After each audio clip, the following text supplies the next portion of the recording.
Hello, everyone. Welcome to DPA Open Mic, number 59 or episode 59. And this is the last open mic, last DPA Open Mic of 2023 of this year. And I welcome you guys to the open mic. So I hope you guys had a great 30th of December. And I hope you guys are ready for the DPA Open Mic. And the haircut haven't really changed like for like the past 3 weeks. So in case you guys haven't realized, so you guys must be curious. No, the first thing before we start, we're gonna need to talk about the open mic speaker of the year. So I have mentioned in the previous open mic, the voting has started. We have did a live nomination count, and we have the last the five most nominated speaker for DPA Open Mic, and they are Von, Mehdi, Waka, Prata, and Archimedes.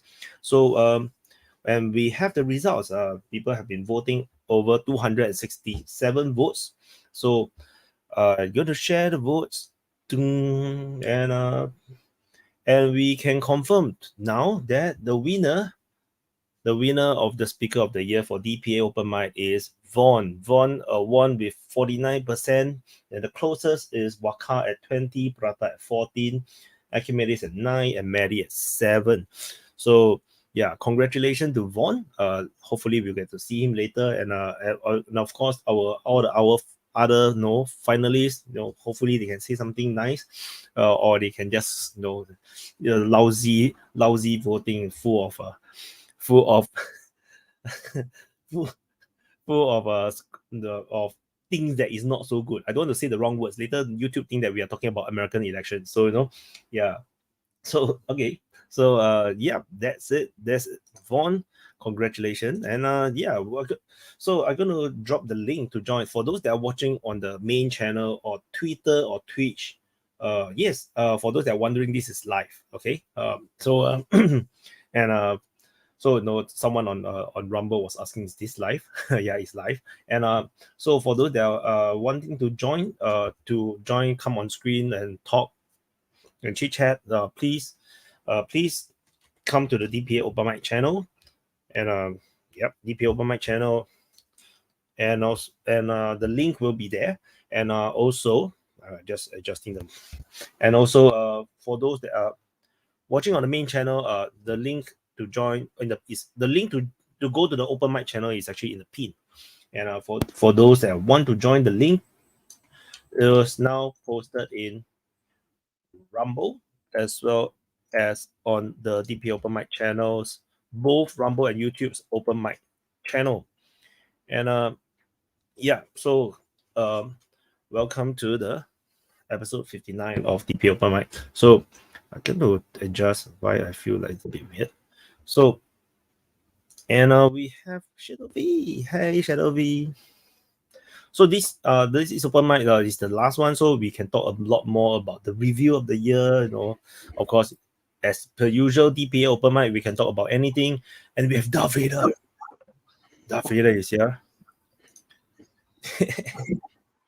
Darth Dunya. Hi, Dunya.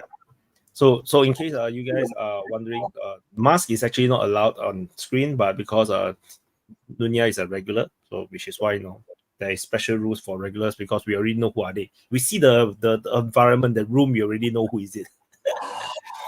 Oh no, his head is so ugly. He burned himself. Sorry, I gotta take that off, man. I can't breathe in that thing. Okay. Hi, Leo.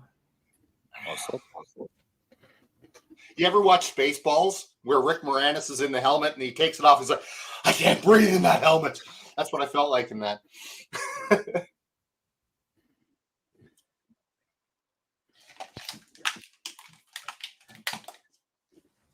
So what do you guys think of the Speaker of the Year award? Do you think it's fraudulent? The question is, do you know if Von is going to be there tonight? He's already in the chat. So excellent. So he's already in the live chat. So yes, he's there. Should be coming on.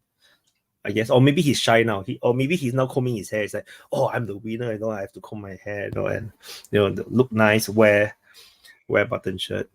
Are you going to send him some kind of trophy, a symbolic medals, a nice cup or something? I'll probably do one digital graphic, like I did for Putin. Yeah, shipping is too expensive, nowadays. Okay. Remember, we still have the stupid Houthis, blocking the Red Sea, causing shipping to be very expensive. Voss is looking very intellectual today. Yes, except the t-shirt. He's only here for the blowjob. So.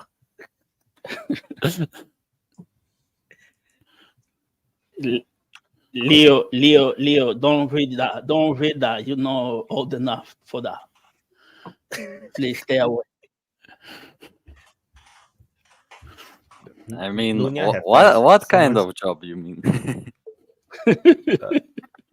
When you make glass, right? You need to blow through the pipe to make the glass thing. That's a blow job. So because there's also second meaning, if I'm not wrong. There is a second meaning, but we are not going to speak about it there. So for those that are wanting to join who have never joined the open mic before, please look at the private chat. Because that's where I talk to you and do verifications. So because there's one now in the backstage, so I need to ask. Do you need to say that? Because the people who come on never look at the private chat, then it's very troublesome. And actually, isn't the congratulations? Oh, you are the best. You're muted. Thank you very much. It's very, very humbling, seriously, because everybody that's on this channel puts in a serious effort, and everybody that is on the channel that goes behind the scenes knows that everybody here is always talking about what's going on and figuring shit out.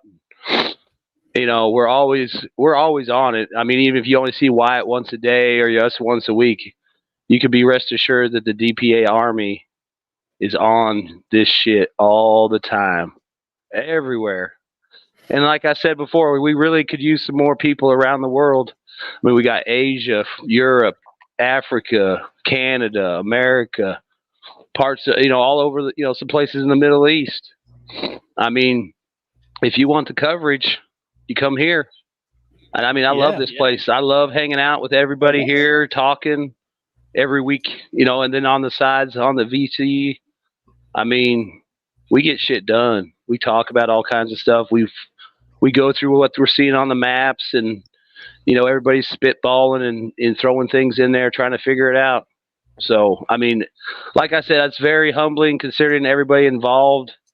But like I said, it's a total team effort. Everybody here really, really does put in the work and does the time to talk and figure out stuff and try to explain it. So, I mean, I'm very happy I won, but I'm really just part of a huge team of people here. Any one of these other guys could have easily won because they all put into this show every week, and all through the week we're always posting and asking questions. So, like I said, it's very, very, very honored and humbled. But you guys are what makes it. I'm just one of the pieces in the puzzle. No, not the best. Just want to say one thing. Congratulations, the best Yankee we ever seen in open. And do you want a blowjob? No from him. And for the people of the family, you're part of the family. What the fuck is that one? Next year, whoever wins the open mic gets the bronze butt plug. I of course will not be accepting this award this year as it's a new award. I'm merely showing the next year's winner what you got to look forward for. It's textured for our somebody's pleasure. So okay, there is some echo. I wonder, is it from Vaughn? Yes. When I talk, there is echo. I don't know why. So Congress. Maybe you have 2 tabs open. I don't know. Yeah, one refreshed. Yeah, is it better? Looks like. Because I had a live stream in this and the YouTube one open at the same time, and it was giving me an echo.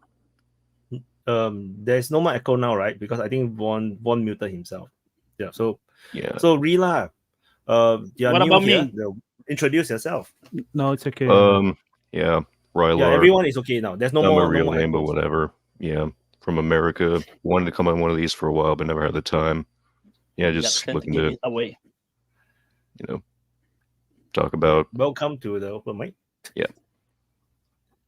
You want to introduce a bit more about yourself? A bit more. Yeah, I don't know. Please Kinda don't be another Putin puppet, please. Come on, come on, bro. Come on, Slava Ukraine. Or wait, no. Slava Karabakh. Lava. I don't know. Kazakhstan. Transvaal. By the way, I was joking. Yeah, I was joking. Be whatever the fuck you want to be.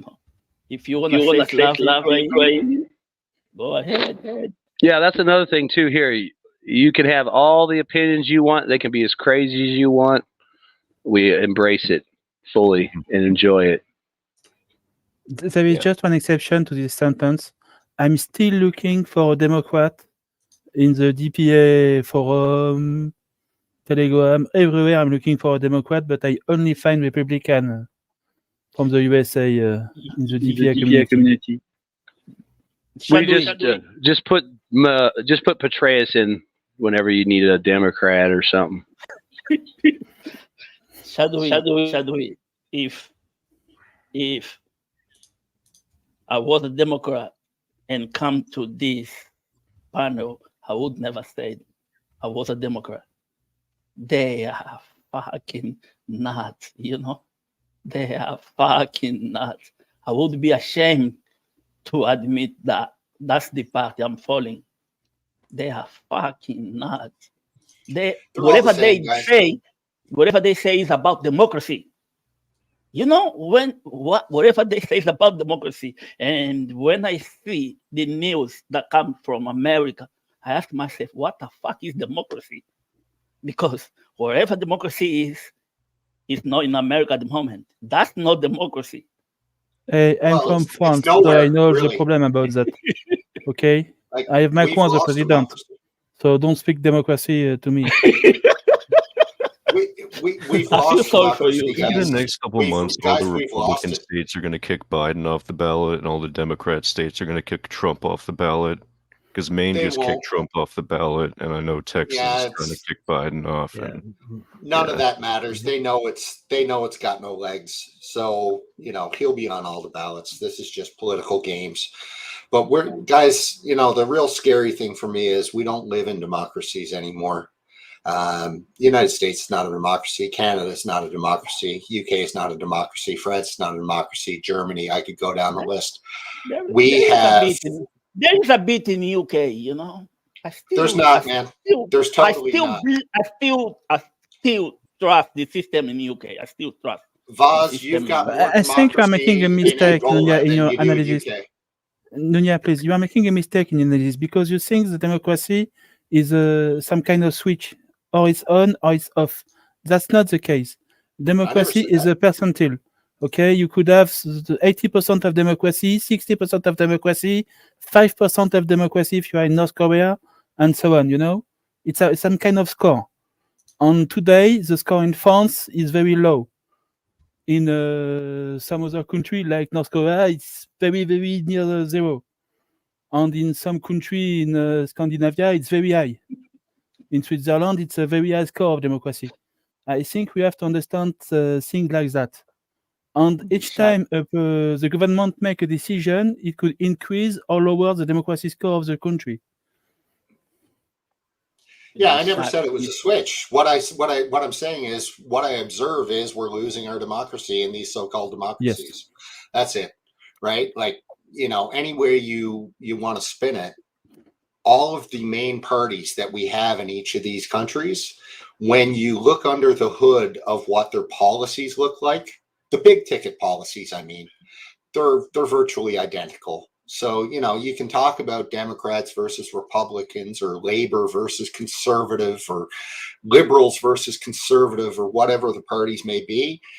Ultimately, all those parties are pretty much the same. I was funny, we're talking about this now because I was just talking about this with somebody yesterday, because, you know, next election we have coming up, I'm just going to vote for a fringe party. I'm not even going to bother voting for the, well, what's the point? What's the point in voting liberal or conservative in this country? They're all the same. I'm just going to take my vote, if that's all I have left, and I'm going to choose a smaller party to place it to.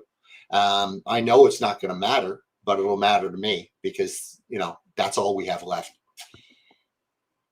Yeah, like I was saying, you know, people in the chat is saying UK had 3 unelected prime minister in a row. That's true. But when I say I still trust the system in UK, is there's still a bit of democracy. The problem is the people running. Yeah, they are all fucking the same. Like Nonya say, they are fucking the same. But anything that matters. Yeah, these people in the United States, they're making Saudi Arabia looking so fucking good, you know? Oh, don't go too far. I mean, think about it. I mean, if you look at, like, if someone says, "Oh, I'm a Republican American conservative," you know, or the GOP. I mean, you got dudes like Dan Crenshaw, and then on the other spectrum, you know, in some ways you've got Lindsey Graham. And those are all considered conservative party people, even though they're completely uniparty warmongers. I mean, Rand Paul is in the same party as Mitch McConnell. They're both senators. They're both considered conservatives. Obviously, I mean, it's a big tent. Vaughn, when you look at it really under the hood, there's not a whole lot of difference between what Graham says and Chuck Schumer. You're virtually identical. I mean, you got a few. And that's the problem. I mean, you had let's say on the Democrat side, you had a Tulsi Gabbard, and then you got a Rand Paul. But those are anomalies in the party, and you know they ran her out. And Rand Paul, you know, he's good, but he's never going to get any kind of power, and other than just being a senator, because of what he believes. So anybody in this system, if you have any sort of imposing voice whatsoever, they will marginalize you to the point where you either don't get elected, or if you do get reelected, you're so fringe that, you know, eventually nobody pays you any mind. And that's what they do in our so-called democracies. I mean, the fact that they're trying to get Trump off the ballot alone is just nuts, right? A few years ago, I had a follow-up about Bernie Sanders. One thing I don't like about the Republicans in America is that they are not, when it comes to their fucking God, you know. They always claim to be a Christian and stuff, but the thing they do, I don't think they believe in God. They just use God for power. Please. They believe in politics and in themselves. Behind this Swiss bank account.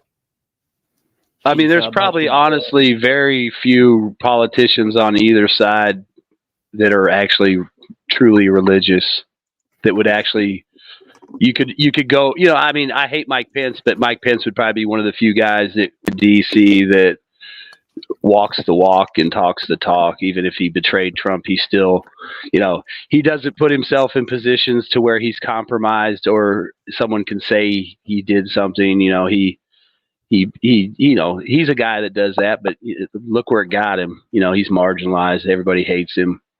But he's probably one of the few guys that was a legit Christian. You know, maybe Rand Paul. There's probably a few here and there, but you know, you don't hear about them. And if they ever propose like pro-life stuff, you know, it just gets kind of shuffled off to the side. When I see that guy saying that we should attack Iran and stuff, I was like, what the fuck? You're supposed to be a fucking Christian. Why do you want a war?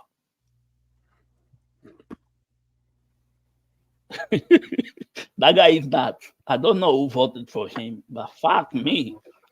And he's not the only one. Think about it. Lindsey Graham's military experience is that he was a JAG lawyer. He was a military lawyer.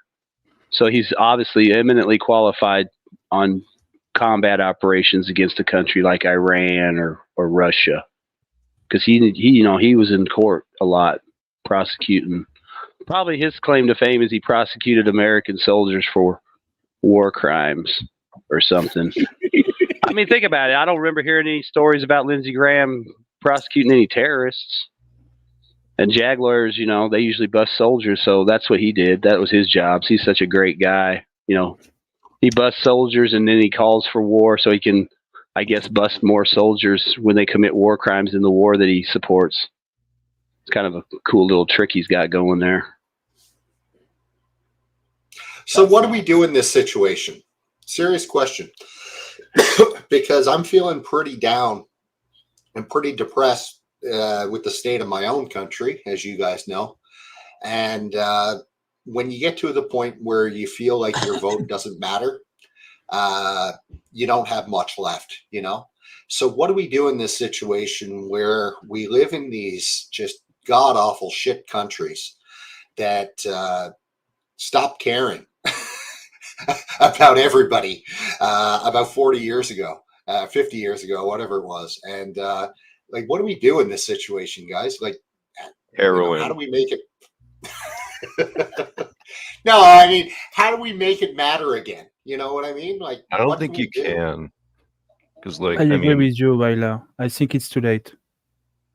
Yeah, I do too. And that's why I'm asking the question. I mean, it would have to be like massive cultural changes and stuff to get the politicians to be in the place you want them to be in, or get the right people in place. I mean, there'd have to be massive changes because, all the guys that make money off war have to go away, and all their little underlings that make money off war have to go away, and all the bureaucrats. The problem for that, you need to lose the war. Well, yeah, that's what I'm saying. It's going to take years to even do something like that. So it's a massive project to ever get back to that. And that's only if you can continually keep putting the right people in. Like in America, it's fucked up. We have, you get Trump 4 years, you get progression, then you get Biden and he rescinds everything and steps back. And then the next guy will come in, we'll start over and progress forward. Then the next guy will come in and set everything back. So, I mean, that's the problem. It's just you'd have to get that process under control to where you can control who's getting put in and then make the changes over time. But honestly, do you think a US leader is going to try to lower the tension with China in the next decade? It's not going to happen. The tension with China and with Russia is only going to increase. That's the problem. I mean, has there ever been a civilization in human history that hasn't been dominated by, rich people and defense contractors who wanted to get rich off war? It sort of feels like that's something just completely ubiquitous. I don't know. I mean, was there a MIC in Rome that people profited off? Well, you know what I'm saying, though? But I mean, that was more like conquest and territory and. Yeah, it's the same thing. It's people just trying to make money off new territories or whatever it is. But I mean, there wasn't a guy making money probably off the sword production. Oh, yeah. Maybe nowadays just because it's so expensive. Yeah, that's true.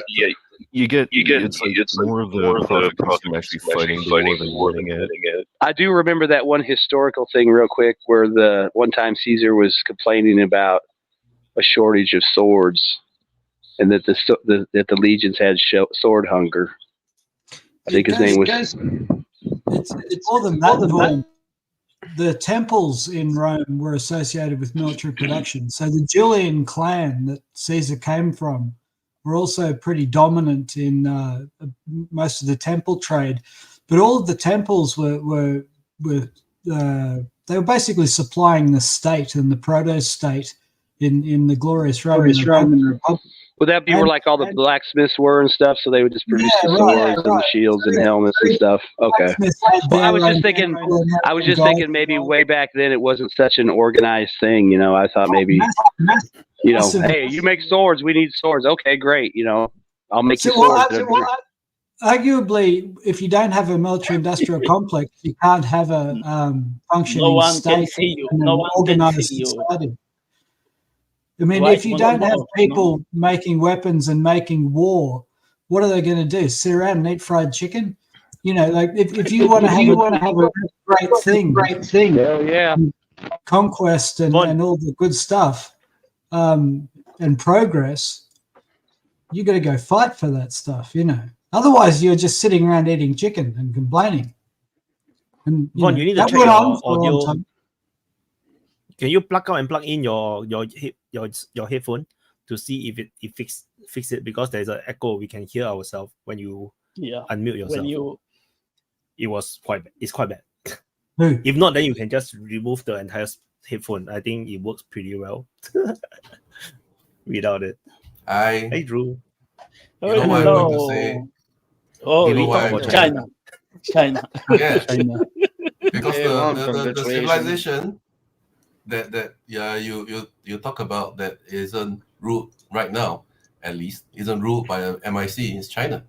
That the current the politicians that are that have power in China don't start off rich. Please. There are a bunch of them that are very rich now, but they didn't start off rich, and the rich unable to buy their way into the political power, right? So all the billionaires are scared of the politicians. So, and all the MIC are also controlled by the politicians, but the politicians don't come from the rich, because it's such an arduous process to get political power in China. You actually have to join when you're young, and you're there for your entire life. You know, they don't actually have a way to buy their way into political power. There's no such thing as lobbying in China. So China is the one country today that the MIC and the rich people don't have a control of. The politicians do. Also Singapore, right? all the Singapore too. But Singapore's a small country. I don't think the question was, is there like a large power? Yeah, it's Singapore not a civilization. is Russia. Tiny. Yeah. Russia. Yeah. Stalin wasn't rich. He only had power as president of Communist Party, leader of Communist Party. He had a power. He didn't have money. Putin still don't have money, a lot of money. No matter what Western propaganda says, there's no Putin doesn't have much money. According to the Daily Mail, well, Vladimir Putin. I'll be surprised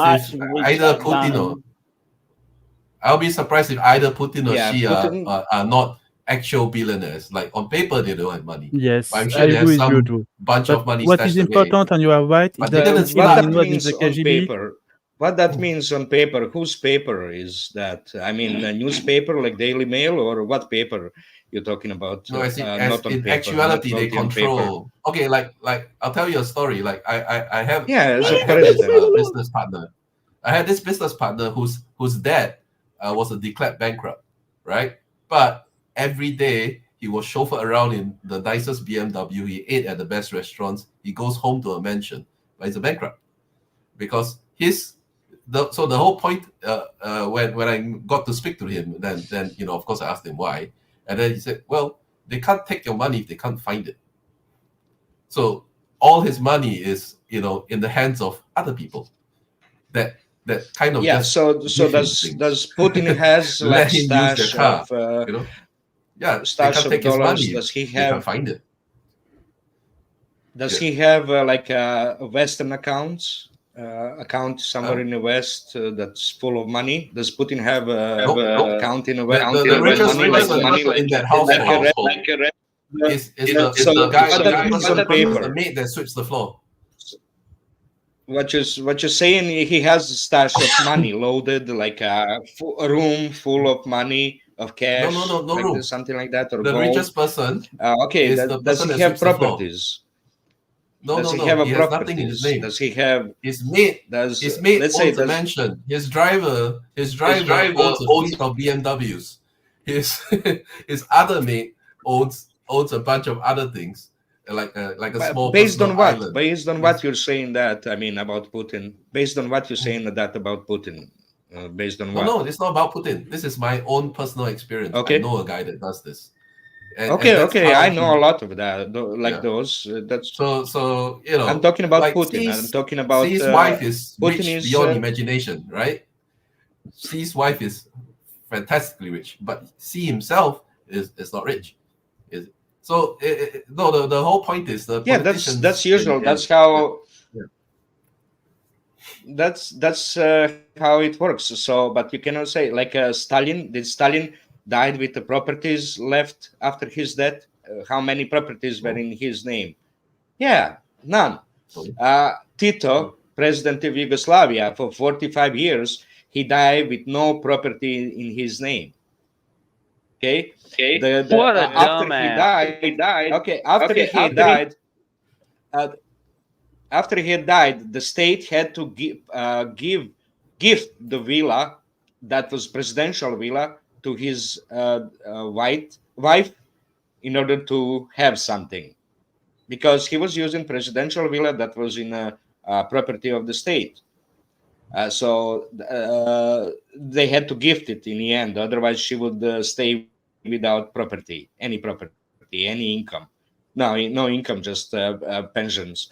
So there is a huge this misconception based on self-reflection, that what you're talking about. So this is, but when you really consider this dismantling propaganda and just to see how many people, presidents or died without any property. So basically they come from the traditionally communist states. Okay, so that's why the communism is such a danger to world elite. That's why I had to destroy it in all kind of ways, any way imaginable. So because that's the deal, that's the theory of communism.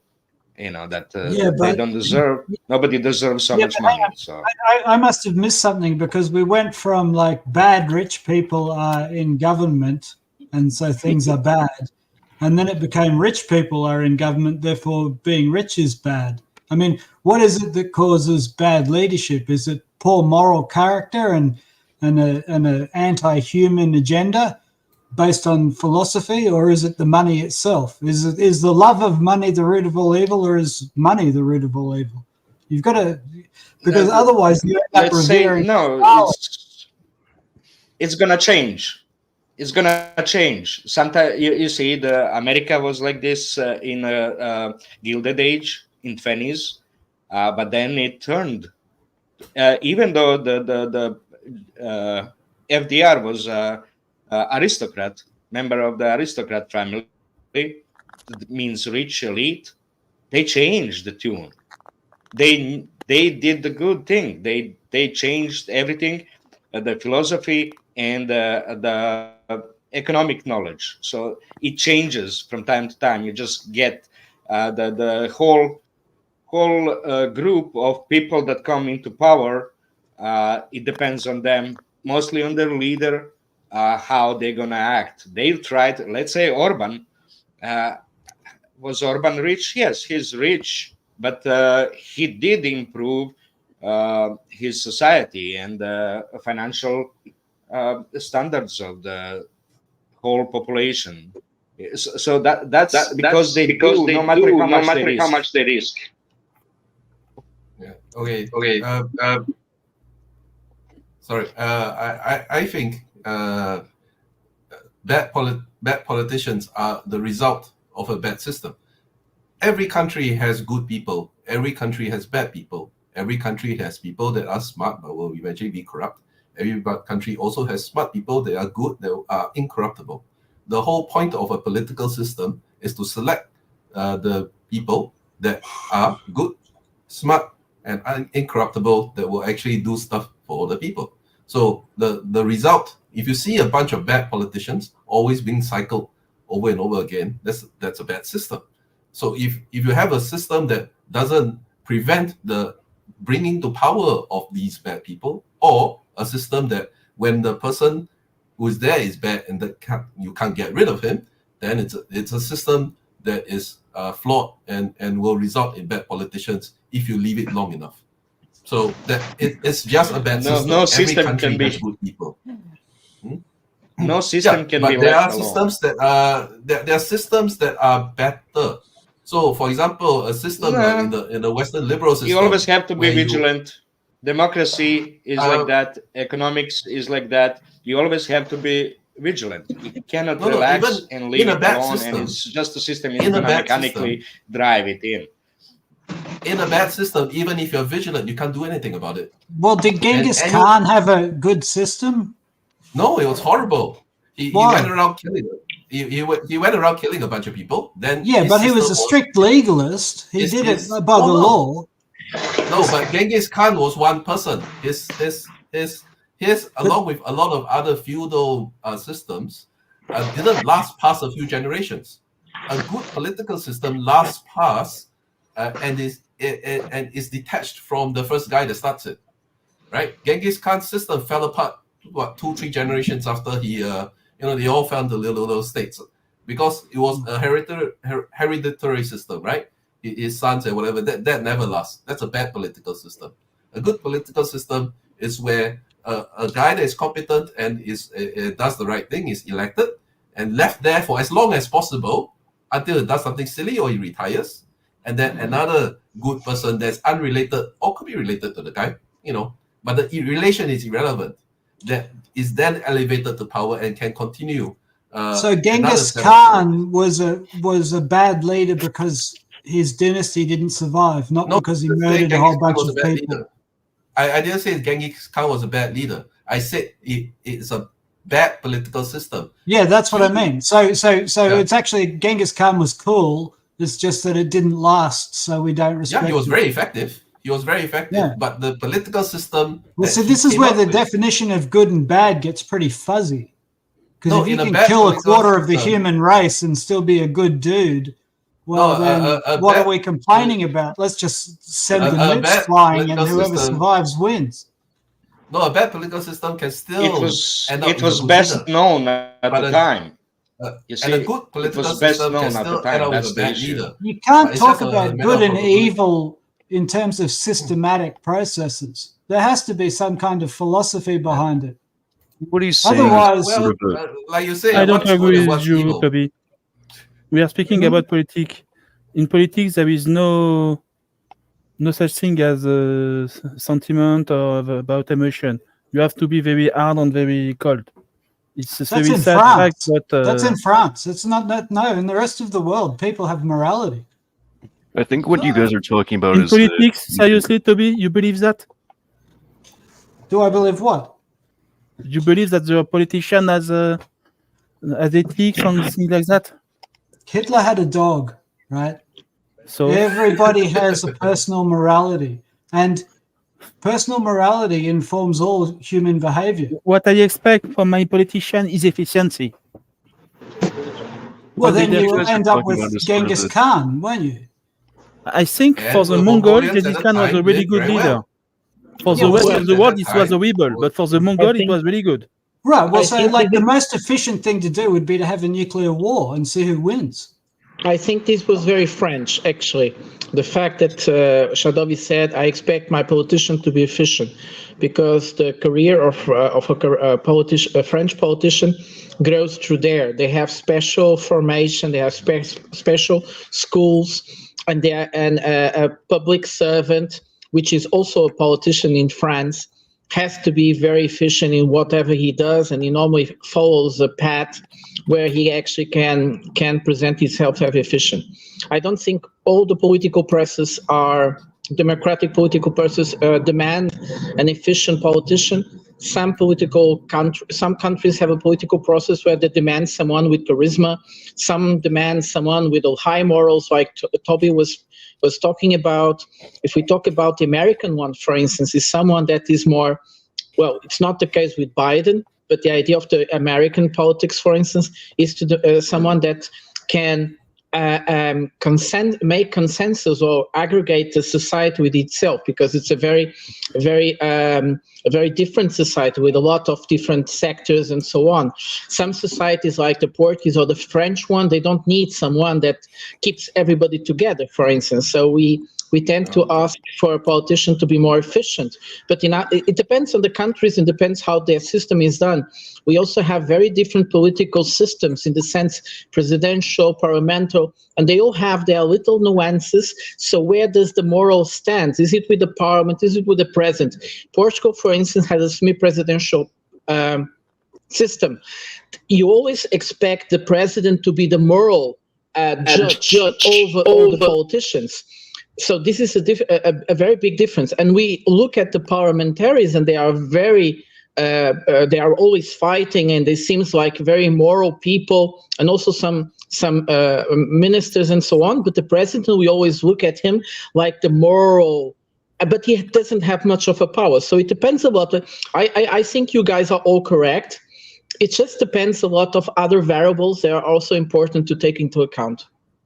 I think what you guys were talking about earlier is sort of the difference between. What about first? We should declare. Wait, Ryler, let the new guy speak. Ryler, no, Euro, sorry. Let Ryler speak. Yeah, I think what you guys were describing earlier is sort of the difference between a more realist approach to like the idea of a good government or a strong government versus a more normative or a humanist, universalist approach. Because like, there, on one hand, you could describe a strong government as one that sort of does what's in the best interest of its people, even if that's at the expense of other nations. So in that sense, someone like Genghis Khan would be a leader of a good leader, a leader of a strong government, even though other countries were harmed by his actions because he made Mongolia stronger. On the other hand, if you take a more normative approach, when it's not realist in that sense, more of a adhering to a universal code of ethics, you would say that Genghis Khan was a bad leader and that he did, unethical things. So that's sort of the difference between what I think you guys are getting at. That you can just like what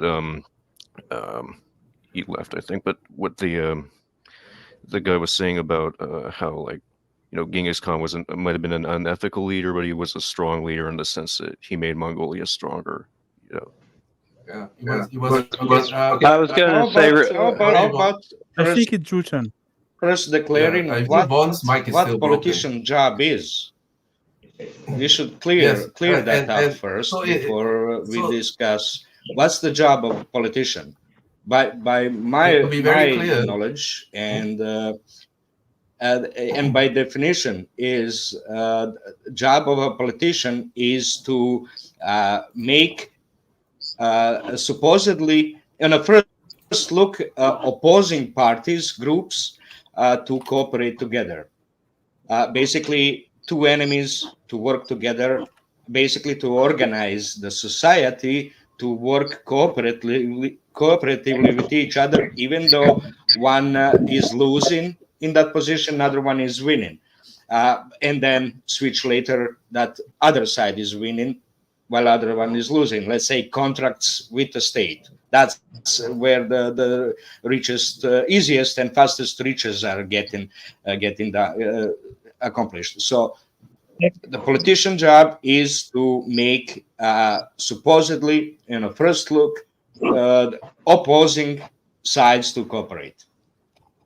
I think that this is a very old discussion. The Greeks had lots of books written about that. What does a politician really is there for? It's that cooperation as well, but much more than that. And so you guys have been discussing different things that were lost in the time. We don't have as many politicians nowadays that need to create an empire. So yeah, Genghis Khan, he was there to create an empire, was extremely efficient for that. But Hitler as well, but we don't need a Hitler, we don't need a Genghis Khan. So Vaughn, sorry, I took your time. Oh, that's all right. No, I was just going to say a perfect example. I mean, I'll say a politician's name, and what's the first word that pops in your head? Mitch McConnell. Good, evil. I mean, sometimes he's good. I vote for him every time he's up for re-election, because if he's not there, then there's a Hillary clone there, which is worse than he is. When it comes to the judges on Supreme Court, Mitch McConnell good. When it comes to funding endless wars, Mitch McConnell evil. I mean, there's a conundrum right there, and you know, he's a good politician and he's an evil politician. I'm still going to vote for him because he does the good things I like, even when he does the evil things I don't, because that's the kind of shitty choice I have. And that's why I'd like to. That's why I'd like to vote for a different representative, a different party next go around. Because, as I was saying at the very beginning, you see, I won't do that because I can't afford to get a Democrat in his slot. So I'll take 50% good Mitch versus 100% evil Democrat. So, but Vaughn, that's the way I play it. Like what if there's a difference between one and the other? Just vote for the Libertarian. The only thing Mitch has done for me in 10 years is the judges, and that's enough for me. That's enough to keep him there. Because if he wasn't there, Obama would have got a judge, and God knows what would have happened after that. So, you know, that alone saves Mitch McConnell from 100% trip to hell. And there's probably a few other things, but overall, he's still a piece of shit. But he's my piece of shit. Okay, can I go? This is I where got you guys are wrong. You know, you need to find a third party, someone different. Oh, I know. Trust me. They're trying to find a Rand Paul replacement. The problem is where he's at. They got a fucking whole wardrobe full of fucking Hillary clones just waiting to take that motherfucker's job. And the last 3 elections, they've run the next Hillary Clinton. Hell, they even ran a fucking female fighter pilot who bombed people in fucking Iraq, and she couldn't beat him. I mean, they want that spot. So, I mean, like I said, he's a piece of shit, but he ain't 100% piece of shit. There's still a good little gold nugget in there somewhere, while the other side's full of corn and peanuts. Can I go? That's why Drew, go ahead after. I'll try after you. Okay. All right. I got 3 things to say. I've been waiting a while. So, what the response to what Prada's point that different political systems ask for different characteristics. Like some political systems actually require politicians to be charismatic. I would argue that particular political system that requires a politician to be charismatic is a bad political system, simply because most charisma has got nothing to do with policy making. Policy making is policy making. It's a skill in and of itself. So for you to require a different skill for to get elected to the primary skill of you actually that you actually need to do. For example, it's a bad system. For example, a fighter pilot will make a horrible brain surgeon. A brain surgeon, even though it's a great job, will make a horrible politician in many cases, right? So the selection mechanism in a political system needs to align with the job. It needs to be able to select people that are going to be incompetent in the job. Okay, the second thing is in response to Vaughn.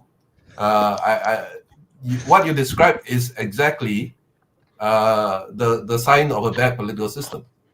The fact that you don't have a good choice means your political system is broken. The fact that you can't vote for a person that you actually like and you have to settle for 50% evil, it's a bad system. The system is wrong. So you need to have a political system that actually puts people that you actually want to vote for up for ballot.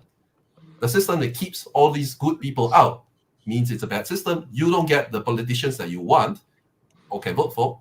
Bad system. Okay, the last point is when you say bad system, it's yeah. So the last go point ahead, is go ahead. Finish. Yeah. Last point was in response to Euro's point. Okay, I forgot the last one. Never mind. Too many. So what I'm hearing is Christ is okay. king. To comment on Avon. Comment on Avon. One saying when I said the job of a politician is to make two opposing groups cooperate together and form a state and form a society, right? Create a society where they're gonna work together. Okay. Okay, I remember what I wanted not to say. necessarily together, but not to destroy each other. But when one says, "I cannot afford Democrat," that says everything.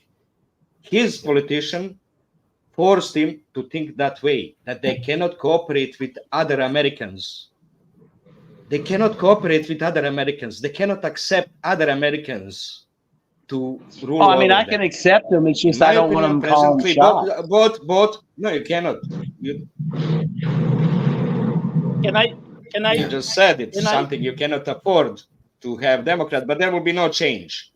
But such beliefs are what politicians forced into them, propagandized into them, so they hate each other. They cannot cooperate on I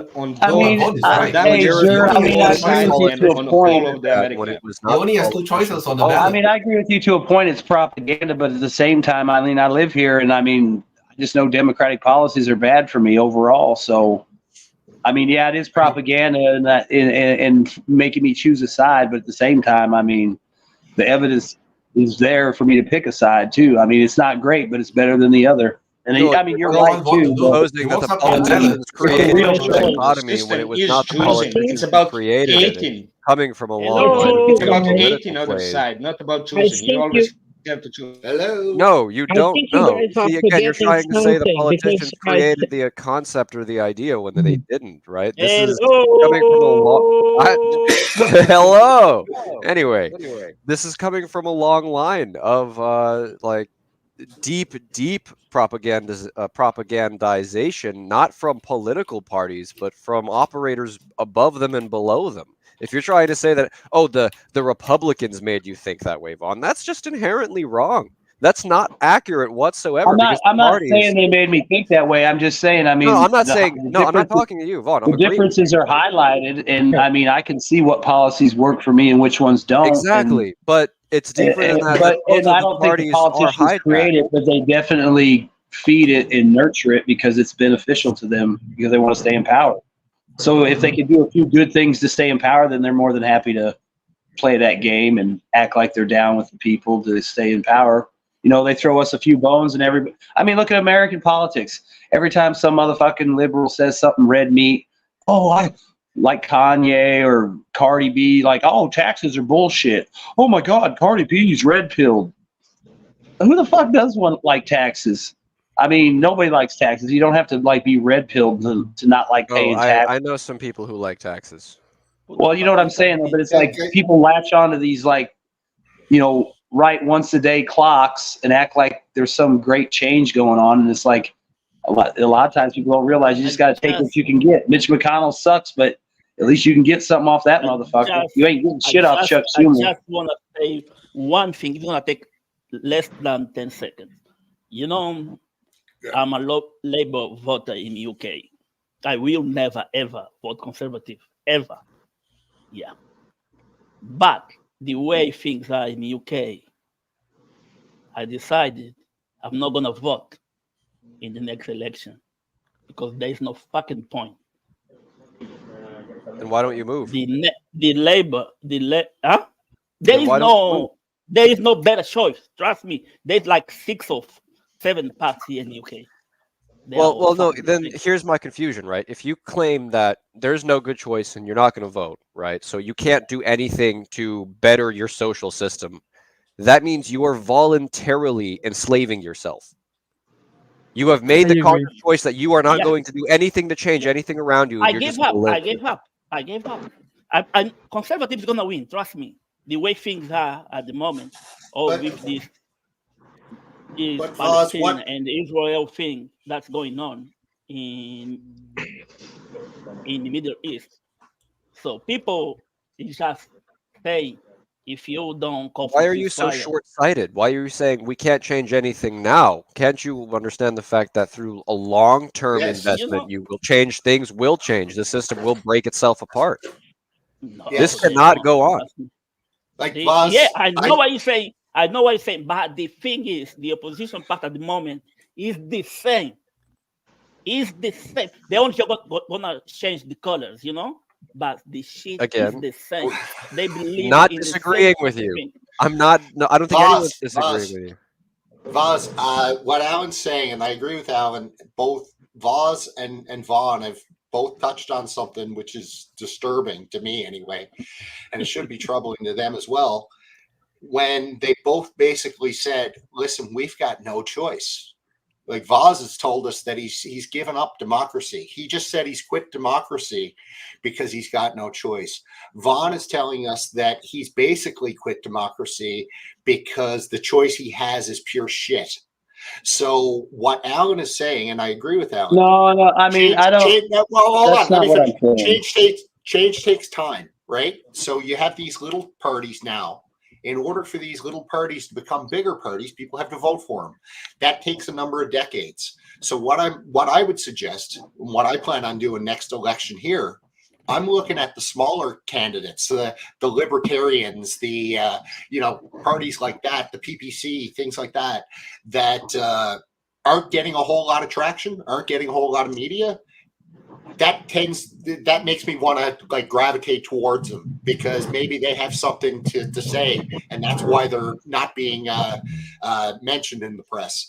And like I said, if you want to throw away your vote because you don't think that any of the candidates are good enough, look at some of the other candidates. That's what we have a democracy for, to look at all the candidates. Yeah, just not okay, Nadia, you and I are looking at it in a relatively similar way, but you're looking at it in a way of. I want to let Vaughn touch on that, but just one thing that I wanted to kind of add to that. Nunya, you're looking at this in the sense of maintaining a democracy, right? Where I think where you and I then that's where you and I differ because my long-term vision here is that this democracy is not a permanent structure that should stay. It's something that gets us somewhere. The objective where I'm aiming for ideally is a theocracy. So we need to move away from democracy using democracy. That's the simplest way to do this. Though we have a long way to go. Yeah, I wouldn't agree with the theocracy, but I agree with you. I think that we're slowly evolving towards something. What that something is, who the hell knows? But it's not democracy. I don't throw away my vote, and I do vote. It's just that my choices are I have to vote for people that are going to do things that I need done. And a Libertarian Party isn't going to get nothing done for me. Mitch McConnell's a piece of shit, but I will extract things from Mitch McConnell. So the game I play is what can I get from this guy?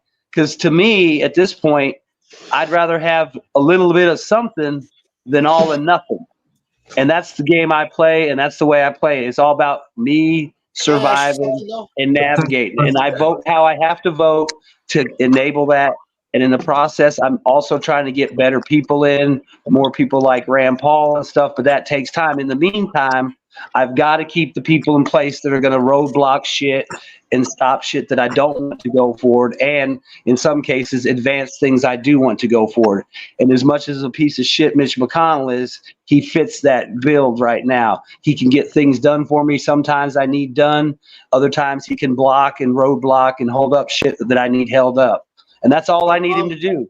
I don't need him to change the world. I just need him to keep the pressure off me for as long as possible. That's all I need that motherfucker to do, and that's all I look at it now. And it may be a fucked up way to look at it, but I'm looking for breathing space and survival. And I don't really give a fuck about a whole lot of else or a politician's shit other than that. What are you going to do for me? How's it going to benefit me? How long can I use you before I got to throw you away and get somebody else? That's all it is to me right now. Can I please circle back to one specific thing you said, Vaughn, at the very beginning, and that was a matter of taxation.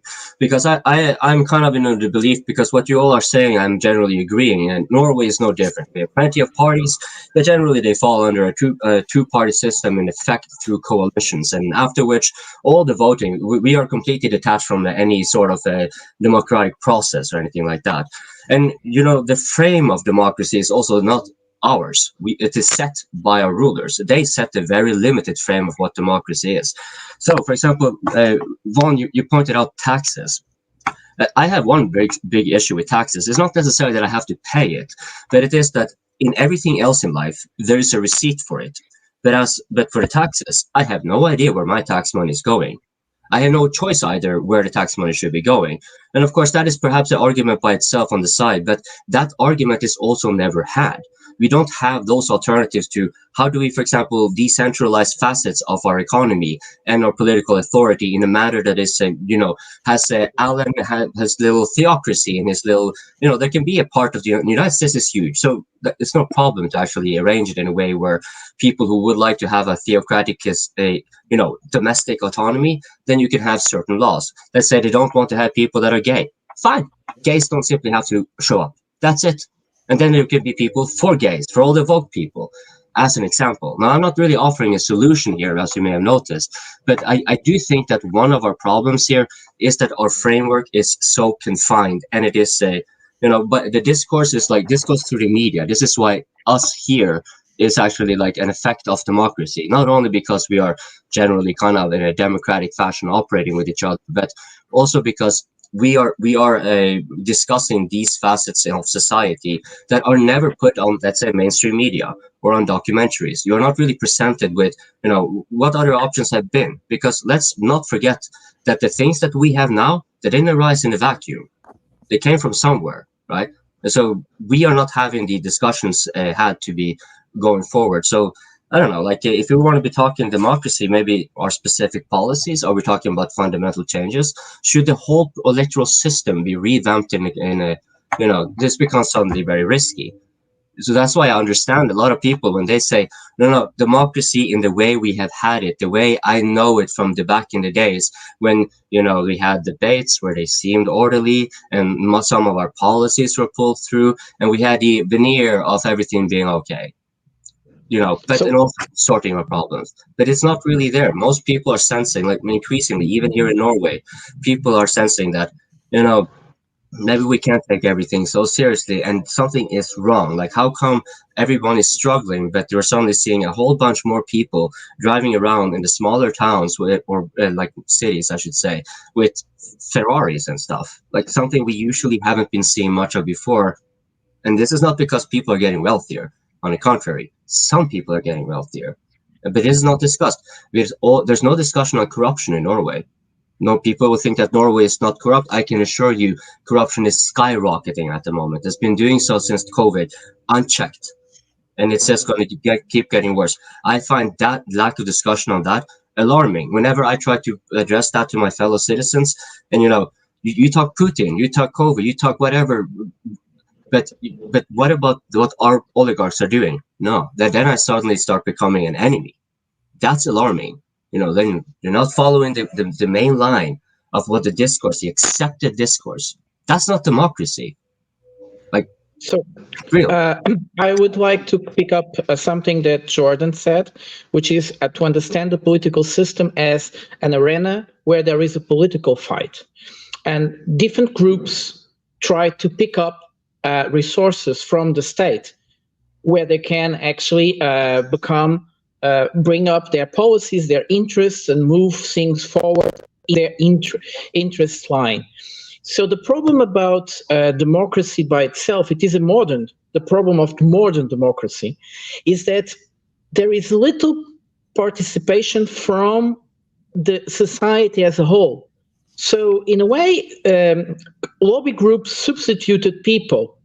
People are not very interested in what's going on, how Coping was saying, how their money is spent, how to participate in the discussions for certain policies. Actually, many policies are made without any under the table, without public discussion at all. And this happens because people are much more comfortable to sit on their sofa and watch television, Netflix, and whatever, and care very, very little to what's happening in their local city hall, in their state, or in their government. They participate very little, and that's how all these other groups, which are more organized, go into all political parties, not political parties, and make their lobby and create and bring their interests. So the problem which I would appeal for everybody that feels a bit distressed, that feels that it doesn't belong, that the system doesn't represent it anymore, is go out, go join a pressure group, go join a political party, make something. If you feel that the system is not there for you, it's also your fault.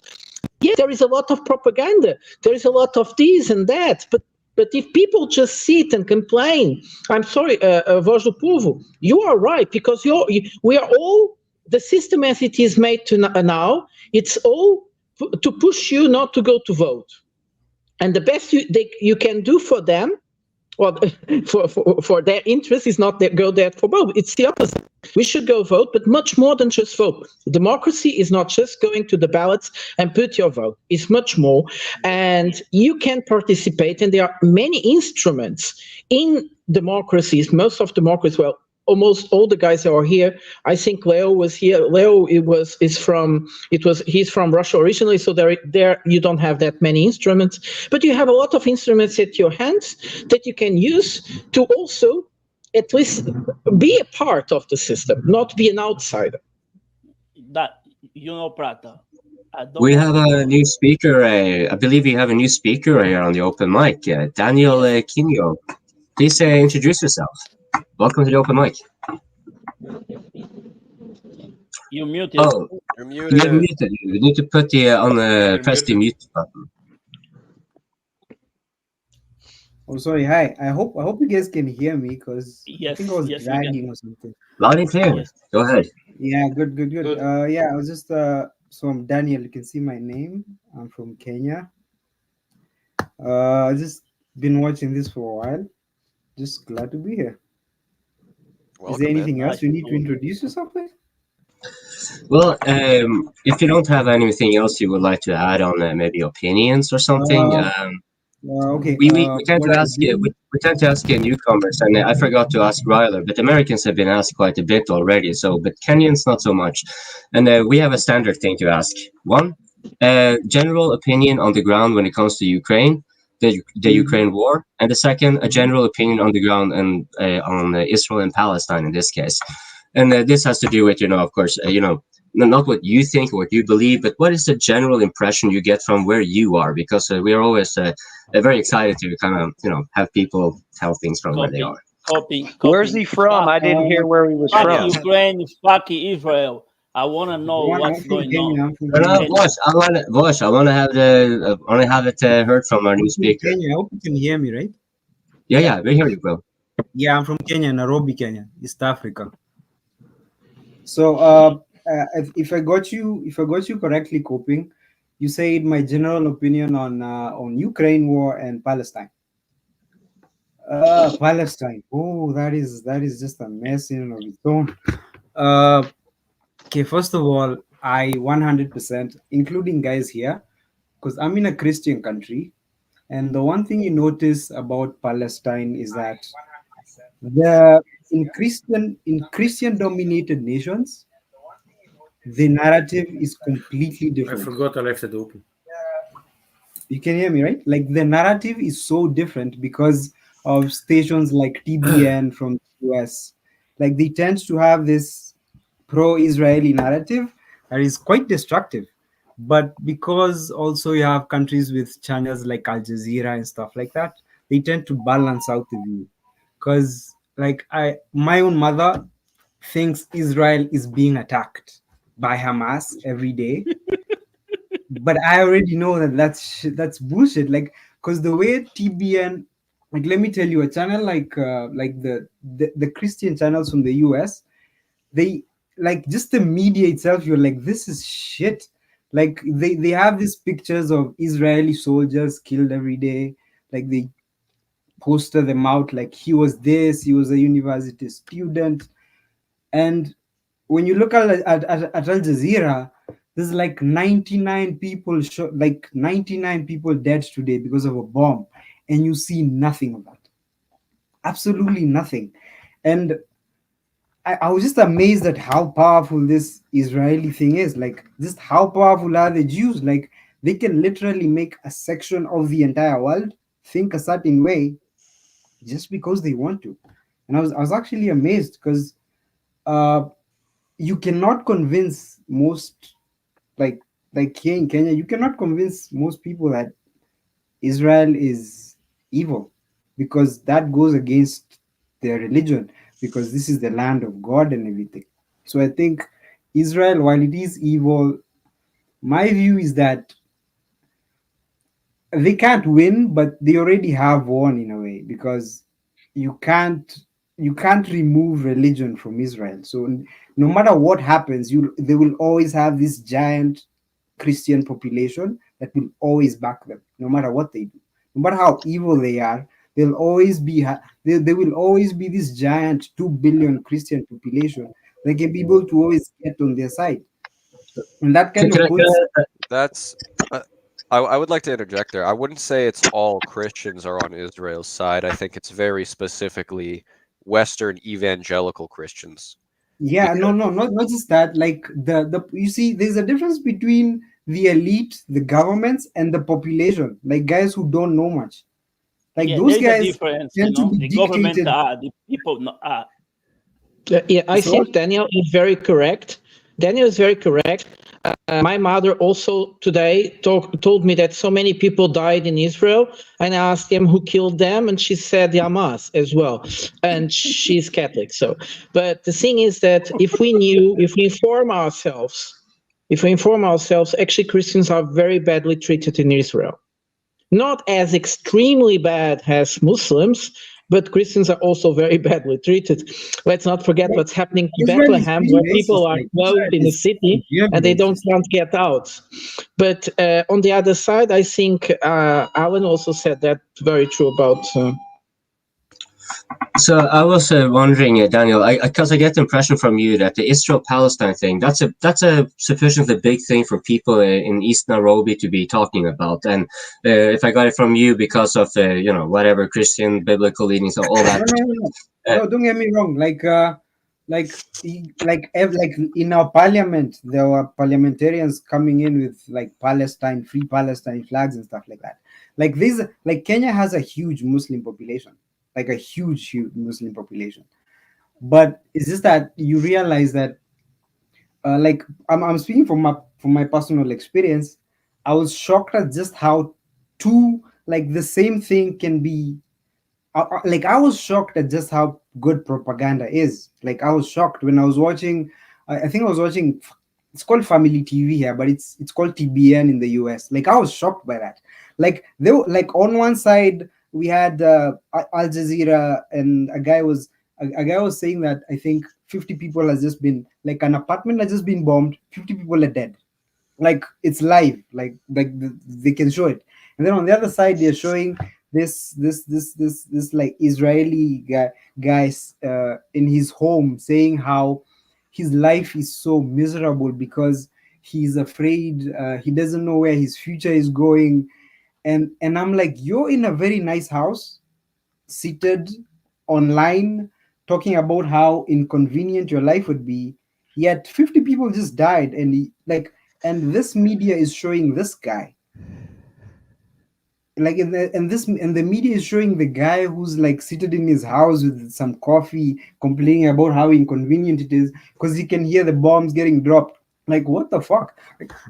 Like I just thought, I was just shocked at just how good propaganda is. Because if I had not seen Al Jazeera and like wasn't like vast with all the stuff that's happening, I would have actually gone with the TBN version of things. If that's all you're exposed to, like it's pretty strong. Like it's really hard. It's really hard to like get over what, like, all I've realized that if you need to control people, you just need to control what they see, and then the rest, and then they will just, their minds will do the rest for you. And if you control what people see every day, they will think exactly what you want, when you want, how you want. And I was just shocked at just how good propaganda is. So what Prata was mentioning lobbying, it's one of the point of the huge difference that it made is Citizens versus United Supreme Court decision, which basically allowed unlimited funds from corporations for the campaign, while the personal limitation for the donations is $2,400, while corporations have unlimited. There's no limit. And the funniest thing about it is when soon after the Supreme Court decision was done, announced, there was a huge, I would say, a panic in democratic circles in United States, and I knew that decision is gonna completely cement kleptocracy in United States.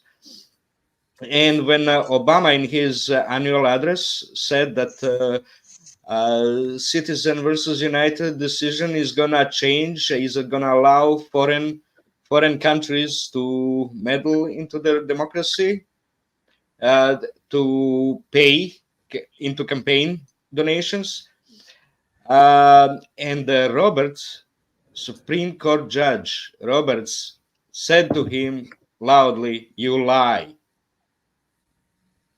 That shows how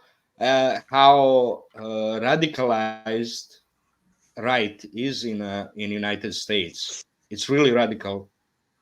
That's the first time that it happened after 100 years that somebody interrupted annual address of a U.S. president. But if you wonder why AIPAC is so strong, it's because there's no limit to their donations from anywhere in the world. All the Jews of the world fund AIPAC. I mean, AIPAC had a lot of power before that, but after Citizens versus United, it's all over for U.S. democracy, because persons can only fund $2.4 thousand into the campaign funds, while there is no limit for corporate donations. That's why they increase suddenly for like it was before Citizen versus United. I think it was about $1.7 billion total campaign election fund, and after that turned to 4 for each party, for each side. Total was 8. It quadrupled in 4 years. It cemented the kleptocracy in the United States and stopped any economic discussion between the parties. They just talk about social issues. They don't talk about anything else but the social issues. When Trump came in and started mentioning economic problems, of course, that's the first time after 10 years that somebody mentions economic problems in debates. Everybody goes for it because everybody feels that's the main problem, not social issues. Those are important things, but not for politicians to decide so much about it. It's not their deal. They shouldn't be bothering and directing social issues with us. Who's how to declare home and so on. Mr. Lambo, when talking about Mr. Lambo, yes, you live in the capital of EU. What the fuck are people there saying or doing to change things? Because the EU is the big part of this problem at the moment. But there's Belgium involved to do all the EU decision. They just have the buildings of the EU in Belgium. That's it. Belgium decided nothing. Yeah, but people there vote for. Yeah, but who are the lunatics? Who are the lunatics that are sitting there? That's the biggest problem. The capital. If you're looking at the fucking von der Leyen and the other shit that are busy drinking coffee and beer and the Euro Parliament. These people weren't voted. They just. I don't know how they go there. I don't know. I don't know the either. Capital But of actually, the EU is in Washington D.C. Yeah, actually. Yeah, I agree. I don't think there's any reason to have any sort of deep philosophical or political discussion on who actually has control over the EU, when ultimately strategic, like nation-sized decisions are made in Washington for the Europe. Europe is a colony of the United States. I don't think anybody on this panel or anyone watching is going to disagree with that. So when we're sitting here bickering between, but von der Leyen did this and Macron thinks this and Duda wants to do, I don't think it matters. Their local, what's the term? Like the local court politics of the little micro kingdoms in Europe, they do not matter on a grand scale, right? Maybe the opinions of the people may influence a local politician to institute a new law that makes gay people have to pay a fine for being gay, but like that does not affect anyone on a grand scale. We're still seeing a massive importation of Middle Easterners and Africans into Europe as a simple objective statement of replacing the population because it's cheaper than having them all reproduce, because no one wants to reproduce. You can ask a million questions why. It's pretty simple why. We can get into that later though. So just looking after the decisions they're making with the conflict in Ukraine, it's all decided by USA, and they just there is sitting their ass and that's it. There is no Europe United Front operating to the betterment of Europe or the people. They are around. just ass lickers of the United States. There is a new reality. thing. There is a new thing going on in Europe. And the thing is, they can be critical too, right? You can be critical of the United States and still be a colony of the United States, because you have the guardrails up, right? You've got guardrails to say certain things, but when you start getting too far, you get cock slapped and you get sent back to the middle, right? There's definitely permission for criticism because America. By the way, can I just ask one thing? No, can I just ask? Coping. Wait. But you do get cock slapped because it's funny to watch you get cock slapped. Too. That's unrelated. But can I just ask one thing, because I just have maximum a half hour the time to speak, because after that I need to leave, and because it's the last open mic of the year and the last time from this year I can be able to participate just for 2023. I come back, next year. It's possible to speak first and half hour about Ukraine. Is that possible? For fuck's sake. Yeah, so let me just open mic is I'm joking. That's why we're here. That's why we're here. Let me just make one point on what Alan just said, and then we can move on to Ukraine. This open mic to last into the new year. Okay, so yes, that I am meaning. I am from Belgium. My English is not that good. Hey guys, I want to pick up on something Alan just said, because it's important. What he said about the cocksmacking around of the vassal states. I 100% agree with that. I think that the guardrail analogy that he set up is perfect, because that's what is set up. And I think that America allows the vassal states to have a certain amount of criticality against it, because it actually helps the narrative that we're all democracies and stuff. So I think anything that doesn't matter a whole lot, if there's a bit of division amongst the West, I think that that the rulers see that as being a good thing, as long as, Alan said, as long as they don't stray too far, you're okay. But I think that that's a perfect analogy for it, because that's effectively what we're living in. Well, I mean, look at abortion laws in Europe and abortion laws in America. Ukraine. The Americans would never want the same laws there. Ukraine. And so can I segue, because I had one question left for Daniel, our new speaker, pertaining to Ukraine. Let me make a bridge to Ukraine, if you allow me. No, we're going on to Ukraine because Mr. Lambo needs to leave in a short while, and he wanted to have a conversation. I'm doing the bridge to Ukraine. We're doing it with Daniel, not with you. Please. I have one question for Daniel. He can fuck off. I have one question for Daniel, our new speaker. Same as I asked regarding Israel-Palestine. What is your own course, but also a bit first, if you could. If you could please, what is the general perception of people on the ground in Kenya regarding the Ukraine war, and for that matter, if you have a context of change, that would be also cool. Okay, so about Ukraine. Okay, first of all, the war in Ukraine made Putin very popular. I haven't met a single dude who doesn't like Putin now. Like that thing made Putin more powerful than before. Pretty much every person I know is like Putin. Putin is he's the OG. He's a person of the year. Can you hear me, right? Yeah. Even I used to like Putin. Now I love Putin. The war in Ukraine is not big of a thing. Yeah, I can see Vaughn is with Prigozhin and everything. Yeah, he was an idiot. He was an idiot. You don't fuck with the boss when he can kill you. But I just the one Ukraine. I mean, he's already winning so much. I mean, how much What? more does he need to win? I mean, He he's was like an Trump. idiot. You know, you're He so was an sick idiot. of Putin winning all the time. You're like, please, Putin, please stop winning. I can't take any more winning. I mean, it is dramatic, though, when you look at Putin or Modi or leaders like this, and you compare them against the leaders in the West, like a Trudeau or a Macron or a Schultz or somebody like that. It is so dramatic to see the difference between the two. You know, I think it should be clear to anybody who follows anything that these guys say, who knows what they're talking about and who doesn't. If I may, like taking into account what Nunia was just saying, that about the vassal states, and understand Ukraine and what Daniel said about Putin.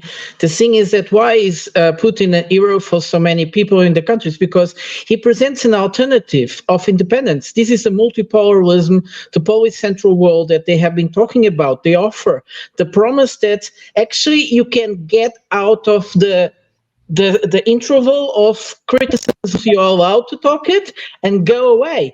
And now we see as well how things are getting so much out of the railway, that they are derailing, is the fact that with these secondary sanctions and these threats, these open threats to all countries that don't fall through the US, not anymore in the intro, but just a single line, the world realized that the US looks more like a dictatorship than anything else. So everybody is partying about Putin winning, and the world cannot stand. The Ukraine has to lose in one side for the world to be free. And the West, especially some European countries, they are getting really crazy about Ukraine, because if this happens, they lose this integration. So we see they giving weapons to Ukraine, although they don't have anything else to give them at the last minute, which is their last reserves. It's so suicidal and strange. So, Mr. Lambo, sorry. Yeah, so I'm going to continue. I'm going to change everything now because I really don't have time anymore. I just hope to speak about it. So it happened, for me, it happened two very big things this week. There was a very big airstrike attack. But first, I want to start with a very sad video. They are busy now in the comments. So, well, that's why I want to start talking with it. Vaughn yesterday sent me a video of in the trench, a guy filming another guy and laughing with that other guy. But that other guy was a guy like in the 30s with syndrome of Down. You know, a handicap, mentally handicapped born guy with the mental maybe of 10 years old, sitting in a fucking trench with just Ukraine military suits, with nothing about protection or something like that. But it doesn't matter. It's what the fuck is that guy doing in that trench and fucking Ukraine? Why are they filming that guy? Is Ukraine getting fucking mental? After seeing pregnant women, he's seeing mentally sick, born guys and a Ukrainian trench for what? To sending in the meat to catch drones, to try to catch suicidal drones? What are they fucking busy doing? Every Europe of the world are fucking supporting Ukraine to be able to put these type of guys in the trenches. There is something fucking wrong. Yeah, and it makes me sorry, but I think that's Russian propaganda. No. You can say everything what you want, but Ukraine is fucking ill. Jokes aside, this is actually being done. There are military leaders making these decisions, permitting this to happen. Right? There are recruitment officers running around who decided to collect this person. Right? I don't know if everyone's seen this video. I recommend everyone if you can try to it's not graphic, it's not brutal. It's just there's literally a 30-year-old guy with Down syndrome in a Ukrainian uniform in a Ukrainian trench. No, but it doesn't matter, right? So if you have recruitment officers collecting people with Down syndromes, It's not It's what? recruitment officers. It's medical decision to do that, to allow them. It's a medical decision. Before if you have a bad back, you're not allowed. We're not getting sidetracked on no bullshit medical decision. They're putting fucking mentally retarded people into the fucking trenches. It doesn't fucking matter how it got there. That motherfucker has no business being there. Period. End of story. Zero.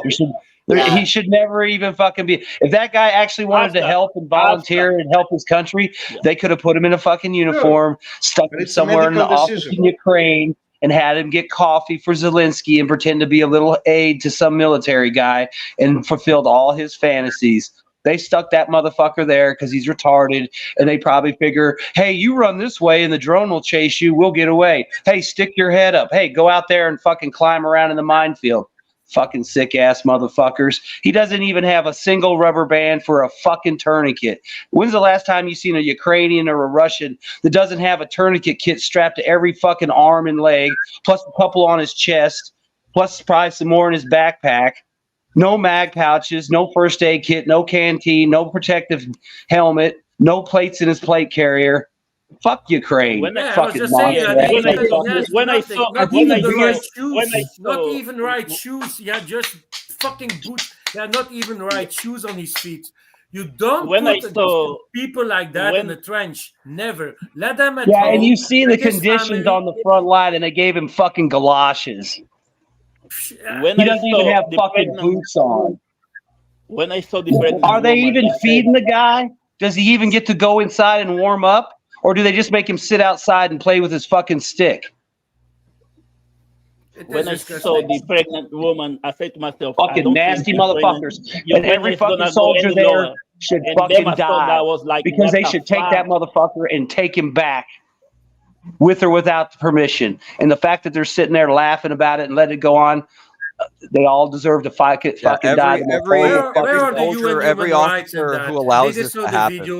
Every motherfucker that let that dude go from wherever the fuck they picked him up to that trench deserves a fucking bullet. Guys, actually, people, hey guys. It's only the job of the medical commission. People are waiting to speak. Okay, go on. Andrew is black. It's okay. I just wanted to quote a law on disability. Come on, let's not get sidetracked. There's people with disabilities of the third group. Because they're based. Andrew, just start talking. Andrew, just start talking. They're based on bribes. Let's try Andrew talking. Please don't cross. They're based on bribes. You're please let Andrew. It just shows how they demand the bribes from Jordan, he can't hear you. You know, he's 20 seconds behind. The thing is, recently about disability and the mobilization, there's been laws being approved in Ukraine. People with disabilities of the third group, which is not exactly defined, have been proposed to be drafted into the Ukrainian army. The corresponding bill has been submitted to the Verkhovna Rada for consideration today. This was on the 26th of December. And there's also Zaluzhny, a quote of Zaluzhny saying, whether a person is eligible or not is not decided by the disability group, which I believe is a sort of disability group, like kind of a union for disabled people, something Vaughn would need, but by the military medical board. So he's basically saying that disability will be decided by the military medical board instead of this kind of this okay. Yeah, just continue. Yeah, but actually, this is not the first instance. This is not the first instance of mobilization of disabled individuals in the Ukrainian army, because we have another video. There was another video published months ago. There was another video published months ago with a young man, a woman crying out about a young man, his son was there with him, crying at an officer because he had been called for mobilization despite his evident disabilities, both mental and I think also physical, because he was moving weird. So they were just saying this. Yeah, but like the third group that might say, close. Just push it a little bit away. Thank you so much, Andrew. Thank you so much for reading that up, because that actually clarified a lot. Because that means actually that Euro was what we had not expected. He was actually correct. It was indeed a medical decision, but a military medical decision. And yeah, thank you very much for clarifying that. Yeah, but the third category group is like maybe you lost a finger or something like that. But somebody that's born with the syndrome of Down, that is mentally born dead with like 5-time difference of an age of mentality, that's never going to enter the army. And I said before also, I was saying pregnant women are able to go on in the trenches until they are 7 months pregnant. A few months later, what do we see? Pregnant woman. Wow. Exactly. Oh. Yeah, I mean, even if he was a higher functioning person with Downs that could hold a job and stuff, like there are people that do that. Put him in the kitchen. That guy's not one of those guys. Not That guy looked like he was a child sitting there playing with his fucking burgers on his That's the thing, though, right? We're all kind of bouncing around this topic. Again, back to center it, right? Bluntly, blanket statement. A person with Down syndrome should not be in the military. That's That's it. Or maybe just in the cooking canteen, and that's it. I'll push back on all on you with the devil's advocate here, because you say he should not be there, but you have to define why. Because if you just from a moral perspective, no. I mean, I can tell you real quick. He's a child. I don't get a very good reason why they will let him come in there, because he may not have any utility in the civilian society, and he can do very well as a decoy for drones and whatnot. No, that's not good or bad. That's just exactly what it is. Okay, can I just say something? There's 2 things I want to put onto that. And Daniel, I do want to let you talk. Can I just say something? It's a moral decision, right? But it is it's no morals. Hold on. Coping. You cannot separate this, right? Because the concept of bringing someone into the military purely to have them die is a morally bankrupt decision. That's a statement of fact. Right. But it doesn't matter. It goes against every the actual rule that argument exists. on this. Sorry, right?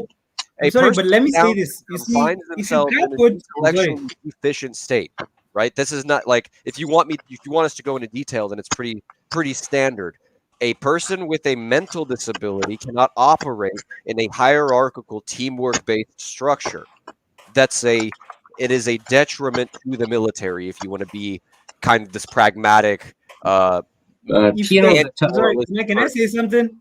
I just say a short Daniel, one. yes, I'm sorry. Daniel, go ahead. Let me just say this. Yeah. If you can't put someone with Down syndrome in a ring to box, you shouldn't give them a gun. Like, if you can't put them in a boxing ring, why the fuck are you putting them in front of soldiers that are trained? Because they're not giving him a gun. They didn't give him a gun. That's the point. They didn't give him a gun. You know, I'm not agreeing with this. You see, Alvin, like what you're saying here, it doesn't matter if I agree with you. That just means that I agree with you. But the morality of right and wrong, you know, I can agree with you as much, but that's why the moral argument doesn't work. Because that's actually why you can have also wars getting started. Now, the moral argument they will put here is that, well, this is the defense of our country, and we can disagree with them. We can disagree with each other. We can please wait. Because what Daniel was saying here is exactly the point. No, you cannot give him a gun. You cannot put him in a hierarchical system. You're absolutely correct. I'm not disagreeing with you guys. But that's not the purpose of him having him there. Is it immoral to have him used as cannon fodder? Absolutely. But that's what they're doing.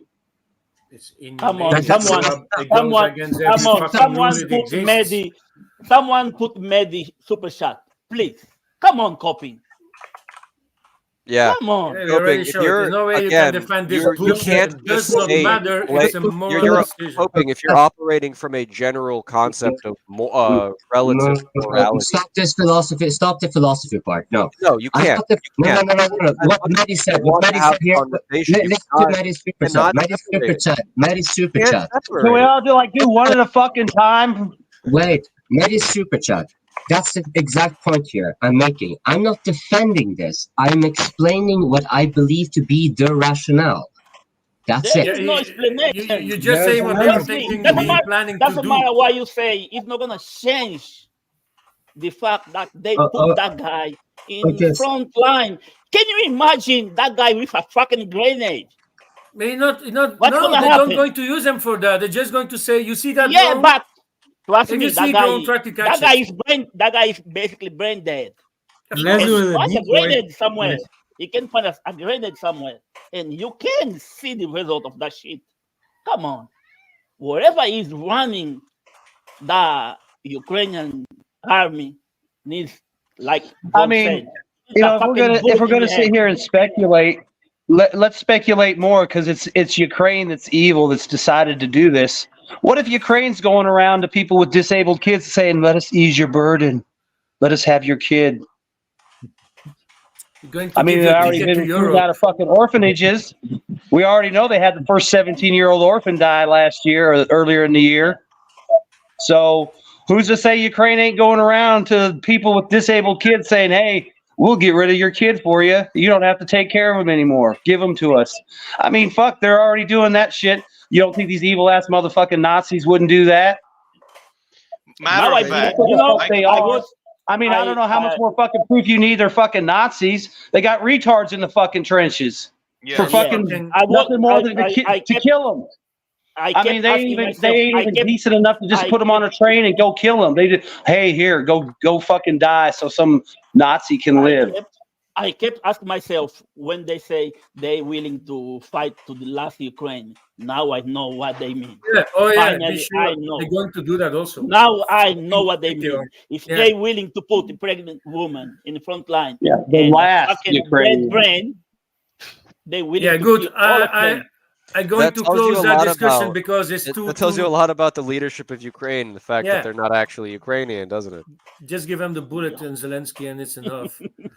But I'm going to close that discussion because it's just we just can't talk about. It's just fucking disgusting. I just wanted to point it out on the open mic, have a subject about it. No, I prefer to talk because I just have 50 minutes left. Sorry, guys. But the planes, they did a fucking amazingly good job 2 days ago. Congrats to Hey, Russia for that. that's too Fuck bad. off, they did it. Well, good. hold They're on, not done hold on. yet. You gotta be consistent. You Innocent gotta be people died, consistent. you know. The Russian strikes were effective, yes, but also the Ukrainian strikes on the 5 or 6 aircraft that were shot down. That was a tactically very good move. They Yeah. did very good. I don't think they're going to be able to recreate And that. I think that's why they forwarded to that bigger attack. And also, Yeah. they have a certain points. They Well, saw they more and more defense supposedly system. they lost the SAM that was involved in that ambush, and they Yeah. lost an NASAMS in the strike. Yeah. They were supposedly they were trying to load the Patriot up onto a train to get it somewhere else, and it got hit by a Kinzel or something. Yeah. So that was what I'm getting to. So these 4 or 5 Russian planes had been shot down. Was probably shot down by a Patriot system that came in closer to the battlefields. That the Russians didn't really know about it. They were still thinking to be safe and launch their fab bombs as close as possible to the danger zone.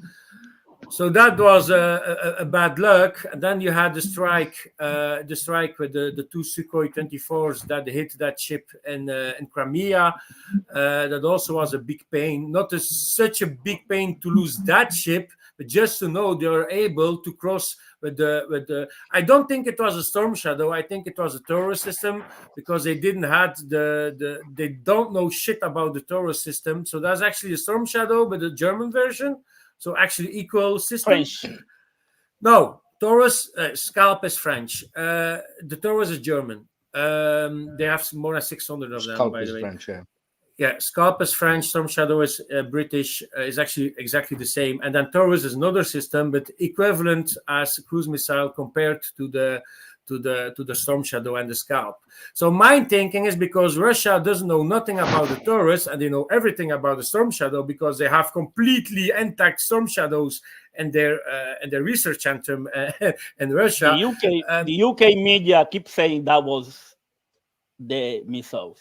Yeah, but they don't. They're not going. No, the thing is, they don't away. going to say it was a Taurus system because that's something bad to know if it's really that. This is something bad. There's a chain reaction. Taurus missile is Yeah, but let me primarily continue. used by Let me just- Eurofighters, and I don't think There's a they've- chain reaction, as I recall it.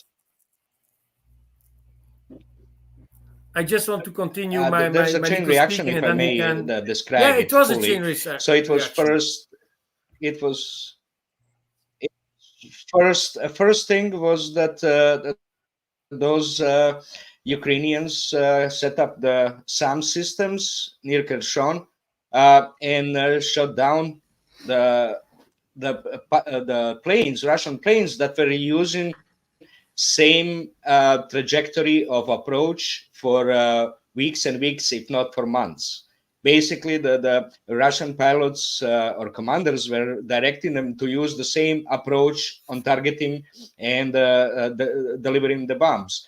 So finally, after months of doing that, Ukrainians set up the SAM systems, probably Western delivered, not Russian type. And then after that, the revenge was destruction of Western operators of those SAM systems. Okay, you didn't include that what the Ukrainians lost.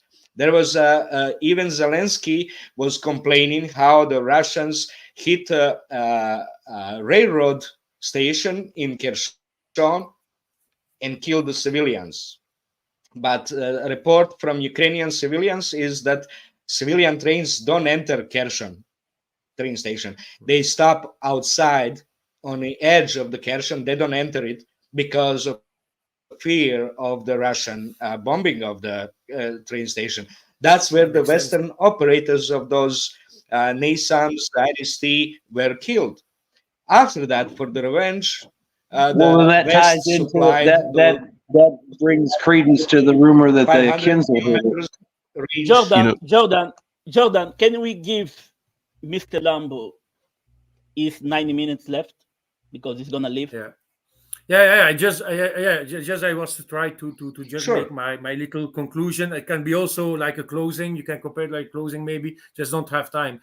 So, like you say, the thing that you say are very correct, actually. But the thing that all happens, so a big airstrike like Russia did is not something they're planning in 2-3 days. They're planning that in a few weeks' time. And I think they just saw it was very necessary to do something, and they started to send some planes coming from the north, like just next to the Baltics and the what is that? There's Murmansk region, whole upside and the north of Russia, where also you have the famous submarine bases. It's like a few thousand kilometers flight. So they're starting to send Tupolev 95s from there. After that, they start to send some Tupolev 22s, so like the supersonic bombers. And they did, I think, in total, they did more than 4 attacks. Also from the Baltic Sea and from the Black Sea Fleet, they started to shoot also with the cruiser. The cruisers were there. Caspian, cruise missiles. Yeah, sorry. Always Caspian Sea. They launched about more than 150 missiles and drones in total. And they started doing that also with drones first. Why are they using drones first? Is just to try to empty the air. I call that emptying the air defense. Because at that moment, you just don't have a choice as Ukrainian or as a mercenary from the United States busy with the Patriot. They don't have a choice what to shoot first, because they see just these drones coming first. And after that, they also had spotters in Russia that tell to the Ukrainian government when these planes are leaving also the airports. So the Ukraine also know coming the thing, but they don't have any not many choices, because these drones are attacking maybe the air defense themselves, so they need to shoot them down. So that's the tactic of Russia. Then they're sending the Tupolev Bears first with the cruise missiles. Why? Because they're carrying up to 8 smaller cruise missiles and maybe not even armed, just also to fuck around with the air defense. And then coming the Tupolev 22s with the bigger, heavier, I think there's weighing like 5,800 kilograms with the 1,000 kilo warheads, the X101s. They're sending these ones. The KH-22s. They're sending these ones, and then after that, they also send some MiG-31s when the Kinzhals, to just making a little cherry on the cake. Like, it's for me, is a perfect tactic to first trying to empty the air defense. You do the MiG-31s with the Iskanders at the same time, right? The ballistic. The Iskanders also are today some Iskander launches. Yeah, actually also. But they did just a beautiful tactic and a good organization of launching all these drones and then the cruise missiles and the different type of cruise missiles to able to take some big targets. And I know I heard, I think it was in Lvov or something like that, you have an air base and some people saying tank factory in Lvov it was, and then you had another one where you have storage, and some say it was some F-16 spare parts. You know, I could be wrong about this, but I heard in a documentary once that the largest cruise missile attack in history before this was during the 2003 invasion of Iraq, where coalition forces used 100 cruise missiles. And so if that's the case, then this would actually be the single largest cruise missile attack in human history. Oh, no, we broke that last year. That record was broken last year by the Russians, actually. When you look back last year, around, actually it was December time as well. No, excuse me, February of 2023, so almost a year ago, the Russians were doing that like weekly campaign of missile strikes, if you remember that. Yeah, but it actually built up. By February, they had launched, I mean, it was like a 12-hour continuous stream. So they I think 28 bombers had been cycling that entire night. It was ridiculous. Something like that. And something that I was really surprised to see over the weekend was this article that was put out by a Ukrainian military officer, and I think it was Ukrainski Pravda. He said that Ukraine hadn't shot down a single Kh-22 missile during the whole war out of like 300 that were launched at them. And I was just super shocked to see that, because that missile was pretty much the bane of existence of American carrier groups during the whole Cold War. And if modern Ukrainian SAMs can't shoot that down, then what does that say about how makes you start to question the 24 Kinjals that the Ukrainians shot down too, huh? Well, I mean, I think the other thing is too, I mean, they said they fired like 160 drones and assorted missiles and cruise missiles. You figure, maybe 50 drones, 110 cruise missiles of assorted types.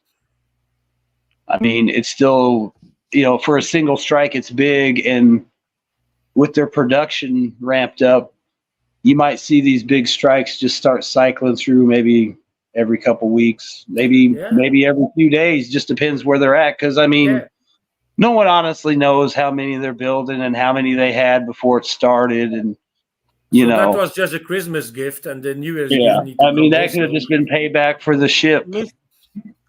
And tomorrow they might, and it goes along with the whole thing too of turning up the pressure. I mean, you've got the open fighting with Zelensky and Zelensky. You've got, I mean, I've been following the shit in the comments and stuff with these units. There's people asking questions about why people are dead and they can't get them back. What happened to all the people that disappeared in the trenches? Why can't these people contact their families? No transparency, no assistance. People on the street saying, I'll go when Zelensky goes. Now you're going to start bombing them and taking out their heat and electric and water as the winter keeps setting in. Make it as miserable as possible for the average Ukrainian, so they want to go down the street and kill Zelensky. And it is a hard winter, and it is becoming a very hard winter too. This is not like last year's winter, which is. And that's pretty much what the Russians are saying: get rid of Zelensky and make peace. Yeah, I mean, we're going to turn up the heat, so to speak. Actually, the weather is not too bad in UK this winter so far. No. Well, you got to remember in Ukraine, since Ukraine is deep within the European kind of funnel or step, right? You get a lot of that moisture buildup, which is why you're seeing snow like every other day in Ukraine now. Yeah. But you're just a side note for you're moving east or west. Ukrainian sources have said that Russia's producing like 100 to 120 cruise missiles each month, and so this last attack was pretty much a month's worth of their cruise missile production. But I mean, something else I was thinking about, and I've never heard anyone talk about this, in the media or anything else like that, is that with the number of surface-to-air missiles that the West is sending to Ukraine, mainly Patriot, but I'm sure there are others like NASAMS. Those missiles haven't been produced in, compared to say what Russia's making, they haven't been produced in very large numbers. I think in total something like 10,000 Patriot missiles have been produced in the whole history of the system. So if Ukraine is using, a couple hundred of those missiles a month, it could, start to drain Western stockpiles after a while, especially given that they're sending, the PAC-3 MSE, which is pretty much the most capable variant of the Patriot available.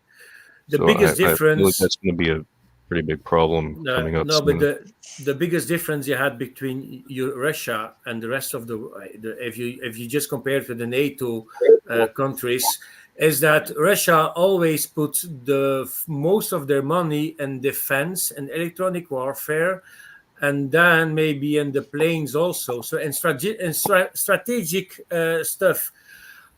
So Russia always had a lot of missiles. Always been their first priority, putting all the money in the missile system. And you just can't see that. Who is first now? It's hypersonic missiles. Russia, not the United States. It's Russia.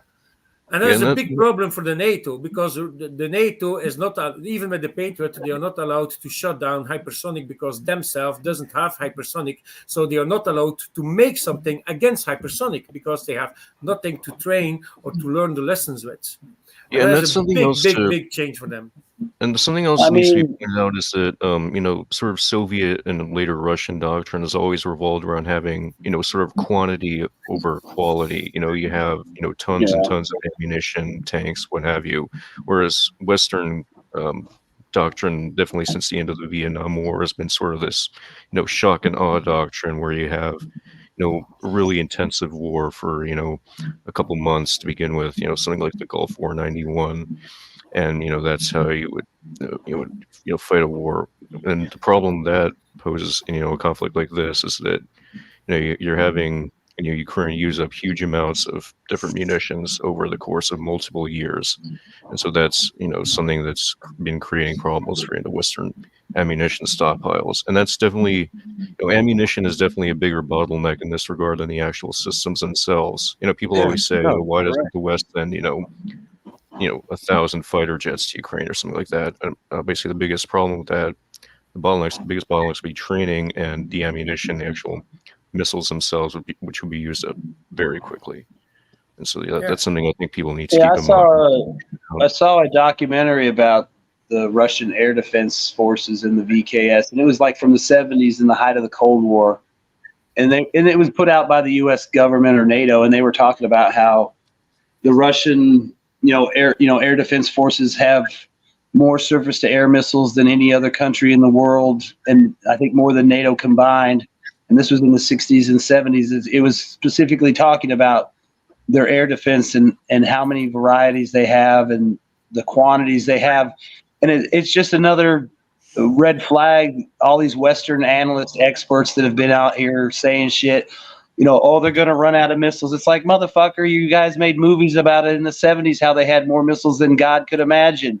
And now all of a sudden, in 2023, the Russians can't make missiles. They don't got no missiles. They ran out of missiles. It's like, even if they got old shit, they still got a fuck ton of shit. I mean, it's like the guy, I think the guy said 60 or 75,000 surface-to-air missiles at the time.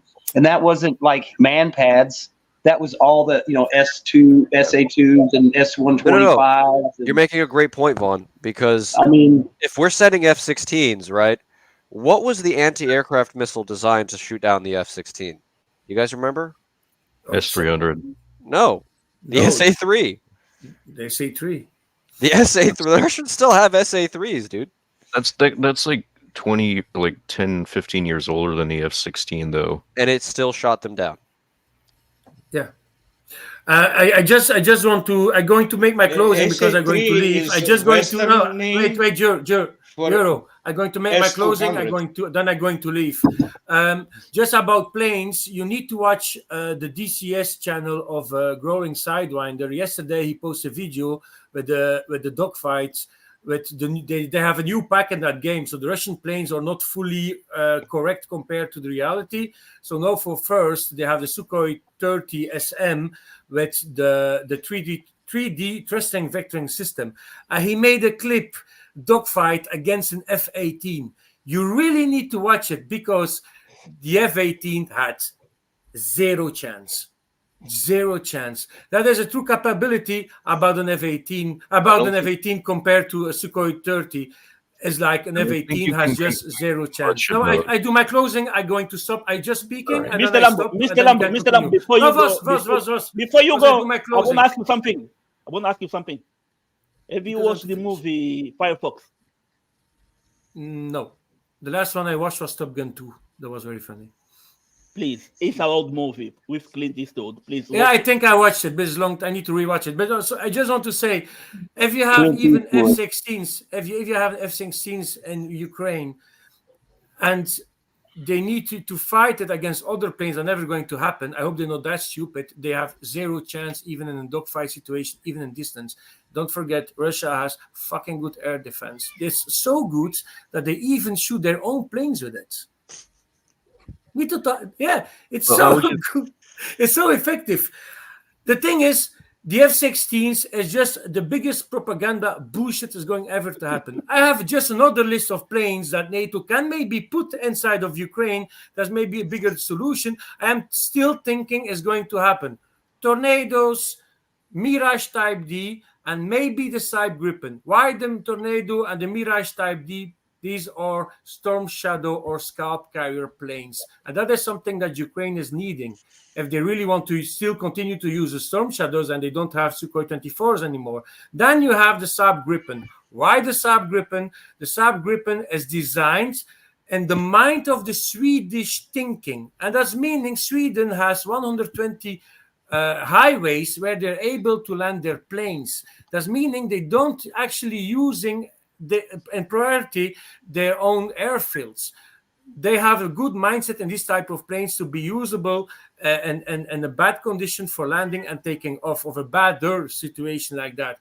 These are just the three planes. The F-16s, yes, very good plane, but not as good as the Russian ones and not effective and certainly not good for the situation you have in Ukraine. You need to watch a video we made a few months ago about the F-16, where also in the 15 last minutes I speak about my way of thinking with the Tornado, with the Mirage Type D. I didn't put in it, but I know the Ukrainians are already training for more than 1 year in France. So for me, the logical way is that they're going to send Mirage Type D. Also, I just want to end with a little conclusion, like Ukraine is losing very hard. They're doing the most stupid stuff. We just spoke about the syndrome of Down type of... It's a war that really needs to end now because Russia is going to win it. If you still believe in Ukraine has possibility to win it, you need to think in a very different way. And I just want to wish everybody here on the panel that's watching DPA a very good New Year's Eve. I see you next day, so maybe next year, so next week in 2024. And I hope you're going to enjoy. I have a very good open mic today. Thank you very much, Wyatt. Happy New Year, guy. Yeah, thank you, Wyatt, to have that fabulous open mic channel. And I see you never going to lose it because it's fucking awesome. And congratulations, Von, with your nomination. And also Putin. You deserve it, Von. You really deserve it. I fucking like it. But you're all awesome. Thank you very much, bro. And Von, I had wait, coping.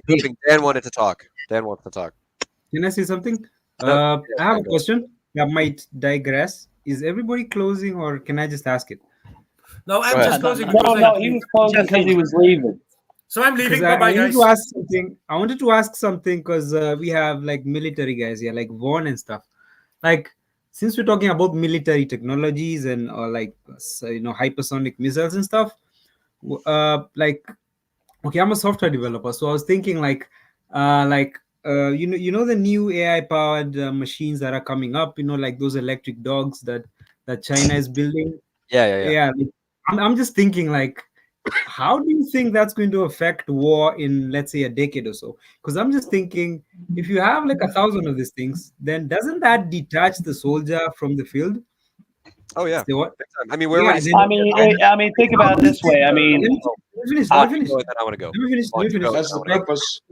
Let me finish. Like, I'm just thinking, like, if you're a weak country and you have to put people on the field to fight, and the other country is stronger and it's going to put these electric dogs and stuff, and you have a single soldier maybe controlling like 5 or so, then don't you think that this is a catastrophic?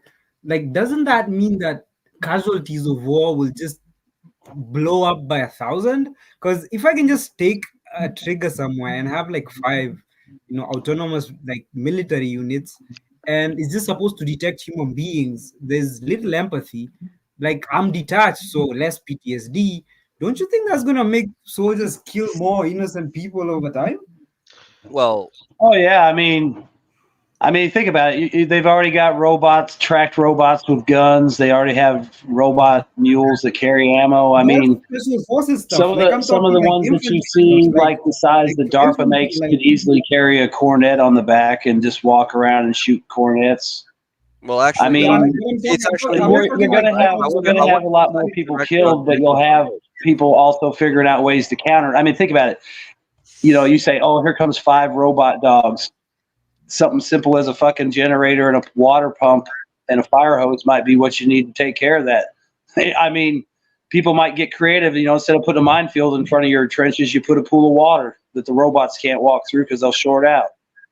I mean, people will get creative, even if you're poor. I mean, you'll probably take more casualties, but people will adapt. With all that respect, you don't need to think about You don't need to be thinking about robot dogs and all this kind of stuff. You got to look at what the Russians are doing now. The Russians are using Lancet drones, right? The new Izraeli-53, which is just Object 53. This is supposedly a drone that has AI built into it, so that it just knows what to target, right? So it's got a pre-built accounting software built in. It can identify through images and video different objects on the battlefield, and that's how you see them targeting these vehicles and these defensive positions and these artillery. There's a difference, but there's a difference between a drone, because a drone is given a probability of a target and then blow up when you get there, like hit it, blow. But when you talk about these autonomous like military units, they have to navigate so many more things. Like they're much more complex than a drone. Well, are you still talking specifically about like these automated like? Have you seen that? Dynamic Like China dogs making that them jump around and all this kind of stuff? Like what I even had that the US using them on like special forces stuff. Those tiny attack things, because you never know what those guys are doing. But like they have this. I'm gonna head out. See you guys. I'm not talking about special I forces. hope I'm alive to see that. I'm talking about if you're talking about mass adoption, first, if I may, about you're asking about is there gonna be mass adoption in the military of AI powered transport military? Yeah, the presently that's not really planned for the mass adoption. What's presently the biggest issue for the individual soldiers and local problem is evacuation. But they talking about quick evacuation presently because the FPV drones are such a problem for the exposed units. But units are on the front are not so exposed. They're in trenches, in bunkers, who is exposed is those evacuation units. They are exposing themselves. They have to evacuate wounded. They have to bring in supplies. Those units are only what you see, the mostly exposed from FPV drones. So they're looking for the solution of that, because at the present time, the frontline evacuation of the wounded guys is waiting for the night time. They're waiting for the night. They cannot evacuate people during the daytime because of FPV drones are seeing 4 people carrying 1 wounded. That's a big issue. So at the present, there's individual solutions about that. There's a TT carrying electrically motivated 2-wheeled stretcher that 1 person can drive, carry out wounded. There's that robotic, the tracked vehicle that was bringing in supplies to the front line in Avdiivka and carrying out the wounded by itself. No present evacuation human was there necessity. That's a first order of the problem needed that to be solved. evacuation points, because wounded have to wait for the dark. So if somebody is wounded in the morning, they have to wait for the evening to be evacuated from the front line and then help medically. So there's a huge talk about it, and the Filatov is offering that electrically powered stretcher on 2 wheels. One person can drive 250 kilos on it. Okay, so they're doing that, and individually they're costing about $300, but the military is not taking it over and producing it en masse. It's just a private initiative, and 2, 3, 4 garages are making it. Garages. Wait, what's the maximum weight? Hold on, Euro. What's the maximum? That's gonna be a big thing. Euro, what's the maximum weight for this stretcher? 300 on a solid surface, but in a mud, it's it's 150 All right, kilos. Wyatt, can you put up my 300 my pounds screen? I need on a soft. would this person be able to be transported on that? No. On a hard surface, yeah. No, I was but going they're to not say, gonna be in I the was just military going in to the say, front line. with like, you've got the FPV drones doing their thing, and then obviously you're going to see more drone systems for different things come in line, and then you'll have, I mean, if you look at the way the Russians clear trenches, at some point you'll probably see the infantry hanging back with the drones up front scouting, and then, mobile little AI units clearing trenches and attacking bunkers, like storming stuff where they can avoid casualties. Why not send out a robot? I mean, I've seen robot tracked vehicles with AT-4s on them and machine guns like PKMs and stuff and Cornet launchers or whatever their version of the AT-4 is. So, I mean, I could see building little armored assault tracks that you could just send out to suppress the enemy, and then the infantry moves up and finishes off whatever's left. Plus, it would be terrifying because you got drones buzzing around, spotting you, flying into you, and they're coordinating with drones on the ground to attack you with machine guns or rockets. You could have grenade launchers mounted on them. I mean, there's a lot of stuff you could do, which would actually increase the casualties quite a bit, but that would only be on the side taking the hit, not the side deploying the asset. So, yeah, and before also, we move on, can we let Brianka, can we let our new speaker introduce themselves? Rockstar. Okay. I'm sorry, guys. I'm here for a case. I am here for just. I'm a stranger, from all this discussion about weapons and things like that. And what I think is that I don't like weapons. But I know that that is an important thing, Don't say that loud because there's too many Americans here. You are all American. No. We go 2 so far. Okay. You hurt my feelings when you say you don't like weapons. Extremely offensive. No. Hold on. Before we get off track, Brianka, please introduce yourself. I am Brianka. I'm from Italy. I am a musician. I like you can see. I don't like weapons, but I don't judge weapons. The father of my girlfriend got a lot of weapons. And I don't want to judge anyone to this kind of things, but I think that we don't have to concentrate on this kind of level things. You're talking about the mood, and we have to make like this or like this. The better way is don't shoot anyone. Don't make anything. I know that weapons you can defend with weapons, and is good. I know that is good. But I think that the technology that we use for weapons, we can use better. Maybe the weapons for scave a tunnel under earth. No, I'm sorry. I'm talking about shit.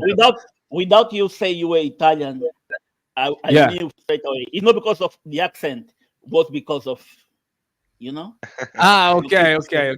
But sometimes many people tell me that I'm Russian for my accent. But you definitely a lot have of people Italian, tell me, no, you have are not Italian accent. You speak like a soprano.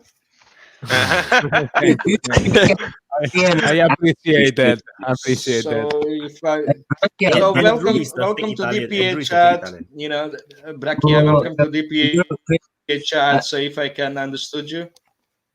So if I don't want to spam myself. Like guitar and your girlfriend. Feel free to play something. So I have you to like play music. something. You like music, and your Can I please ask a question to our Italians here? Yeah. Maybe as a closing, you can do that.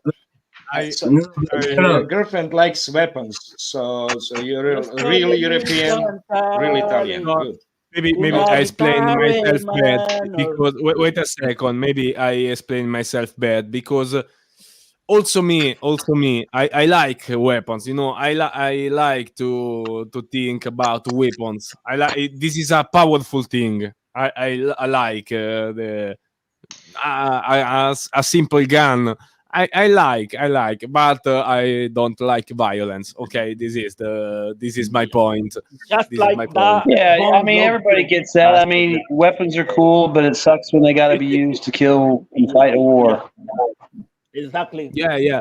But sometimes if people have gun, can make if violent people have gun, can make more violence, and I hate this, but I know this is part of the world.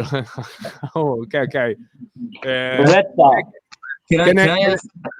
Can I ask Andrew and Brianka and the new speaker here, because I always like it when new speakers come on the open mic, and especially when we have two people from the same nationality. One thing I'm interested in, because I can sort of pick out a fellow Norwegian by his English accent due to his dialect.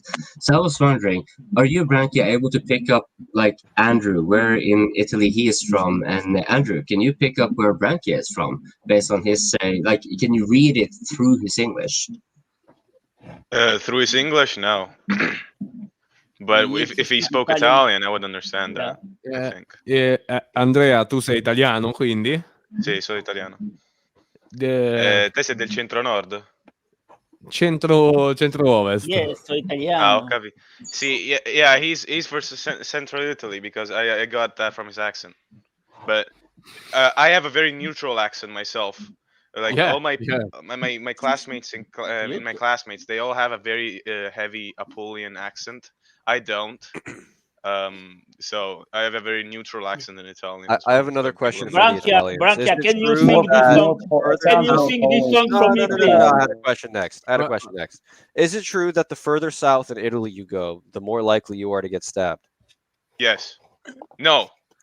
Well, depends. Yes. The further south you go. Wait a second, Andrew. Sorry, I don't understand the question. Can you translate me? Ha detto, è vero che più a sud vai, più è probabile che vieni accoltellato. No, this is not true. I think this is not true. I think Milan is also the north of the Italy is dangerous on a lot of stabbings. But they're all little people down south. So, like, in general, I would say kind of. Which one? But Which one is close? Which one is close to France? Which? Yeah, north is closer to France. Turin. Huh? Turin. Turin is close to France. So Turin is dangerous. No, it's not true. It's not But true. in Turin, there's actually a lot of people with illnesses because it's a very industrial city, so they have a lot of smog. And so they have high cancer rates. Yeah. Oh, you want cancer rates? Bud, let me introduce you to my hometown, just a few miles away from Chernobyl. Chernobyl. Okay. And maybe you can have superpowers, you know. Yeah. And your second town, Alan, is close to the place of birth of our Lord and Savior Christian. I remind you that, you know. What? Your what? You don't know Christian Wyatt? He had to leave. Yeah, I don't think he does. Branchia, can you sing that song for me, please? Io sono What song? italiano, una guitarra in mano. I know that song. Give me a second. Love me some l'italiano. Ma only the ritornello, you know. Only the. What were you singing, Boz? Holy Netanyahu? Von is Netanyahu. Play some solo note. You got a guitar, dude. Come on. I also get a piano. Lasciatemi cantare con la chitarra in mano. Lasciatemi cantare una canzone piano piano. Lasciatemi cantare perché ne sono fiero. Sono un italiano vero.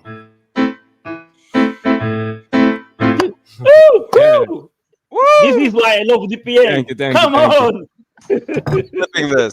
Oh wait, Brianka, do you have a YouTube channel? No. I Andrew hate can- social things. Andrew can sing Baggira Rosa. Andrew, ma sei turco? Ma che cazzo fai? No, sono andato in vacanza in Turchia e mi sono riempito di roba. You can sing. Okay, sorry for Italian. I say, but Andrew, you are Italian. Why are you showing Turkish things? You know, this is what. He's in Armenia at the moment, I think. Greater Armenia. He's visiting his gypsy uncle for Christmas. Andrew is He what was we in call Turkey in last English a shit disturber. Andrew is what we call located in the capital of Christendom right now. Yes. Okay. Hook him up with Taylor Wow. Swift. Yes. Is that a dervish's hat? Yes. Okay, Toby. Double. Double fed up Double today. head. Okay, Are you Toby, jealous, give Toby? us something to talk about because you always go something good. Me? Toby. No, not you. Yeah. The kangaroo guy. Oh well, you know, they Yeah, beat Toby, tell Pakistan us in the about cricket furries. this week, so there was that. That was like a big national highlight here. I don't know. I was still thinking about what you guys were talking a long time ago. Where everyone was complaining and having a big cry about this political situation in the world and their politicians all suck. And it's like, what rock are you going to look under to find the good people who are going to like run a good political system? It's like, I think you're setting yourself up for failure if you think politics is a source of joy or if you think it can be fixed. That's a hard road to hoe, man. Like, there's actually something pretty pathetic about tying yourself to the political wagon where your emotions depend on the behavior of politicians. Like, that's like chasing bad women. It's going to end badly, you know. Like, you've got to get out of that shit. Find other things in your life to tie yourself to. Not only is it pathetic, it's also depressing. Like I'm It's a road to misery, I think if we stop voting, see all the guitars. If you have a look at Brianka here, see the guitars on the back of his wall. That's going to make him a happy man, and it's going to make the people around him and his family happy, because guitars are a source of happiness. Politics is not. Okay, can we break down? Can we make a spectrum of what is a source of happiness and what isn't? So guitars are a source of happiness. Toby's poetry is not a source of happiness. So we need to eliminate Toby's poetry. I don't write poetry. I write If I may ask prose. you one question. The thing, I think if we stop voting, Toby, if I can ask you one question, because they can control us no more as a voters.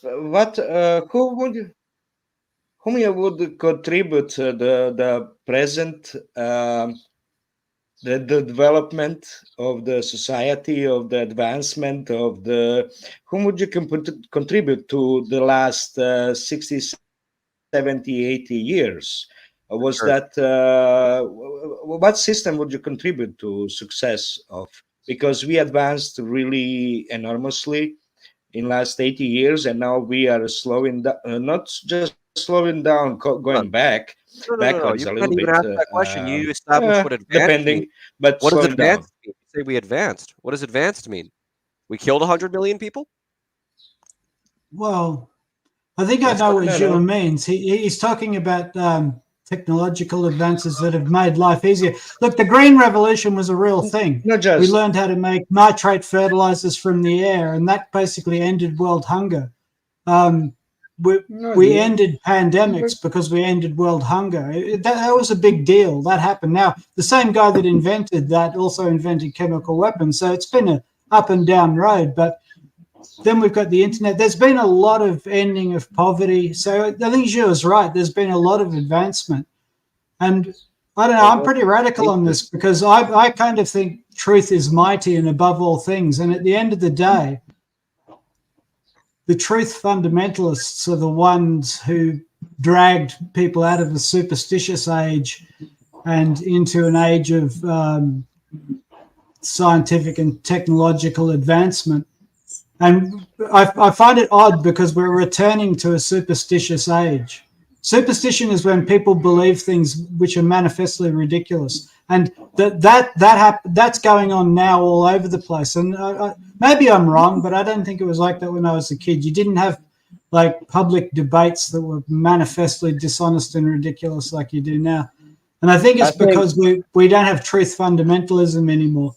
And what I mean by truth fundamentalism is like a deranged, passionate belief in the truth. So we can ask you something. What do you define as fundamentalism? Fundamentalism is like a weird extremist belief that like something's important. I think it's a lot simpler. The reason why the technology and the advancement is slowing down is because all the people that did it are dead and dying. Like even if it's not. I mean, think about it. The people that built the Western civilization, they're all old men or dead. The greatest generation is gone. The engineers, the vast pools of engineers and welders and shipbuilders, they're all gone because no Generation Z or Y or whatever is going to want to build a ship or climb up and build a skyscraper. So, I mean, I think that's probably the easiest explanation. Progress is slowing down because the people that created the progress are all dying off and the legacy is garbage. That's a bit of an that they left behind don't want to do what their parents did. Look, More I'm sure like I Andrew meant, and I can come to the agreement and generally prosperity state that our generation is with pretty lazy and numbers. doesn't want to do a lot of shit. But there is also a Yeah, well, lot I of think- hard workers in our generation that's going to have to pick up the slack when shit gets hard. The world is also a little bit more global than that. I mean, like people don't like to admit it, but most of the internet and the modern technological age was built in Asia. I mean, like the Asians have been working very hard. They've been picking up the slack that Vaughn's talking about. The Chinese, the Vietnamese, the Koreans, they've all been contributing a vast amount of work and material wealth into the world that's built the internet, built most of our PCs, built a lot of our machinery. So, the work ethic and the scientific advancement, it's a global thing. The Westerners like to sort of like be nostalgic and live in the past and say that it's all them because like some British dude built a steam engine back in the day. But the reality is that for the last 50 years, most of the work in the world's been going on in Asia. I think And, you know, a lot of people out of poverty too. Sorry, I think the flaw here is the thought that's that, advancement I meant. all human advancement. I think that the flaw here is the idea that like the Western world has an idea that all human advancement would come from them, which is not true. Like history didn't stop. History did not stop moving just because like Britain is no longer the biggest, the superpower. History will not stop. Human beings will not stop being human beings just because shit about UK. I don't think I'm like saying anything about human Western. beings have been human beings and will be human beings going on. Just the West developing all these things was just part of human beings doing human being things, and there will be more human beings to do more human being things in the future. That's true in a spiritual aspect as well as technological as well. Like, you know, for all the degeneration and all the spiritual degradation in the UK, all the furries and the you know, the disgrace that is the UK right now. All of that nonsense. Leave UK alone. Come on, guys. My whole point There are a was lot just that there are a lot of people, even in what they France, really meant. who are having like a spiritual awakening, Vaughn, and it's a glorious thing. No, it's I mean, I never said it was all the West. I mean, my whole point is the men that built the modern world, whether it's in China, Asia, or the West, they're all dead and dying. And the legacy they left behind isn't continuing the progress they created. It isn't building on to what they did. It's just leeching off the system that they put in place, whether that's the Asian system, the Indian system, the UK system, the American system. The men that built those systems are dead and gone and dying off. And that's my point. And it's worldwide. Now, granted, maybe some countries are doing better because they're still in a heavy process of development like India and China. But at the same time, they're going to have the same problem. The people that did the work are gone, and the people left behind are lazy and don't want to keep it going. You know, they don't want to maintain the streets. They don't want to maintain the sewers. They don't want to build new buildings. They don't want to do that shit. It doesn't matter if it's in China or America. I mean, it's just not. The world's changed, and in some ways it's gotten worse. And there's a lot of lazy ass people that don't want to do. I mean, they're more than happy to mooch off grandpa's infrastructure, because they ain't going to go dig a ditch and put new fucking pipe down so the infrastructure stays up. You know, because grandpa said the pipe will last for 100 years. Yeah, I mean, that's all I'm saying is I just think that the people that built the world are gone, and the new people left behind aren't really all that into keeping it going. If you create a society where there is less need, there will be less necessity to invent. Like, this is what happens. Like, the Chinese have a higher necessity to invent because they have more poor people, they have more things they need. But let's look at a Scandinavian country. What have they invented? The Chinese? Yeah. They pulled 800 million people out of poverty. Okay, what did they invent? Yeah, but what did they invent? Okay, maybe invent is the wrong word. Like technologically, like take advanced technologically. That's the right word.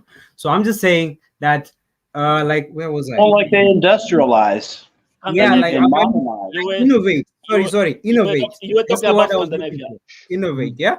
Now Scandinavian countries, you do not expect they can have really nice companies that come up, but you do not. If you are asked in the next decade where the next big like technological advancements will come from, it will not be in a Scandinavian country where everybody is well, everybody has food, a house, social security, police everywhere. Like, it's probably going to come from people who need it, like India, like China, like ASEAN countries, African countries, even South America, you see, because those people have the necessity to do so. Like, America did not become what it is today because it was a rich country all through. It became because it had a necessity to do so. If someone is attacking you, like even Britain, like I had that way back. The reason America became the way that it did because it was full of Puritans who thought that truth was unbelievably important as a virtue. All the countries you mentioned. Sorry. All the countries you mentioned is full of malaria. You know, they need vaccines. No, I'm just saying, like, the more Daniel, if I may interject here, Daniel, I am actually from Norway. I am from Scandinavian country, and I can actually give you a very concise example why Scandinavia is not a good example. The example you actually want to go by is continental Europe, and the reason is actually twofold. This is because Norway actually brain drains much of continental Europe. For a variety of reasons, and that enables us to actually have quite a lot of technological output way above our weight. We are kind of similar to Israel in that way, but it is a very different dynamic, like in the sense that we are punching above our weight. We are similar size in population and whatnot. And also, I would like to say you should really look more into the continental Europe as an example rather than Scandinavian countries, because there's a completely different dynamic going on there. Slapping that Alan referred to earlier, because I just want to go back to that. I know it's 2 hours old, but Alan definitely loves it when his country is cock slapping Europe, and this is true. Think about it here. Per November 2023, 17%, I think, or 14% of Russia's oil revenue came from the EU. What does this mean? Well, this basically means that down the line, Russia is going to be arm twisting the balls of the EU until the EU starts singing the correct tone. So but that's the continental Europe. You see, we become then the lesser of two evils. That is Scandinavia for you. And this is Norway in specific, though. And it kind of pertains to Sweden. To a lesser extent, but I just, since you mentioned Scandinavia, I just want to say Norway is not a good example in that regard. But the rest that's not a good example at all. The idea that the logic I was putting across was that the less people have, the more they innovate to get. Necessity is the mother of invention. Let me give you an example. Let me give you an example that's home. We draw the continent. We draw the continent and have the innovation that there is in Europe.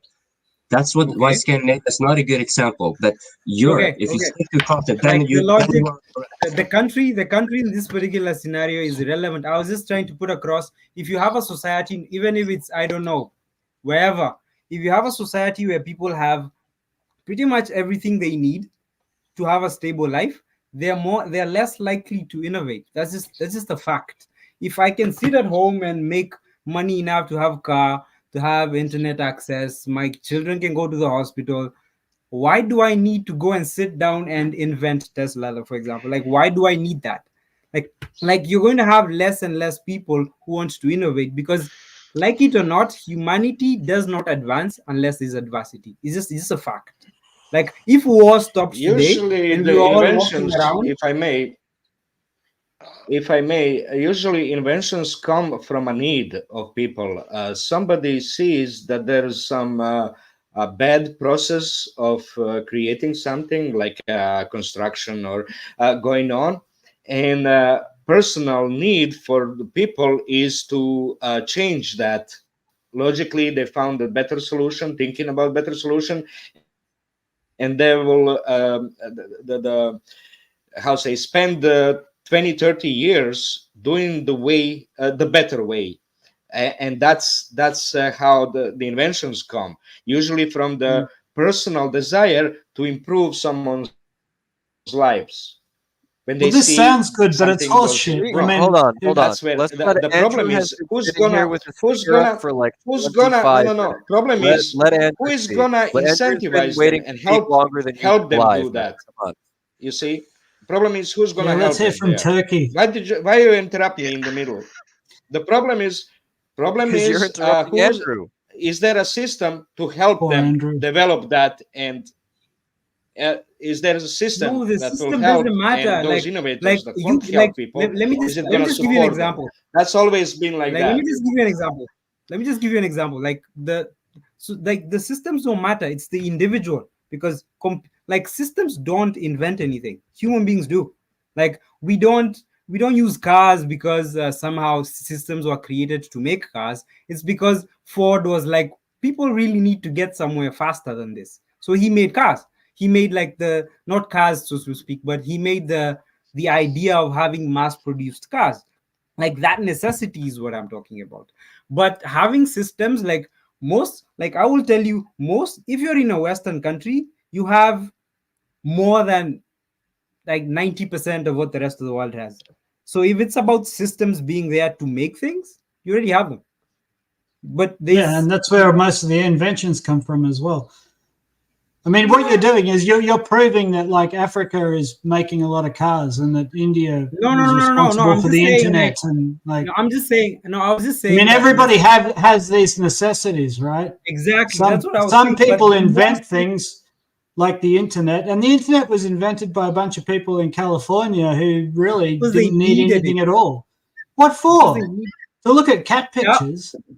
The internet was mostly created to connect. Was it DARPA? Like they needed to connect this universities together so they can have like a central, like a way to transfer knowledge easily. Yeah, but that's stretching the definition of need. It's not like that fed any starving people. Anyway, Andrew, what were you going to say? Well, I was going to say that actually it is. I think that in the field that concerns me, and I think also concerned Alan at one point at least, in the field of astrophysics, for example. Let's take that one as an example because that is probably the future of mankind, right? We see that the man hasn't landed. The last time man has landed on the moon was like in the 70s, and since then, what have we done? Jack shit. What? We haven't done much. We haven't done much. Domestication of bacteria. Yeah. Okay. We are domesticating bacteria. The thing. What has changed? That's the next then? big thing. What has changed since then? Domestication of Euros, mom. Yeah. What has changed since then? What gives, Alan? What's wrong with you? I'm just teasing you. I'm not trying to be much. Andrew, we do have the James No, you're not Webb teasing. You telescope hate like what that. I'm saying. Yeah, that's you true. hate what Manny I'm makes saying. a good point. That's your problem. Yes. Like Please the don't reason hate we what I'm haven't saying. gone back to the moon is because we already know what's there, right? You don't have to accept it. My point At the wasn't present, really we are that. My point was domesticating rather bacteria. that the competition between great powers on Earth incentivizes technological advancements and not cooperation between countries. It is competition, it is war, it is hatred, and it is multipolarity that leads progress. That is very simple. That's my opinion, at least. Okay, fair enough. Yeah, there's a lot of historical evidence to support that. Yeah, and I mean, society hasn't changed much since the 70s. I mean, technologically not technologically speaking, but you know what I mean. Like since the early 2000s, for example, what has changed? Well, now there's a lot of more, the genders is kind of like the stupid social stuff, but not much technologically has changed. You know what I mean? I mean, you look at our study. You kind of brought me up when you mentioned astrophysics. That's your generation's fault. Not at all. Adam. No, it's Andrew's fault. It's Andrew specifically. It's not our generation. It's Andrew specifically did it. Well, what have I done? Hey, it's you and your people, man. Fucking your fault. What do you mean, it's my people? fault. It's your fault. You didn't do much. You didn't do nothing to stop us. You didn't beat us when we were children. It's your fault. Andrew, you think that technology don't go on in your in your age, generation? In your generation, you think that the technology don't go on in your generation? I mean that in a way that there hasn't been great technological breakthroughs in decades. What about AI? Are you sure about that? Are you sure about that? I mean, AI, No, but okay, it's yeah. Well, cloud technically computing. There's no breakthroughs. It's true. It's true. There's what about the internet? There's no technological breakthrough. In the last 2 decades, the advance. It's a huge. The internet is the problem. There's a huge cloud advance computing going has on. been massive. Are you guys nuts? That's been a massive technological advancement. No, the internet may be the most important technological advancement in the last 800 years. Take it easy. One. Yeah, I agree. The internet is like the biggest invention we've created so far. I love the internet because of internet. Like the fact that I am here. But at the same time, Daniel, can I ask you the one question? internet is going to free us from England. Please, stop it. Daniel, have you read the private chat? May I say something? No, you may not. You're please wait.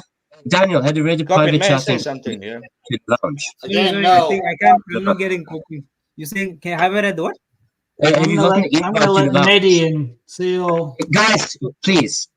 Daniel, have you gotten the invite to the lounge? To the private? Yes. I can see the chat, but the invite? Yes, he got invited. Your email. It's in your email. Check your email. Okay. If you get the email, you have to check your email. Awesome. Okay. Yeah. You can continue, please. Welcome to Maine, boys. Yeah. Mehdi. What happened? There was white man hello, in the Mehdi. house. There's no technological advancement going. Breakthrough going on. Nothing happening since what you said, going to the moon. But what's happening? It's a huge advancement that will enable next breakthrough, which is minimizing the technology, minimizing it, creating all the technologies that were ideally that were formalized and created are being minimized now. So now you can space everything in a smaller space, all of it. That will enable combination of different smaller systems to cooperate together, just like iPhone was doing, minimizing the computer, right? It's just a minimizing Artificial computer. Now you can intelligence, carry it. That's what iPhone did. But my point is that that minimization is enabling next breakthrough. By minimizing it, now we is can enabling see the smaller absolute things. enslavement of the layman. But what do you mean? Yura, if you look at the distance in time between the last breakthrough and the yet to come breakthrough that will be enabled by this minimization of technology. That's normal, right? Historically normal. Yeah, it's like a curve. Think about Historically PS4 normal. and PS5. They are similar, but if you think about PS2, is a very longer curve by What PS, about like the PS2 and PS. I don't think the flashlight Sorry, is someone talking? There's Okay, a I was pretty just simple saying. question we need to ask. If the internet is such a powerful tool that we've created, we also have to acknowledge it's a very effective weapon. So, what is 80% of the internet used for? Porn. This is huge. We should all know the answer to this. Okay, Right. that's yeah. There's So, an S where curve. are you seeing some sort of There's an massive S curve. technological advancement when all we're doing? Porn. There's an S curve of any adoption. So first, since the breakthrough, you have a long period of trying to figure out how to make it cheaper. Right? Then you make it cheaper and sell it massively. So then comes mass adoption, suddenly goes up. And then when it's saturated, that's when all the possibilities of using it for whatever it can be used, that's when the that's when we see benefits of it. So the present, I think we're forgetting. Now everybody needs to sit back and relax. Hold on, I want to hear what internet stock he wants me to buy. Drew got something. I think what we're forgetting is that the biggest invention in this decade, in the past 10 years, has to be artificial intelligence. That's just a fact. Because pretty soon you'll have such a just the other day they have an AI system that can teach other AI systems things. That means that you're going to have mass autonomous systems that can do other autonomous things without human beings. You can have an AI system teaching another AI system how to be an AI. Just start talking. All this talk about no technological invention. advancement is just nonsense. I remember I'm from the generation where we didn't have handphones, and I remember doing my homework on a typewriter, and it's all there's so many different things that have happened. AI, predictive analytics, optimization technologies have improved tremendously. They're all in the same family. We have we have high-speed rail, reality. we have 4G and then 5G. Our communications have improved so much. Our transportation have improved so much. Our planes have gotten faster. We have those are not just sending inventions, probes those to the are moon. iterations We're of the sending current probes through Mars. system. You know, we have so many things: electric vehicles, personal mobility vehicles. Just imagine your life 20 years ago and think of it today. It's so different. Today we can't. 20 years ago we won't be sitting around talking in this forum. This doesn't exist. You know, computer games have gotten a lot better. How everything right? minimized. You have VR. Yeah, you explain minimization. There's so many things that have happened. Just because you don't interact with it doesn't mean it doesn't happen. Innovation happens every day. Innovation happens much faster today than 10 years ago. And 10 years ago was much faster than 10 years ago. And so on. The curve of innovation is... So I think the best thing we've invented is having systems that can fasten the rate of invention. Yeah.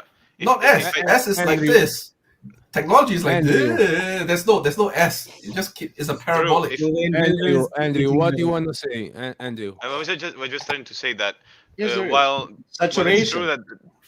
that I was agreeing with Daniel that in the sense that it's improving already existing technologies rather than inventing totally new things. For example, AI isn't an existing technology. Yeah, it's 40 years ago. No, it's not. Actually, AI is completely different. The AI is a completely different deal. Artificial intelligence is a completely different thing in and of itself. That's why we didn't have it before. Just for example, we have true AI, not real AI. Just an example. Before anything not that kind of AI.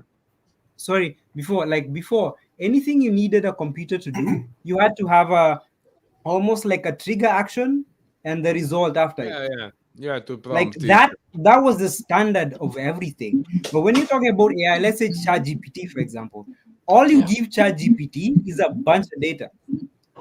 And then it relates that data to possibilities of what that data means, then gives you a result.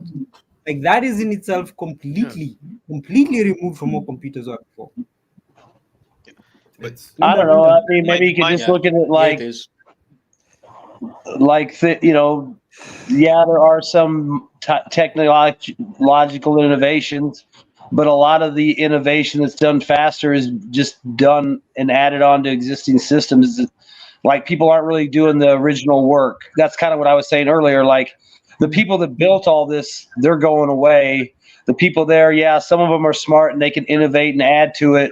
But there's a lot of people that are just know enough just to add to what's already there. And if it wasn't there, they wouldn't be able to create it or, come up with the idea on themselves. So that's what I mean. I mean, I'm not saying there's not innovation and advancement. I just think it's slowed down a lot because a lot of people are just crutching off what's already here and not really trying to innovate. Yeah, I mean, like penicillin, for example, like that's an invention. Yeah. Okay, but I have to push back on what Daniel is saying about AI. AI isn't that special. Is revolutionary. Yeah, it's not special. But AI it's isn't that special. revolutionary. AI also has AI all of that. AI also have all of that. That relationship they're talking about, from the data, how it pulls the information from the data to then present you an answer. These are all handled by algorithms in the backend. It just looks magical to you because you don't actually see the work that is being done because the computers behind are just churning away. But there is a bunch of guys that actually understand the algorithms and how it pulls the information. Yeah, I do actually. What I'm saying is the concept of it is quite unique. Like I said before, pretty much 99.9% of what we used to do in a computer had a trigger action and then a result after. Every single one. Everything. But this is computing from 20 years ago. Exactly. Even before. No, I'm saying like AI has. That's why like AI is unique in and of its own. It's pretty unique. No matter, it's like not if real AI, Daniel, it's not real AI. Yeah, not yet. Why is revolutionary? Why AI is revolutionary? No, if I may explain, like, what do you consider why AI is AI? revolutionary? If I may explain, previously for computing, you have a particular set of data and a type of processing that calculates through that data. So basically, whoever wanted to deal with it has to own that data and processing type or program, right? Well, now all of the information is available, and now you have contradictory informations that computer is using to delineate what information is going to use. Well, previously, if you have, I'll say in a computer, if you have contrary data, the computer crashes. Now it doesn't crash. No. It chooses which data to choose. It's guys, strange. I just right? read a comment Drew on is like YouTube. to say something. I want to hear what Drew wants to say. No, Brianka had a comment. I actually work with AI. Drew, hold on. Just give it. I want to see what Drew said. You're reading comments on YouTube. A guy say CRISP is all the technology, really, and is this true? You know something about CRISP? Is like is that CRISP, that thing where you inject and then you get the change in the genes? CRISP is like biotech, when you are actual doing biotechnology. I don't know. Biohacking. And we do about 20 years ago. We started to crisp things. The strawberries. We want better strawberries. We put something in strawberries, and they will good. The strawberries Drew, I've got a question for you. What happened to Japan?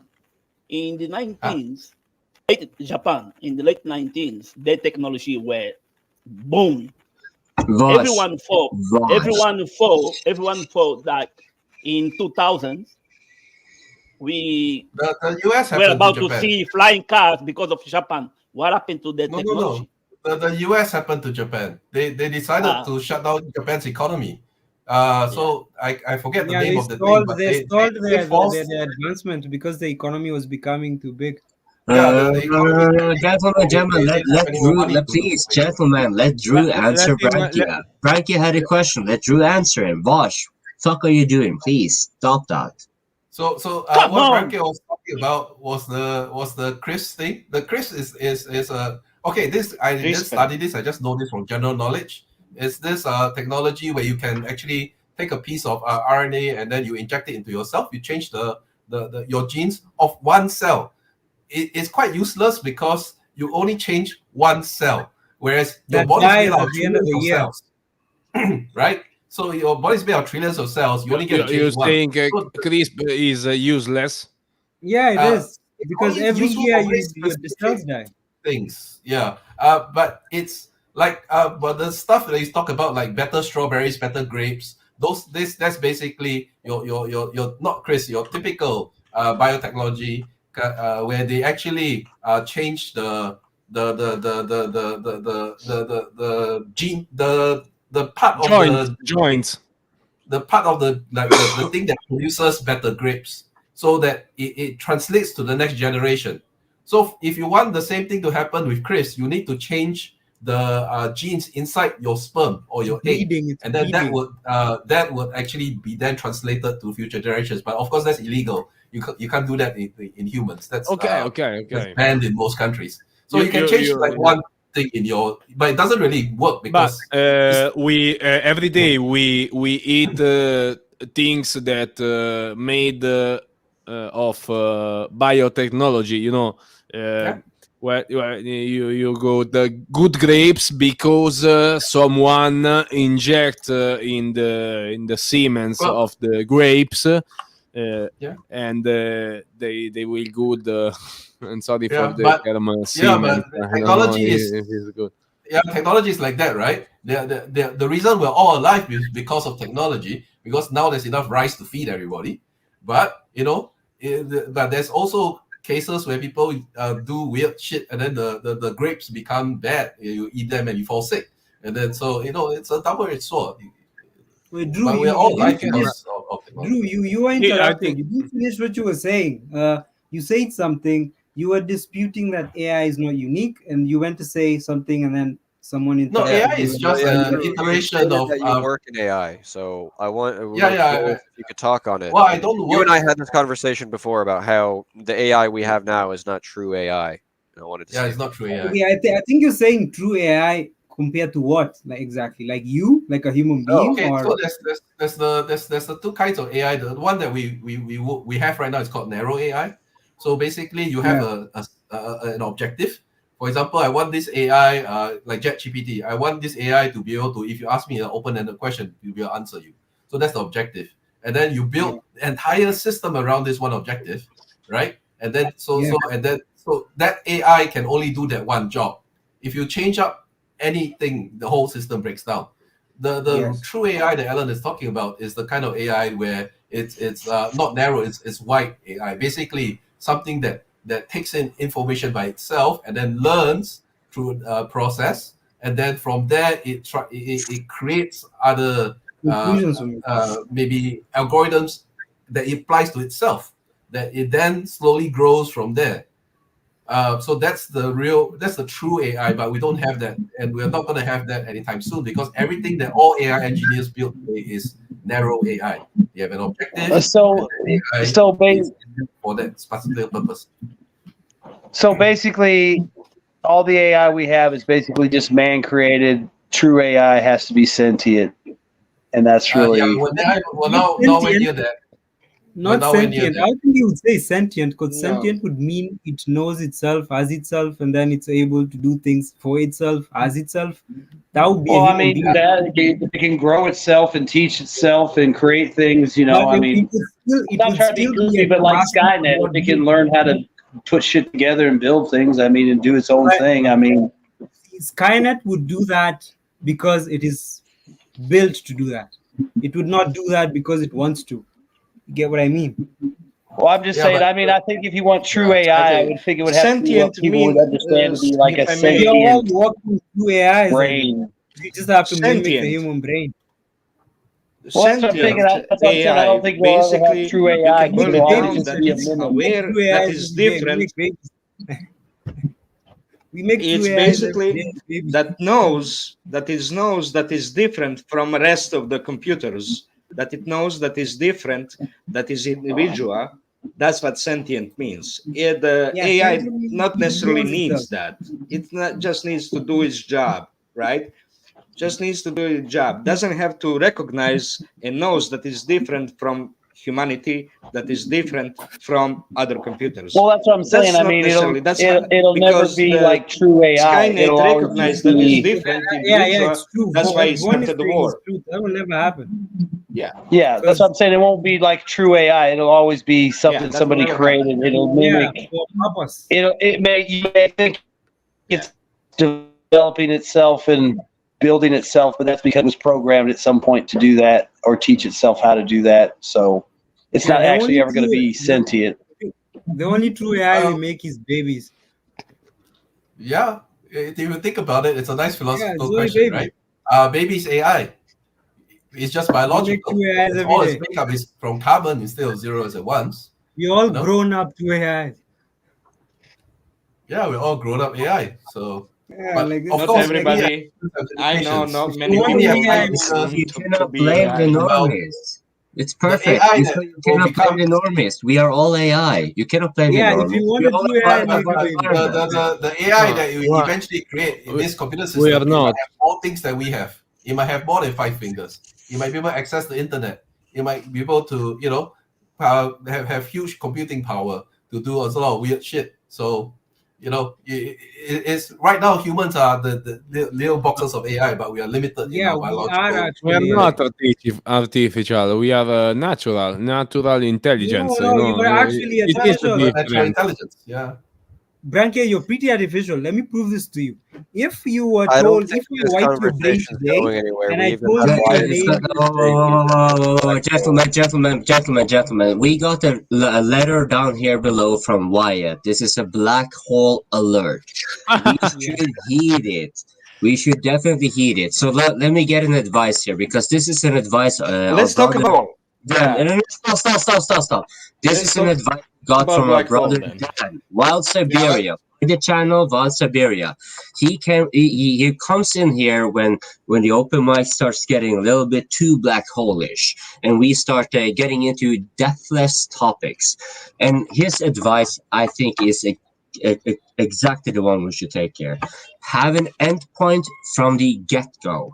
What are you trying to find out? Have it clear for everyone. Let the other one finish the point. Try to keep it brief. We are having a discussion, not a wilder philosophical, how can we go out into the wider world? Because while the open mic does last for many hours, let's be respectful of why it's time.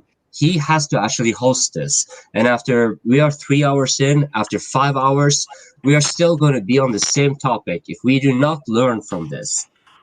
So please, find an endpoint. Are we discussing this? Like, where are we going with this? Someone nowhere. Coping is trying to cope. Yeah, I think we're all just trying to cope. Basically, the question is just how innovation was created, and we've pretty much contributed. Let's get back to mentally challenged soldiers. Yes. Yeah. Matter of fact. I actually got the Visit Ukraine.today article about demobilization and demobilization of Ukraine. What changes does the government propose in the new draft law? Essentially, the new draft law's proposals have been mobilizing disabled people of the third kind, which would be the least disabled, essentially, and mobilization of the women. So that is essentially what is being proposed in Ukraine, and what has already part of it has already been passed. Actually, I wanted to raise something. That's actually minor news. A little second for me, please. I ask a second for me, Andrew. Please, can you translate me what you just say? I read in the private chat. Don't worry. Okay, I wanted to say, have you guys seen that article where the U.S. is trying to, I guess, stop a convention in I don't know which country it was, a convention about genocide or something, because it would then open up it would open up a loophole for American soldiers to be prosecuted, and now the U.S. is trying to stop that. Can you share that article? Can you share that? Have you read it? Yeah. I was looking at it today. All of this is minor. The one thing that's going to happen that's going to screw with all of us, basically fuck up all our lives, is the one thing that they are trying to do right now, which is to steal the $300 billion of Russian assets. Yeah, that's fucked up. Like that one will pretty much. If they do that, hold on. 300 million or 300 billion? Billion. I've got a theory on that. Guys, because they've been talking. I don't care where you are. Well, my theory on it is they've been talking about seizing these assets for like 2 years now. And I think we're at the point now where even if they seize the 300 billion or they don't, the world has already moved on. So if they decide, no, hear me out. Oh, yes, you can't tell me. Yes, Drew, you cannot tell me that anybody is going to put money into the United States or Europe after seeing the end game. The mere fact that they're talking about it, so much tells is a signal to the rest of the world. These guys are fucking nuts. We can't put our money there. That's what's happening. Money is still flowing. Money is still flowing to the US. That's why the US dollar is so strong. Because it's not though. Look at US Treasuries. It's been declining. US Treasuries is going down. US dollar is strong. That's the difference, right? Yeah. So the moment they actually do this and they say it's legal, that's where all the trust disappears. All the Saudi money moves out. All the Chinese money moves out. The whole system goes to shit in a handbasket very, very quickly. And when that happens, we're all fucked. I don't care where you are. I agree with you, Drew, that would be the catalyst for the whole system to go to shit. Drew, I'm saying we're all going to shit. I'm eating you first. Yeah, what I'm saying is the decision. What I'm saying is the decision to move away from this dollar, that's already made. So the decision to go to shit is already there. Seizing the 300 billion. Yes, seizing 300 billion is going to do. It'll accelerate it. I'll agree with you there. But all these countries, they've already decided. They've already decided. You don't get it. A lot of the money is still in the US and Europe right now. And yeah, I do get it. It's all in Europe. It's mostly a lot in of the Belgium. money from Europe got shifted It's to not the being US. touched. So that, They cannot touch the money. so- That's not true. Yeah. It's still in Europe. once No, they cannot touch it. Once they cannot touch actually it. rip the 300 billion okay. out, the trust disappears. Let me explain so all that why money they is going cannot to go touch out of it. the US into the rest of the world. Yeah. So Sorry, it's, I didn't hear But it's that not last the part. first time that they did it. They did the same thing. It's not the first time. It's not the first time that they did that. Yeah. It was And that's what I'm saying. Like, the fact that these guys talk this way tells me that the rest of the world is just going to move first away from them. Iraq gold. Then the second thing that they did was they accepted Guaido as a representative of Venezuela. Okay, they had to do that in order to give him the right to take the gold. Okay. No. So they have to create someone. So they admitted him. No, don't interrupt me, please. Let me finish. It's not frozen. Yeah, It's not frozen. It's taken. it's not stolen. It's still in the same spot. Just still who can handle it officially. Who has the Whether right? it's still there, we don't know. Of course. Officially, Oh, it's still come under on! judgment. Don't interrupt, please. Please, it's not moved. Gold is not moved exactly. But in whose name is it? It's in the name of the Venezuela. And the representative of Venezuela is Guaido, so he can manage it. He cannot move it, but he can manage a politician the anymore, but investment in it and all of it. So he can take a loan in the name of Venezuela based on that gold. That's what they're doing. They're stealing that loan in a based on that gold. So in order to take the money from the Russian, these 300 billion, they have to create another Russia formally, legally, in order to give it. That's not what they're doing. Only That's like not you true. go to bank. That's not true. You're so wrong. You're so wrong. Please stop it. Stop it. Let me explain. Let me explain. I'll share the article with you. I was looking for it here. Nobody else can do. Just like nobody else can go into your bank and take your money from your account. It's the same. Nobody else can go into the Fed and take the money out of it. Nobody else except they have to create formally, legally Russia Federation, another one on another computer in order to provide a signal through the SWIFT. Let me explain. Through the SWIFT. Right. Let me explain. Right now, that money is waiting the signal from the computer that's named Republic of Russia, Russian Federation, in order to get that signal through the SWIFT, and then they can transfer it somewhere else. Okay, it's automatic process. It's like program. It's a program. It has to follow the stated rules. It's not a person Let's speak coming in and just transferring the money from one.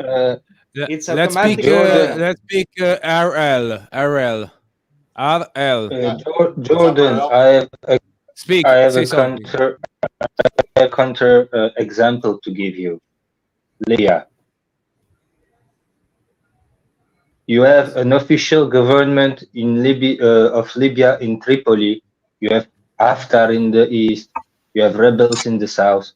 The money of Gaddafi in the pocket of Europeans. Okay, so here you have one example where they stole the money. They stole it legally, illegally, by creating whatever. The actual official government of Libya never get that money. And that's my point too. Like at this point, whether they steal the money or not, whether they steal it or not. What are you trying to say? So can you explain? I'm just telling you, Jordan, that it is possible to steal the 300 billion of the Russian. It is possible. It will have drawbacks. It will have drawbacks. I'm not saying it's not possible. I'm saying okay, how it needs to be done. How it needs to be done. I'm explaining. One at a time. Too, right? I guess that's been my point all along too. Like at this point, with the 300 billion, whether they technically or officially seize it or not, what I've been saying is the damage has already been done because of Libya, because of Afghanistan, because of other things. Like if they don't take the 300 billion, whether they do or they don't, the decision's already been made. Moving away from the dollar. Difference. There's a big difference. And then you have another. The decision's the same. No. And then it's how they do it. And then you have another example. Euro was just describing. You have how another they example, might, which is but that's not how Syria. they're going to do it. And they are not going to create another Russia. Look how they did with the money of the Syrian regime in Europe. They let me agree with Ariel. Let me agree with Ariel. Confiscated. That's another the money way. is in dollars. I'm sorry. Okay, can I speak? The money is in dollars. Only the U.S. creates dollars. So the U.S. and the accounts that we're talking about are in U.S. Somewhere that the U.S. government can get to, because it's the only one that actually owns all the dollars. So it can take those dollars if it wants. Like there's nothing preventing it. All dollars are created by the United States. Nobody else. Yeah. So the U.S. can take them back if he wants. Yeah, but that doesn't mean all the dollars are owned by the US. You can't say they are. That's why they reach a big part of the 300 billion Russian money is in euro. Still, same thing. Not in US dollars, but euro and US dollars are kind of the same. It's also a hodgepodge. It's also a hodgepodge of Russian, like public assets and privately owned assets. The only way Russia can prevent that money, it makes all the difference. Yes, it does. You don't know shit about banking. Jordan, I have a question for you, Yura. Couldn't it be possible? Okay, for, so what did they Western... do? Yeah. For Western governments, couldn't it be possible to create an ad hoc law just to seize Russian assets? Yeah. Oh, they wanted to. Everyone's telling them not to do it. They created the laws that govern do it. It's not about law; it's about practicality to do it. Let's say, they're going to create a law. What they did, how they did with 1.5 billion. That's that was interest on this money in Europe. How did they do it?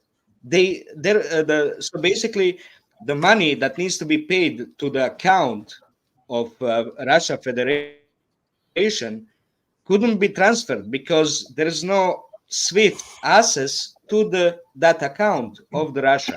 Okay, in ECB, they couldn't pay that interest. So they had to create a new corporation that can receive that money.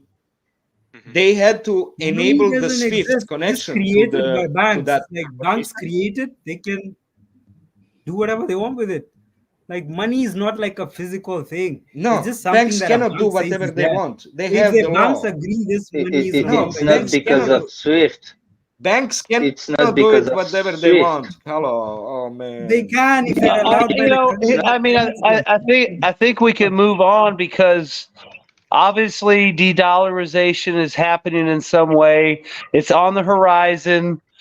If some dumbass decides to seize 300 billion from Russia, it's going to accelerate the process. I think we can all agree that it's a bad idea and it shouldn't happen. And if it does happen, bad things are going to happen, and we can move on. We don't need to worry about creating a law to do it. If whatever they do, if they steal it, it's bad and it's going to have worldwide consequences. Doesn't matter how they do it. And yes, it's possible. You've all explained how there's some potential ways it could happen. I think we're kind of beating a dead horse. Thank you very much, Vaughn. I want to actually add on what Vaughn said there, because when we're talking about de-dollarization, this is yet another black hole topic unless we actually have something to get into. So maybe something to get into. Yes, please. Nunya, 300 billion. It's a lot of money, but if you scale it to the US debt, the US federal debt only, it's only 1% of US federal debt. Right. Only. also. So, what's your point? No, the only reason they're going after it now because Congress has stopped the money. No. So they I don't get the point. Get more money. That's why they're hunting for more money now, and then this is just sitting there, so they want to take it to continue. What I want to mean is that U.S. debt. If you take U.S. federal government debt plus U.S. different state debt plus private debt, all of it is around 100 Nobody trillion. is saying that I United think States this is cannot fund the this is Ukraine. what will trigger the Nobody end is of saying U.S. that the United States cannot. dollars, economy, finance, positions. More than You should remember that Trump was saying that EU has to take over the NATO financing, that has to contribute. That's one of the messages from 5 years ago. Then the next message is now again, EU has to finance Ukraine. It's political problem in US. It's not financial problem or anything. It's just political. They want to force EU to militarize. They force in EU, just as we were saying earlier, how the EU is colony of the United States. Yes, it is. So they're forcing us, forcing EU to do that funding, to recreate, because ECB is not properly set up. US is forcing ECB to change its rules so it's a normal central bank, so it can become a normal central bank. That's why they're forcing EU I have to go, and I wanted to say only one thing, that the problem. No, maybe the problem is that we talking with a little of bit angry. We are too much angry. We have to speak peaceful and Rocky, can I ask you something? solving we have to solving problem peaceful. You know, I don't want to be, I like guy you when you came in, but now I changed my mind because you're trying, this new. You want fucking me? No, okay. I understand. No, it's a joke. I'm joking. Branka. It's true. Please Wait don't a attack second. him. I don't Please want don't to attack be Italian. the guy who Rocky. play guitar and think peaceful. I Can have I ask in you my something? heart the problems of the world. I'm not Can I ask you the something, one Rocky? who I play. I Don't don't take care me too about. serious. Don't take me too serious. Can I I was ask you- joking. Can I ask you Yeah, something, but Rocky? I like it's like a joke, Read but the also t-shirt an and then you read advice, that. and I like Read it. Voice's t-shirt I have to go, and I want to say to you all that you have to speak with less anger and more. I don't have the word. Andrew, can you help me? Sorry.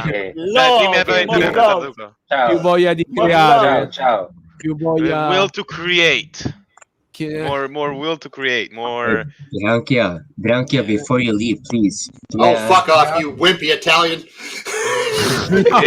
No. They're joking, Branka. Don't worry. Fuck you. Yeah, no. I hope that was loving. I hope Branka, Dropping. Okay. I want to hear about dropping. Ciao. You guys should go on a road trip together and hang out with some Albanian train Vaughn, hoppers. shut up, Vaughn. I only have one question. Brianka, do you have you got the entry? Are you in the Telegram group with so we can we converse with you later, and the translation. I want to ask Rocky something. Yeah. I understand that. I come in the situation, and the situation is very hot, and I like it. I come in this situation because the situation is hot. I really like to got this kind of conversation. I like it, but try to find a friendly solving. You know, I don't understand. Yeah, If a Russian guy was here, I will say the same to him. You know, try to find a cool situation from everybody. We have a lot Brianka, of Russian Brianka, on what if Telegram. we call you and you sing and then we get in better moods? What? No. Sorry. No, You no. come and sing, we get Sing into Baggira better Rosa. moods. Sing Baggira No, Rosa. I can bring my child also. He no, can I also guess play music. this. Do you think Una mattina mi sono svegliato. Oh bella ciao, bella ciao, bella ciao, ciao, ciao. Una mattina mi sono svegliato e ho trovato l'invasore. This is a political song in Italy, you know. I like I know the the song, song. but I know the not song. the political. I know it's. Yeah, I know it too. And so thank you to everyone for conversation with me, and thank you, Andrew. Where are you, Andrew? I'm here. I was looking. You're shaming about Bella Ciao, the Bella Ciao song. No. I was looking for something over there, and there's nothing. Okay. This is only una scusa. Una scusa. Remember to join the Telegram group. Yeah, I will. Okay. Thank you guys, and good night. Thank you for coming on the open mic. Thank you for coming on the open mic. Good night. See you, bud. And I've got something copying. Yo. Wait. I want to say something first. Wait. I want to say something first. I want to tell you some shocking thing. Brianka is not a DPA viewer. He discovered the DPA Open Mic on Twitch. So he was like, when you see his shocked face, because when you are saying things, right, he probably never heard before. He's like, what? I just had this mental image in my head. Can you imagine this poor fucker is just on YouTube and he's surfing around and he saw Vaz's shirt and he's like, oh fuck yeah, and he clicked on and then he's like, holy shit, what am I doing here? Yeah, no, he's a cool guy. Yeah, he's very cool. Because any guy with a guitar is cool. Yeah, you should watch Andrew. And don't meet him in person. He sang my song, He sang my song. Yeah. So. But what is the cool thing? So what's the cool thing is that he don't know DPA at all. He just pounced upon the channel, and then we were talking about military stuff. And then he got interested. He wanted to join the conversation, and which means that we have chance. We have chance to get more people into the community somehow. And I find that encouraged. It's just that it's funny that he don't know DPA. He don't know about I was covering Ukraine war and all of these things. He was talking to me in private chat. I was sharing all the links, and then he's like, then after that you all start to talk about 300 billion. His face was like, what? This is why I love awesome. DPA. Great community, and things get really nice when Drew is on. Drew always defending China, and why always China number one about China. No. Two different, two the guys. only real China. Different the CCP. There is no real China. The only real China is a baby. Why say China if is he's defending China? That Drew means somebody is attacking China. Yeah, if you don't attack China, I won't defend it. If you attack Singapore, I'll defend it. Okay, if he's defending China, it means somebody is offending China, right? If somebody is offending China because he doesn't know, it's the West is offending China. And Dri is from. I don't defend China. I defend reality. Because he knows about I it. defend We don't know reality. it. Yes. You just explain what's the truth and what's the reality against the Western propaganda. China. It just explains what's the If truth. you tell me the US is shit and don't ever go there, I'll tell you you're wrong. The US is a very nice place. No, but I think the US is just scared. Like the US is just scared that it doesn't know what to do as number two. Like if you check this guy called Mabubani, he's some like economist professor, and he was like, the United States has never had to consider the idea that it's number 2 for 75 years. So you have to understand, number one, okay, let me give an example. When the US loses its position as number 1, I think it's going to be incredibly dangerous for everybody else. Because if you've ever been like when you were kids and you were in fights, there's this guy who's always winning, and then he loses one fight. You do not want to be the guy that fights that guy next, because he's going to take out all of his frustrations on you.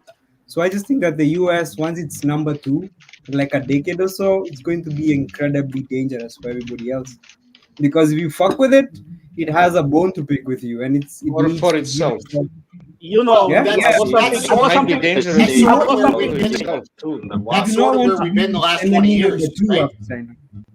Yeah, we've been that way. I've got something to say. You know, these people, yeah, they go something in their mind. They've been Something intelligent after the Second World War. So after that, they thought they're gonna be in power forever. Yeah, that's what they thought. There is new people in town, and guess what? They are not white. Yes, the white ones, they say they don't look like us. Russia. The other one is China, and the other one is India. And guess what? They don't speak their language.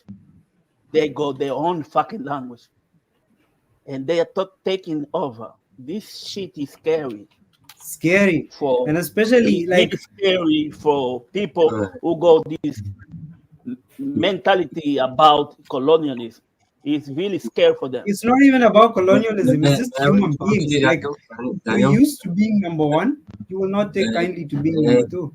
And I actually have a response to that, because you will see this pattern very regularly. If you have a dominant factor, a dominant position that is waning, then it will be necessarily having to resort to the more repressive measures, which it did not have to do earlier. Yeah, it's going to become very dangerous. If you see, guys, we're seeing all this happen now, though. Right? If you see the power France have in Africa, in Francophone countries, we see the power they have in these countries. It's scary. But now, these people is saying, fuck off. We don't care about your fucking language. If you don't want to deal with us, take your language with you. And the French government is like, okay, we're going to do it. It's like something the people in Africa are happy to speak French. Let me just add on to what Voz is saying. I don't speak French anyway. Like, if you want to know just how much power France has in like its old colonies, they have a treaty. Is it a treaty or a what? Where you have to keep 50% of your money in their banks, not just that. This is number 1. All your money. So you have to keep all your money in their banks. That's number 1. And number 2, when you want your money back, you can only get, I think, a quarter of it, and it's a loan. Like it's your money, but I'm going to give you a loan on your money, and then you're going to pay a loan on your money in a bank that I own. And I just, what the fuck? Hey guys, I just want to make a point about that's how banking's that's how world financing works. It's not about not colonialism. That's how financing works all over the world. One at a time. Nuno had a point here. Let's just let Nuno come in here, and then Euro afterwards. Because I think only Nuno had a short point, I hope. Okay, I was just adding that. Okay. Well, everything that we're talking about the last 15 minutes or so. I want to say that's how financing works. Every country, when you sell something, your money stays in their bank, okay? But it's in your name, in your country's name. When you buy something from them, you get a loan, but it's only in your name. It never you never buy with your imports. You see, if you have money that you receive from your imports. Let me explain. Let me explain. Please, No, please no, don't. You're confusing. Let me explain. Jordan, you Two different always make accounts. good points. That's You what he's always make confusing. good points. You're But you take confusing, too Jordan. long. I had You a always make good You're points. confusing, You always come up with good points, but you take too I try long. to be polite. No.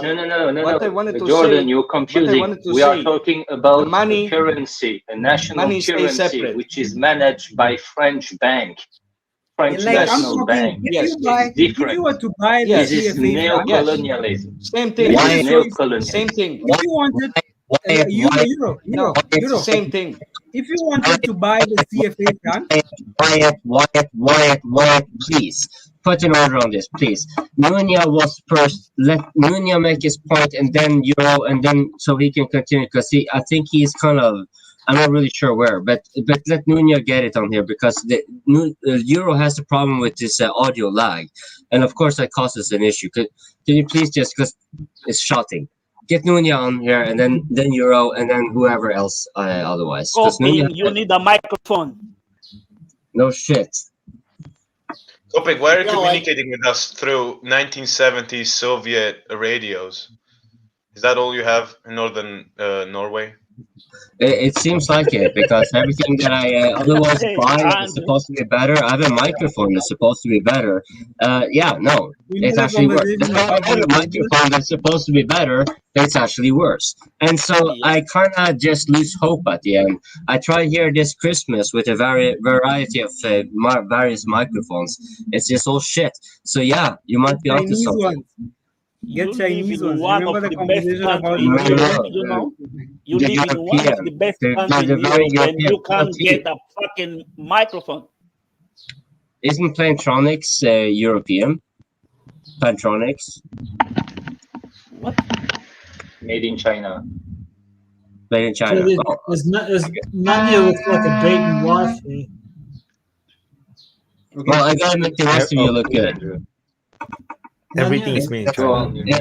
Anyways, Nunia, let's get back to the open mic, please. Nunia, you had a point here. If you remember. If I remember correctly, geez, I think what I was going to say was what we were talking about, once the U.S. realizes that they're no longer number one and they're number two. I think they realize that. And I think that they're trying to grasp and hold on to power. But keep in mind, everything that we've been talking about on here the last 20 minutes, the forever wars, the chaos, the shitty standards of living, all that, we've experienced that in the last 25 years.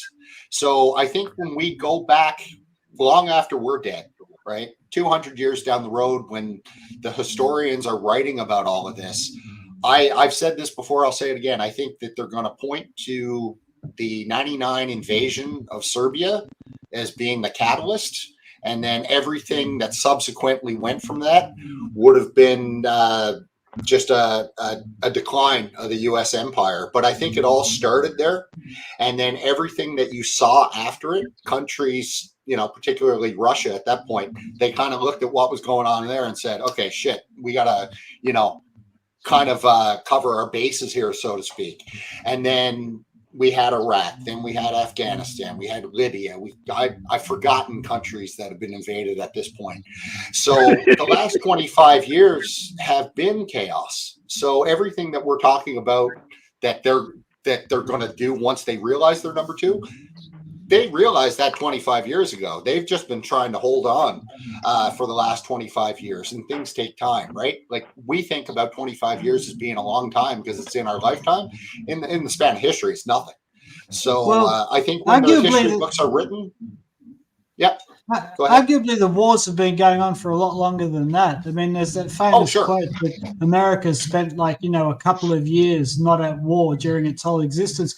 I wanted to sort of slightly change gears here and ask you guys, did you see Tucker Carlson talking about Mike Pompeo? Because this is kind of interesting. A court in the US yesterday said that Mike Pompeo and the CIA could be taken to court because what they essentially did was they decided to go out and murder somebody, right? And this is kind of interesting because the CIA has murdered a president as far as most people are concerned. They killed Kennedy, right? And this was a lot longer than 25 years ago. So this is what I mean. Like the history of violence and lawlessness by the powerful is pretty long. And I wonder if, like, the way Tucker Carlson put it was very good. He basically said, you know, he's watching the television and he watches Mike Pompeo say that he decided that he was just going to kill Julian Assange. And the way Tucker described that was, this guy is using my tax dollars to go and murder somebody, right? How is that lawful? And that's a really good question, right? That is a really, really good question. Since when does working for the government give you a license to kill? I mean, in the UK, they've got all their James Bond fantasies and the rest of it. But if you live under a rule of law, since when do you get to go just murder somebody because they embarrass you with information? And I think that, you know, like, this is a really interesting question that's come up, and it cuts to the chase of whether or not there is a rule of law. And the thing is, I agree that, you know, like that there is a lot of war for profit in the world, but I don't think it's recent. I think this has been going on for a very long time.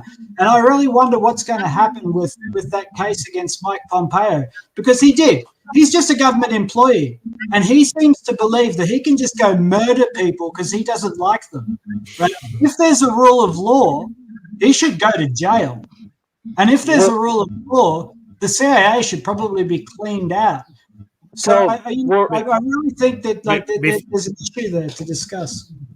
So what I wanted to ask you, were we at war at the time when Pompeo did anybody in our government, did we have an official declaration of war? Not against Australia. I want to cut a bit. Dean Machine that is in the backstage, please look at the private chat. Yeah, thank you. What? Hey, Archimedes, how you doing, bud? Yeah, good. I'll let you guys keep going. I'll jump in. Like, and this is the thing also, like, there have been drone strikes that have killed Americans that have been authorized by government officials. You can't do that, right? Like, there's so much gets allowed these days, and there's power creep in the halls of power. But this is murder. Like, yes, in war people die, right? But you can't go killing American citizens, not according to the rule of law, just because they were in the road, because they're collateral damage. And you certainly can't go around killing people because they embarrass you politically. Well, not in theory. As you just mentioned, operating under the idea that human beings are moral. Human beings are not moral. And the systems they create are also not moral. To be, as you mentioned, American citizen. Julian Assange is not American citizen. Yeah. He's Australian. I know He's one of you. That's why. Same. Look at Guantanamo. The people they kept without a trial, without any proof, by torturing them. 20 fucking years. Where are the rules of laws? It's not an issue because they make their own laws. Remember, the United States for several. I'm not finished. Thank you. United States for several times it's advocating for rules-based order. Their rules for their order. Yeah, but that's laws are made for being changed. They don't give a fuck. They went to Iraq. They went to Iraq illegally, according to international law. They destroyed Serbia illegally, according to international law. They killed Gaddafi, destroyed Libya illegally, according to international law. They intervened in Syria illegally, according to international law. They don't give a fuck. Because it's the one who has the biggest gang. Okay, so what happens? But what happens when that comes home, right? Because we're seeing now that Trump is being pursued, right, and under ridiculous pretenses. America is sliding into a situation where political people inside the US are going to just start gunning down their opponents. I mean, this is what happens. It's like you don't get to be a little bit pregnant and you don't get to drop off a little bit of the rule of law. Once you start authorizing dudes like Pompeo to go around murdering people because they embarrass them politically, where does it end? I would argue that it ends with a slide into civil war, not on any grand principle, but just because people lose their civility, and they start acting in a really barbaric way. And arguably, we are talking about United States. We are talking about United States. Come on. The history of United States was to make their own law. Who has the right of law has the biggest gun. That's United States. It's in the core of their history, of their existence. I mean, I don't get what's so hard to understand. I mean, we're the big boys. We do what the fuck we want, and we don't care what anyone thinks. I mean, what's so hard to understand? Exactly. I mean, it's wrong. That's the way it is. We're dicks. Yeah, but you're talking about state power. What about if it's Mitch McConnell against Chuck Schumer? They just have a shootout in the Senate. Like, do you remember when Julius Caesar attacked another country just because he needed to pay a loan? Like he was like, I need money. So he went and killed off an entire nation just for that, because he was the strongest. That's just how it works. Power is not moral. That's just how the US did not become evil today. It's always been like this is nothing new. Like it has always been fucked up. The only difference is that now we can always find a reason to justify whatever we want to do. Just look the way they go the country, and you're gonna know why they. Yeah, but Vaughn, my point is there is no we. Like, you can start off by having a we. It's us against them, right? But once you start like murdering people because they embarrass you, and once you start doing it really long, well, yeah, arguably they killed Kennedy and the rest of it. I mean, if you could say the United States doing that, I mean, now you got India possibly smoking a dude in Canada. The Saudis smoked a dude in New York, supposedly. I mean, the rule of law is you don't do that, but other people see the U.S. doing it, so they're like, hey, why don't I do it? It's it's kind of a liberating thing too for a lot of these people, because it's like, hey, if they can do it, why can't I? I mean, India's a big country. Russia's just like Russia. You got a problem, just send some polonium by the fucking umbrella. I mean, killing people is no big deal. I mean, everybody does it. I mean, I don't even know why. And we do it, and we act like we don't. We act holier than thou. But we do just as much evil shit as everybody else. I mean, we just don't give a fuck what people think. Because what are you gonna do? Not take our dollar? You're not gonna do what we say? You're gonna kick us out of your country? No, you're not. You're not gonna do anything. You're gonna fucking do what we tell you. And if we're an asshole, then we're an asshole. I mean, things might change to where that isn't such a great thing, and people can leverage it against you. But right now, still, for the most part, we get away with what we want because of who we are and our position in the world. You keep talking about we. I'm talking about y'all. This is all between y'all. Yeah, I mean, y'all, sure. us. I mean, it's my country. I mean, it's my government. I mean, so my question is, what happens when they just start shooting we get away with what we want because of who we are. The only difference is that now the guns are pointed inwards, not outwards. Yeah. But it's the same thing. Like, there's nobody changed. It's just a day in the office. The only difference now is that it's Americans getting killed, not some diplomat in Congo or some president in South America or something. Like, it's the same thing. Just that now the guns are pointed inwards, which is good for everybody else because they don't get shot now. You shoot each other. Fine. Yeah. Let Mehdi speak. Then I wanted to say something regarding America and being world police essentially. Let's bring the new guy in too. Oh hi, Dean. Yeah, sure. Let him introduce himself. Of course. Okay, there we go. I turned the mic on. Yeah, we can hear you. Yeah, I'm just Dean Machine. I don't know. You guys, I watched it a few times now, and it sounds interesting. I get hate speech strikes and misinformation strikes and all kinds of stuff on my channel. Based. Been on YouTube for 11 years, I think. Chemtrails. I did chemtrails. Got hit right away on that one. That was when I started. So Anyways, you guys sound like you're talking about some pretty wild shit, you know, about what's going on in the world and like the money, where the money goes, you know. It basically is, right? It's all about the fucking money. You know, you want to know what's going on? Follow the money. Who's the richest? You know, what are they doing? How do they get that way? It's fucking crazy what's going on right now. And yeah, I basically just officially retired. I'm 61. Oh, congrats. You know, I just can't do it anymore. They want you to do all kinds of crazy, stupid shit, you know, that you know in your heart and soul it's fucking wrong. Yeah, Dean, what are your pronouns, by the way? Pronouns? Yeah, Dean. Yeah, they need your pronouns. Well, it would be there's male and female.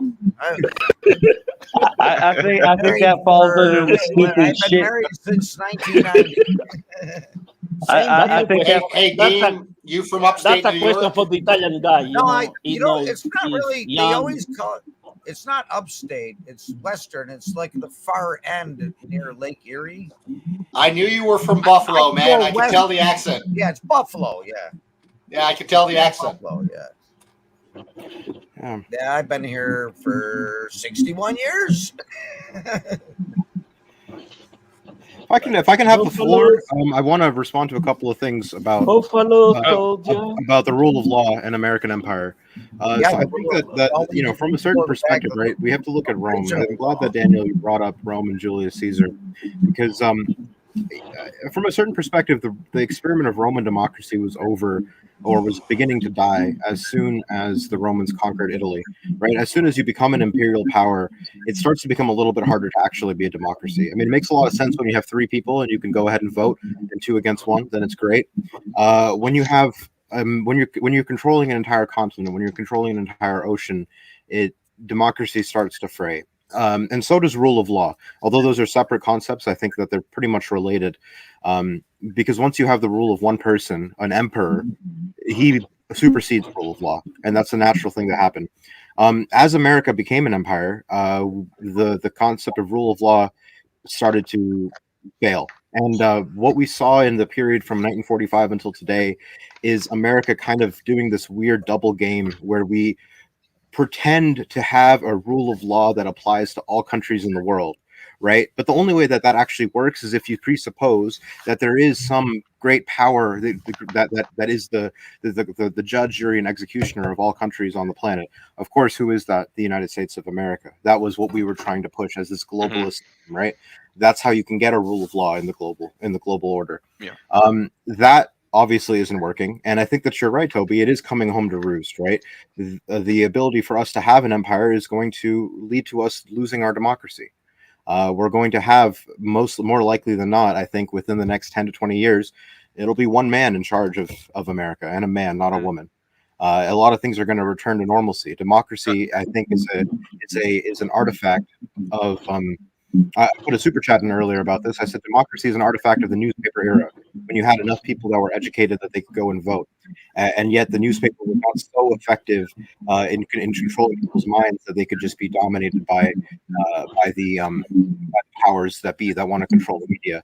Today, I think I've been misunderstood a bit, Archimedes. I wasn't suggesting that everything's gone bad. I was actually going the other way. I was suggesting, you know, I was listening to Tucker Carlson talk about Mike Pompeo getting put on trial because he's just a government employee who wanted to murder somebody, right? That's a great step forward. I mean, we're talking about the CIA. They killed Kennedy as far as I'm concerned. They killed MLK. They killed a whole bunch of folks, right? I think it would be a great step forward for the rule of law in America if Pompeo went on trial. I think it would be great if Hillary Clinton died in prison as well. But, but that's a step forward for the rule of law, not a step backward. I don't think the good old days were all that great, right? I think that the rule of law is an aspiration. And I'm actually pretty optimistic about it because I think, most people are good and most people would like it. I don't think it's ever existed, but it's a nice thing to think about. It's like Vaughan, he's always cheerful. I don't really have a problem with Trump winning in 2024 and ruling the United States single-handedly until he dies. I think it's likely that the any situation where I guess trial, those are going to be kind of temporary victories for the rule of law, because what's going to be behind that is somebody else who is abusing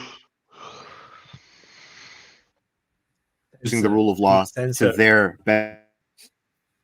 The Rothschilds are getting him. Be putting these people behind bars. You see what I'm saying? It's I think the cat's out of the bag, and both sides are just gonna keep escalating and moving away from rule of law. You could be right, Toby, but I don't share your optimism on that. I don't think it's a bad thing necessarily. I think it's normal for people to be. I don't think the cat has ever been in the bag. But what I'm saying is, it's almost like the internet gives us a bag, and if we can just herd the cats into the bag. Like, I'm not optimistic, but I don't think the cat has ever been in the bag. I just wanted to answer to a certain guy in the comments talking about, well, basically you were talking about earlier about the U.S. not like enforcing the rule of law in the international in the international theater, but through wars that go against the rule of laws itself. But comparing them with the wars Russia has begun in its history, the examples he brought though were almost entirely internal wars that followed the dissolution of the Soviet Union. Why is there two voices? Wait. Is it me or?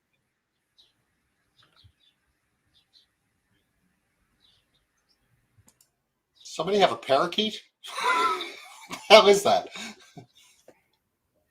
Oh, sorry, it's me. I'm confused. Why? Are you schizophrenic? Are you schizophrenic or something? No. So what happened is that I somehow man. I've been the audio on my Rumble, and I was like, I hear two Andrews. I was like, I'm so confused. Who is talking? I'm so sorry. It's my fault. Hey, Wyatt, have you started watching like those YouTube videos, like Korean beauty standards or something? With the bleached out hair. With the bleached out hair. I mean, I kind of like it. It's kind of cool, actually. So I think you should spike it out. You like it? This is not Asian, Wyatt. This is bad taste. You need to change your haircut. Nah, oh my spike God, it out. jeez. Like, spike it out. RL USA. This isn't the whole e-boy thing. It's today, man. It's 2024. So, so maybe it's how we roll. People who will follow. Hebrew, I mean, look at you, Toby. I'm sorry, too, but I'm an old man. You can trace humans with your haircut thousands and thousands of years before. See? Yeah. Especially among something the ugly Jewish is ugly. Something beautiful is beautiful. Doesn't matter if we are in 2023 or 24. Toby, are you sure your last name has no relation to any Jewish Hebrew last names? Are you sure Stuart? of that? Yeah. How do you figure Stuart is Jewish? I don't know, man. When I first saw you, someone told me he's a Jew, and I was like, I saw your face, and that's the phenotype. Yeah, I'm an indigenous Australian Jew. No, an indigenous from Palestine. Calm down there, Colonel Landa. I may not be Jewish, but I do have a spiritual support dog that is. Are you hiding enemies of the state in this house? Toby's a lawyer, and he's extremely cheap, so he's basically a Jew. It's a circumcised kangaroo, yeah? Circumcised kangaroo. That was good. Hang on a second, guys. Wyatt, is that a choker you're wearing, Wyatt? Wait, what the fuck are you doing? Oh, okay. I was about to say the hair I'll let go, but if you start wearing a choker, I'm gonna have a conversation with you. Yeah, what was that? It looks like getting dangerously into fairy territory here. Whatever. I'm actually afraid. I look like if I put some tattoo on my neck, I will look like really, punkish. Yeah, but we were gonna have to ask you about your pronouns. I can read this. My pronouns is sorry, godly. Fucking Sorry, you. and My and pronouns are and- fucking you. Crazy. So sorry for distracting you guys. I'm too handsome to. I had to do it. understand. It covers all your voice with my handsomeness. Unfortunately, it's not my fault. I'm born with it. Yeah. Look, I think that rule of law in America is pretty much over.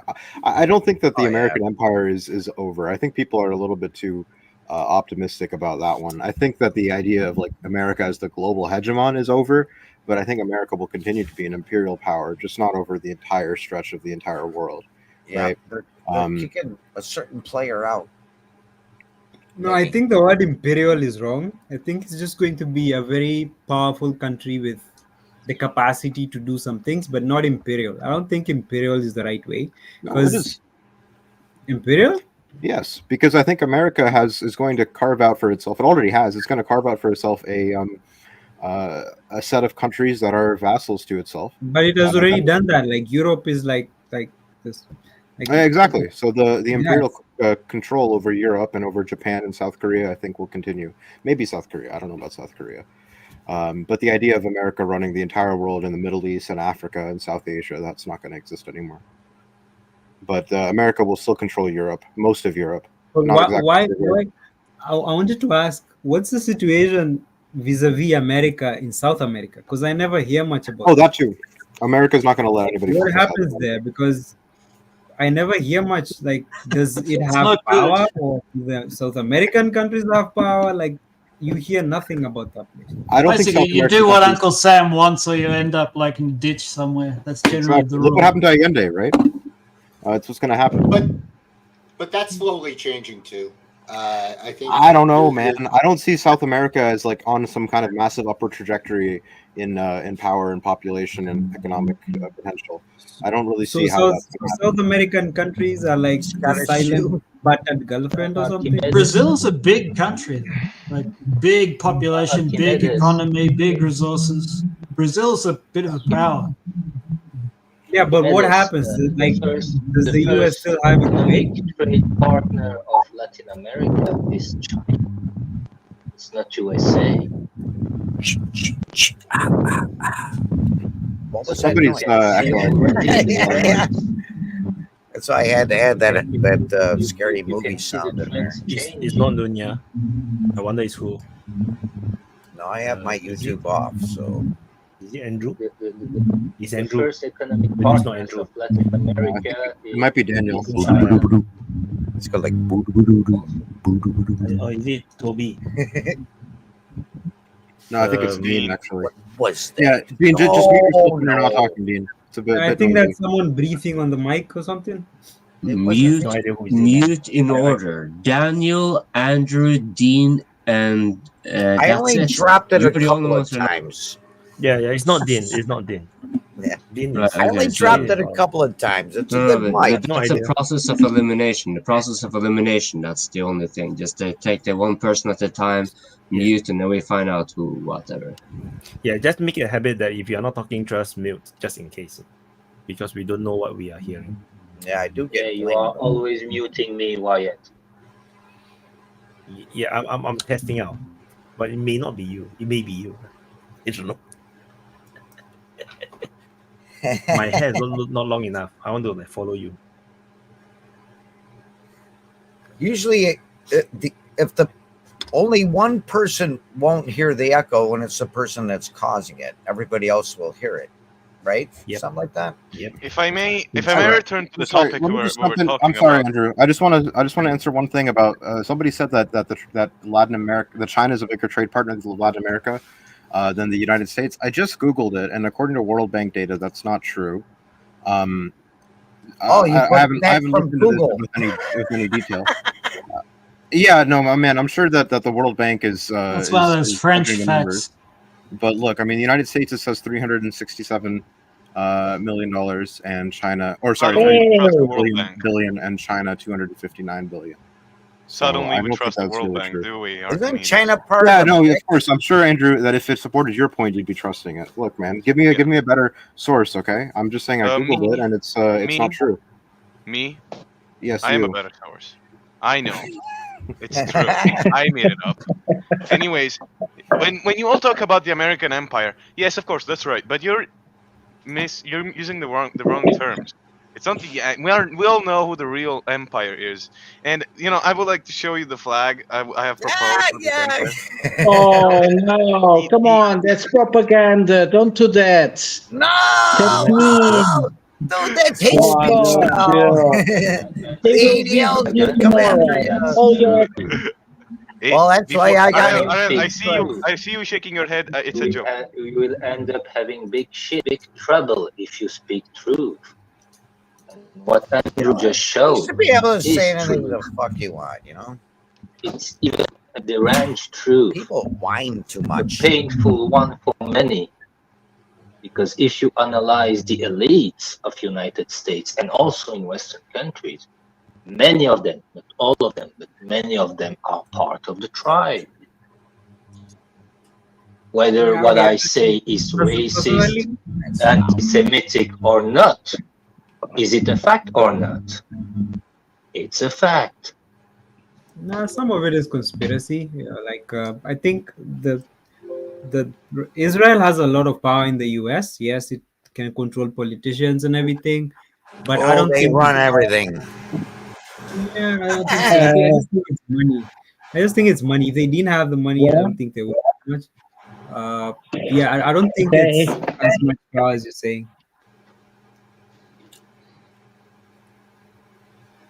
If I got a Well, welder, I'll ask you. Can you guys hear me? Can you guys Yeah, hear we me? can.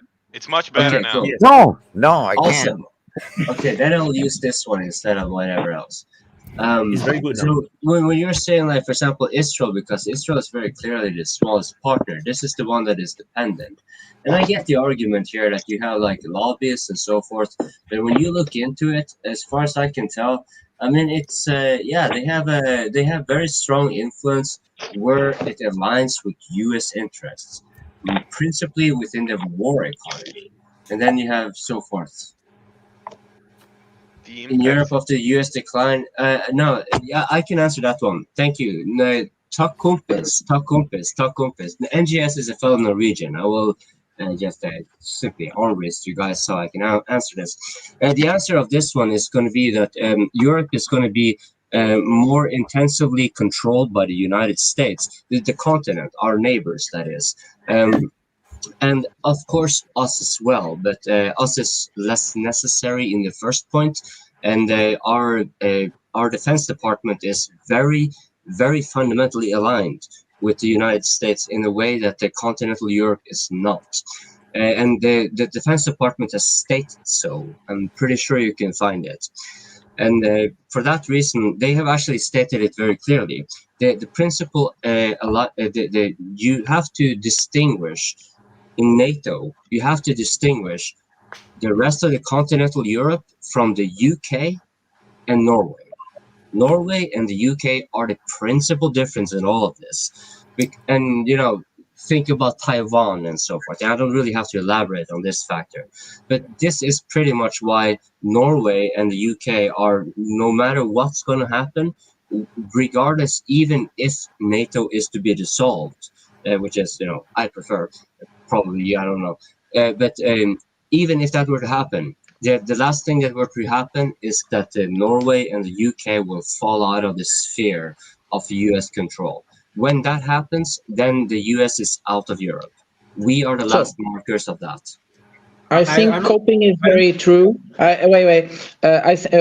Because I'm also European, Andrew and Ariel. So we have had this discussion a few days ago on a private chat, and my position is a bit full. Yes, coping is pretty much true about Norway. Actually, if Norway even tried to get away of an alignment with the US, it will be one of the countries that will suffer the most. But he probably disagrees. But this is the way I see it, the way how Norway exists today. Without the US, it will really lost a lot of its importance. Now, about Europe, I have a different position than RL, but RL will probably be able to explain it, and Andrew as well, his position, which is mine, is Europe didn't always, in the last 40 years, align with the US. It had moments that tried to skip apart, try to present alternatives, to present itself as a different way, especially when the unipolar world was obvious. We saw the euro appearing as an alternative currency. We know that after the currency crisis of 2011, that the euro becomes just like a mirror of the euro, that's of the dollar. That's something different. We see the European Union presenting itself like an anti-American position in terms of geopolitics, and then Russia came back and they didn't know what to do, so they just went to the US, and the sky's behind the table for them.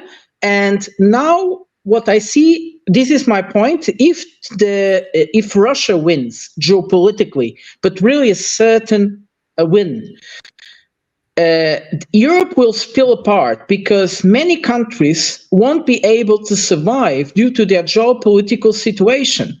It's impossible. They have no viability whatsoever. And what people will be surprised now, these countries will be exactly the ones, they are the most Russophobic, the most racist against Russia there are. But in the past, they have lived at the cost of the Russians. I'm talking about the Baltic countries, I'm not talking about Finland, and I'm talking about Poland.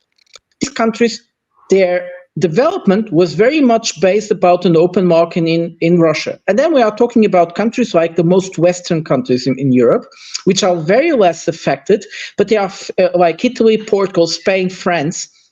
But they feel like this game is too much for them. They can't accept it. They are fed up because we don't have a history of hate. Be it in Portugal, be it in Italy, be it in France, we don't have an history of hate against the Russians. And so we don't understand what's happening here. How rational is this situation? So this was my position. Go on, Andrew, please, Andrew. No. I agree with you in the first part when you said that the Europe didn't always unilaterally submit itself to the US, because as an Italian, I can speak as an Italian. Italy was essentially reformed after the Second World War as a colony of the US. That's clear to anyone, even us Italians. We recognize that, and we accept that a long time ago. My very own father was stationed in a NATO military base with American soldiers on it, and he told me how the American soldiers were able to get away with a lot of stuff they did. They broke down fences, they did bullshit around, and they got away with it because of course the US is in a lower position Italy's in a lower position to the US. But there was a time in Italy when actually communists, which were obviously Soviet oriented, tried to get to have an agreement with the Christian Democrats who were running Italy, who were US oriented, through the figure of Aldomoro. Aldomoro was a Christian Democrat who was the prime minister of Italy, actually, and he planned on having an alliance between the communists and the Christian Democrats to basically get away from both Soviet and American attempts of influence, and essentially become quote unquote independent as an Italian nation. What happened is they found him dead. Some communist terrorists caught him without his bodyguards for some reason.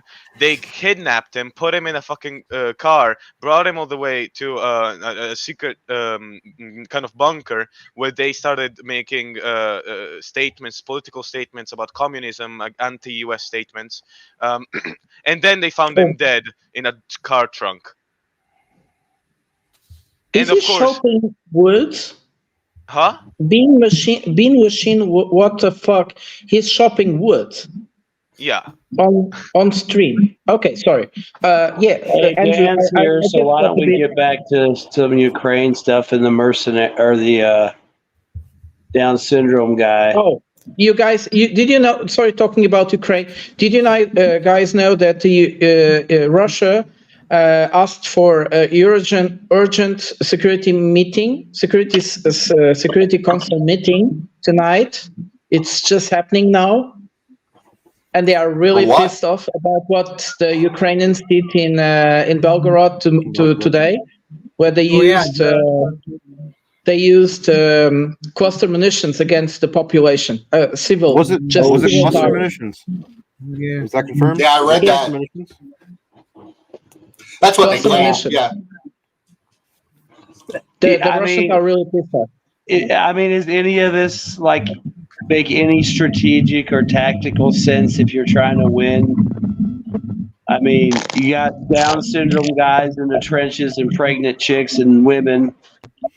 And then you got them backed up by 43-year-old men. There we go. And now you got assholes dropping cluster munitions on Russian civilians. I mean, why aren't you dropping those on Russian positions that are attacking you, stupid fucks? Because it's the most dangerous moment of the war. The war is decided. They know they will lose. And instead of losing with honor, they are going to lose like the most disgusting people on earth. Yeah. They're just like burn everything down, destroy Make money everything. all the way till the end. Be as scummy as possible. The thing Sorry, about Ukraine. Can you repeat Vaughn, that machine you just again? said, The finger. Vaughn, you just said that they are burning everything. That's what the United States is doing. Burning ground. They will burn the ground economically, financially, Europe. So if China or Russia came back to try to make business again with Europe, Europe will be totally economically and financially destroyed, industrially destroyed. That's the plan. And where I have a big differences with Prata, with your nice story about European Union. Please. Now we have CIA declassified documents. I think the thing I find sad about Ukraine, which was the guy who made the first construction of European Union, was a CIA paid agent. The European construction was made by the Americans, for the Americans, following the Monroe Doctrine and following the debt trap that the Americans allowed the Europeans to be in just after the Second World War to reconstruct Europe. UK just paid the debt trap 2 or 1 years ago. They just finished to pay that debt. But you have to realize that. Of course, it was sold to the European public as an alternative to US hegemony or something like that. But that's for public opinion. In reality, it was always a construction by the American for the American. Ariel, let's go back to the. I want to listen to your opinion. So Vaughn has the feeling that everything. You also said the word burning down, but I don't find that Europe will burn down. It's just if they wish to, because you see, von der Leyen she's not 100% there, supported by everybody. Europe doesn't have to go down. It still has the opportunity to say no, and the US also has the opportunity by themselves to say no, especially if Trump wins. But until Trump wins or until the European Parliament elections come, many shit will be done. I agree with you, but it doesn't. If people get aware of this stuff, they might stop it. Actually, go on. I mean, take France. Take France as an example. Take France as an example. 30 years ago, the industrial part of the economy of France was around 30%, 40%. Today, 2023, 2024, is less than 10%. it's very easy to destroy an economy, especially the industry of a country, but it takes generations to rebuild an industry, the industry sector. Look at Germany, how fast is industry is moving, is destroyed, bankruptcy or delocalizations. It will take generations to rebuild everything. And in the case of Germany, it's even different because they kind of vampirized Eastern European countries already by putting factories in Eastern Europe, Poland, Czech Republic, Slovakia, and so on. So they were already kind of deindustrializing instead of keeping everything inside Germany for obvious cost reasons, but for greed reasons, obviously. But the result is now how weak they are. Germany has been just labeled by Bild newspaper a giant with clay of feet of clays. Yeah. The damn Jews moved back in. Damn it. I think the saddest thing I find about Ukraine is that actually it's according to like human population, like how human populations grow, what Ukraine has lost now is going to take, I don't know, like even 100 years to recover. Because if you've killed off those many people in your population, you're not coming back for maybe 2100. Like what they've lost is a lot more than just, I don't know, houses. Like I do not know what is in their minds when they were going into this war, but I just think that's the dumbest thing they've ever done. Like I can't think of a country doing a dumber thing than wiping out its half of its population for the sake of another country to beat another country because of another country. Because everybody knows Ukraine was about. Well, that's because it's They not a told two man. friends. That's because it's Daniel. like, listen, Ukraine has the benefit of being so Russian. Like that's why it's easy for them to disappear, because it's the same with Belarus. If it was Belarus instead of Ukraine, it's not really fucking Belarusian people dying. It's basically a bunch of Russian style people dying. Yeah. They have no problem repopulating Ukraine because Russians are gonna raise Ukrainian children. Now this shit's gonna hurt them more than they expected. Yeah. I'll tell you what, Dan, too, from the Western perspective, right? If you think about the West after fighting this Cold War against the Russians for 50 years, right? Ukraine was an integral part of the Soviet Union. Ukraine is the #2 country in the Soviet Union after Russia. This is not, fucking Moldova or Tajikistan or something. This is like they're right? So, mafia. now, and if you see this as a continuation of the Cold War, which I think I do. I don't think that our victory in the Cold War was actually complete. We defeated the Soviet Union, but we didn't destroy the Soviet Union. We weakened it a lot, but it was still a very fucking strong power.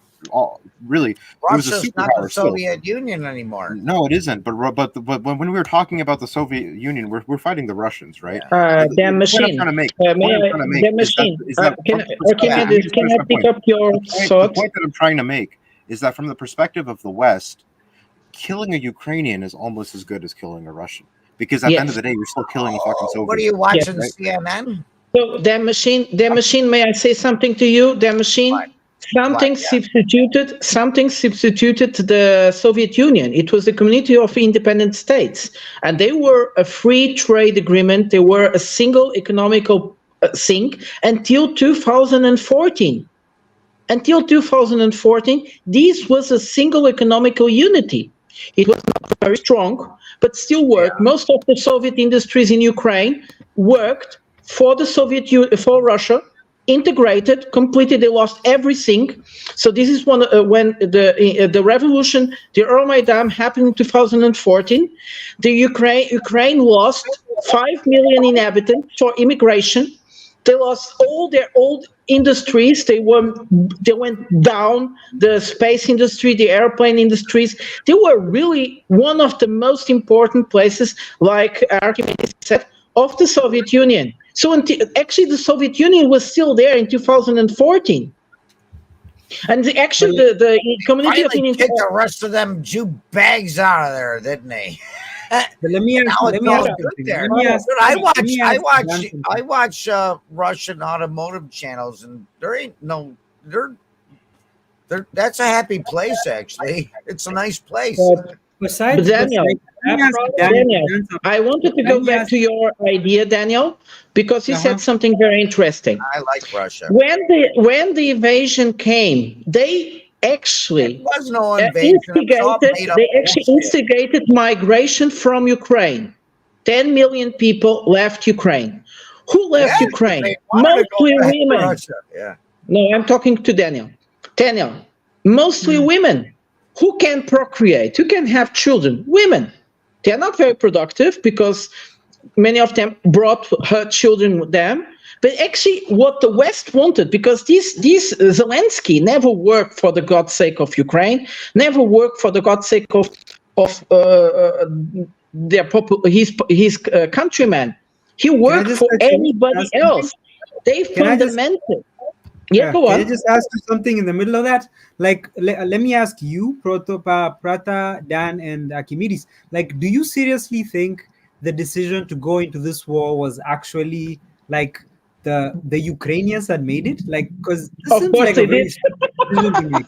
Like, was it really like them seated in a boardroom, like, let's start attacking the Donbass? Like, was that really their decision? Like, it was a combination of two groups that took over Ukraine, right? It was this group that was totally bought and paid for by the West, particularly by Victoria Nuland, was the mastermind of it. That are totally, they don't give a shit about Ukraine. This is like the upper class. Zelensky's part of that as well. He's completely bought and paid for. But then below that, there's another very important part. There's a group of useful idiots called the Ukrainian neo-Nazis, right? The Azov guys and all of them that were sold a total lie by these globalist American puppets, and they've been using them to run their military. And so those two groups are the ones that have screwed over the rest of Ukraine. My answer is a little bit similar. Like, if you ask me, after having lived in Russia for 2 years, I've met a lot of Ukrainians in Siberia and a little bit of more in other oblasts closer to Ukraine. And they have nothing but good things to say about Russia. And they have the mentality that their country is burning, their country is doomed, and they understand that there is, in fact, some fanatical people who are fighting. You cannot convince hundreds of thousands of people to fight. They have to want it at least a little bit. And that's what I was thinking. Because why would you? Is like when we were training the Afghan military, we trained hundreds of thousands of those motherfuckers, but they gave up in 3 days. They didn't want to fight. Given the weapons, given the training, given the ideology, they gave up in 3 fucking days. The Ukrainians actually want to fight. They have something to fight for. I don't know what it is, but it would have been better off if they didn't. I understand why the Ukrainians want to fight, because there's an invading force. But no, Daniel. This is proven. So there is this very large meeting in Munich. It was on the 20th of February. It ended on the 20th of February 2022. And Zelensky said he was going to get nuclear bombs. And he was applauded by all the other commissions there, foreign ministers and so on. They applauded him. Russia was not invited to that security summit. From the 20th until the 24th, the COCR, which was in charge to watch the ceasefire from the Minsk Agreement 2, they accounted over 2,000 irregularity, 2,000 breach of agreement from the Ukrainian side. So what nobody explained back then, or in the Western communication, is that the Ukrainians start bombing the Donetsk Republic really badly, especially the capital, the Donetsk. And the 24th, the Russians invaded.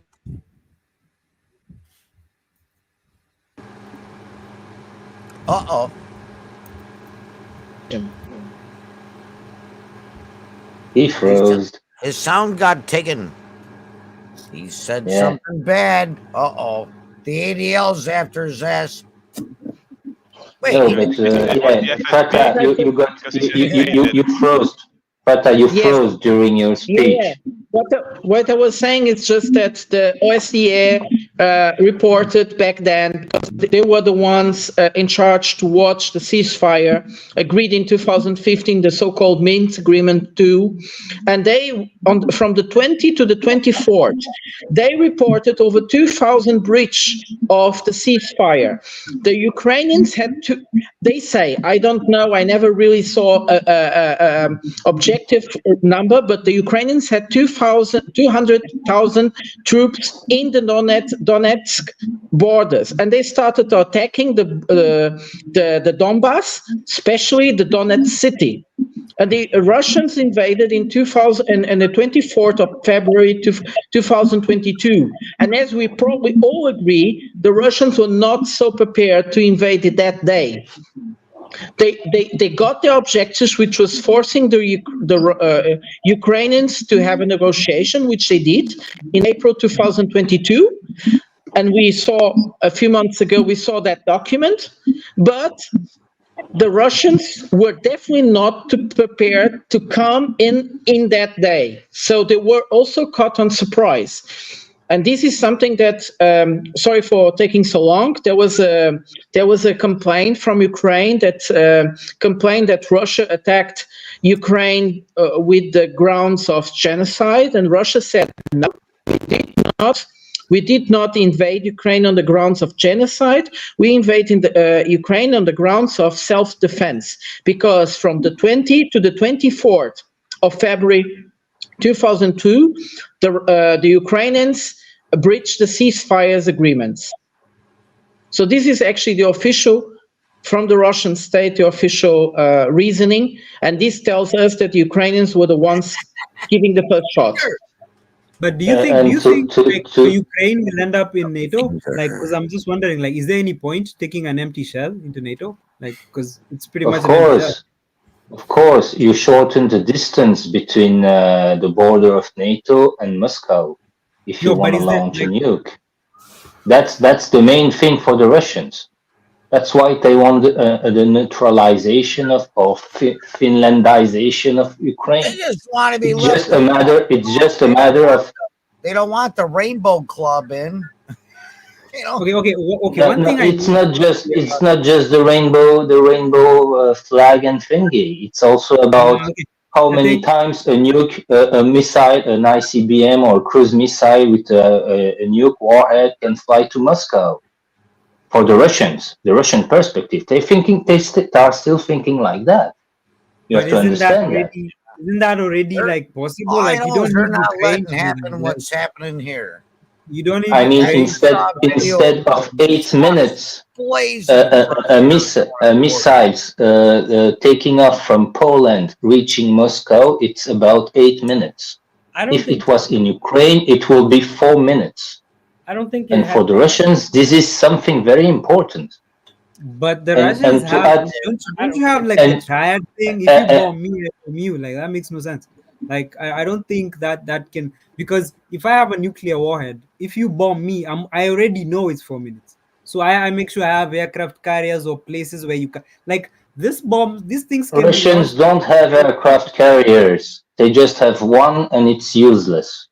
Yes. It breaks the moment they try to use it. And to add to what Prata just said, and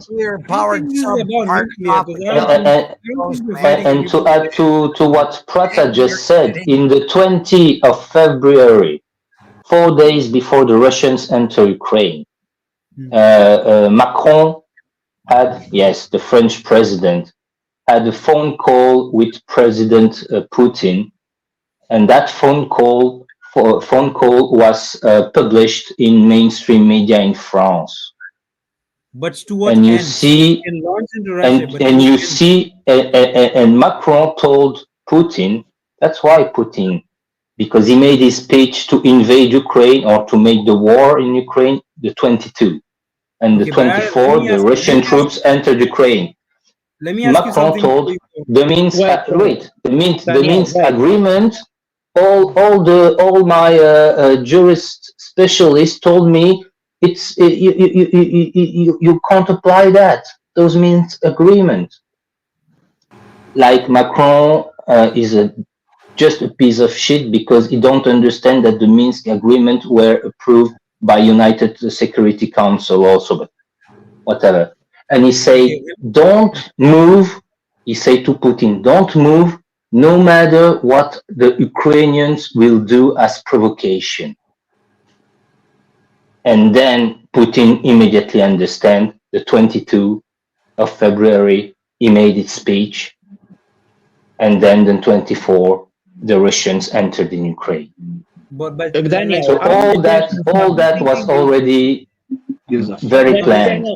Guys, let Daniel speak, ask his thing, because he is trying to. Something. I wanted to interrupt you. Like, I'm just thinking, okay, fine, you have nuclear warheads in Ukraine. You can launch into Russia within 4 minutes. Why? Why do you need to launch? Like, it makes no sense. If I may explain that. There are no nuclear weapons in Russia Ukraine. already knows you can attack it. Russia already knows you can obliterate. You both have nuclear warheads. Like, what's the... You see, there has to be something more. Let me explain why. Yeah, said Ukraine why. blew their own shit up just like Israel did. They blew their own shit up. When you have only 5 minutes for reaction, how many mistakes will you make? How long you're gonna verify if it's a correct launching from the NATO countries, launching of nuclear weapons? How long you have to verify that? Or if it's because so many times whenever NATO does some exercises, they always pretend to launch a weapon against Russia. Yeah, they always I pretend. get that. That's their exercise. The point. You're missing my question. Missing my question, Euro. No, I'm not. What I'm asking is, Putin is also afraid it's gonna make a mistake and launch nuclear weapons just based on a mistake. That's what he said. Because you have only 5 minutes to respond. Daniel,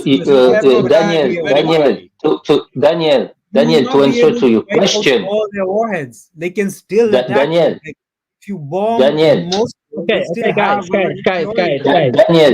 to answer your question. You have.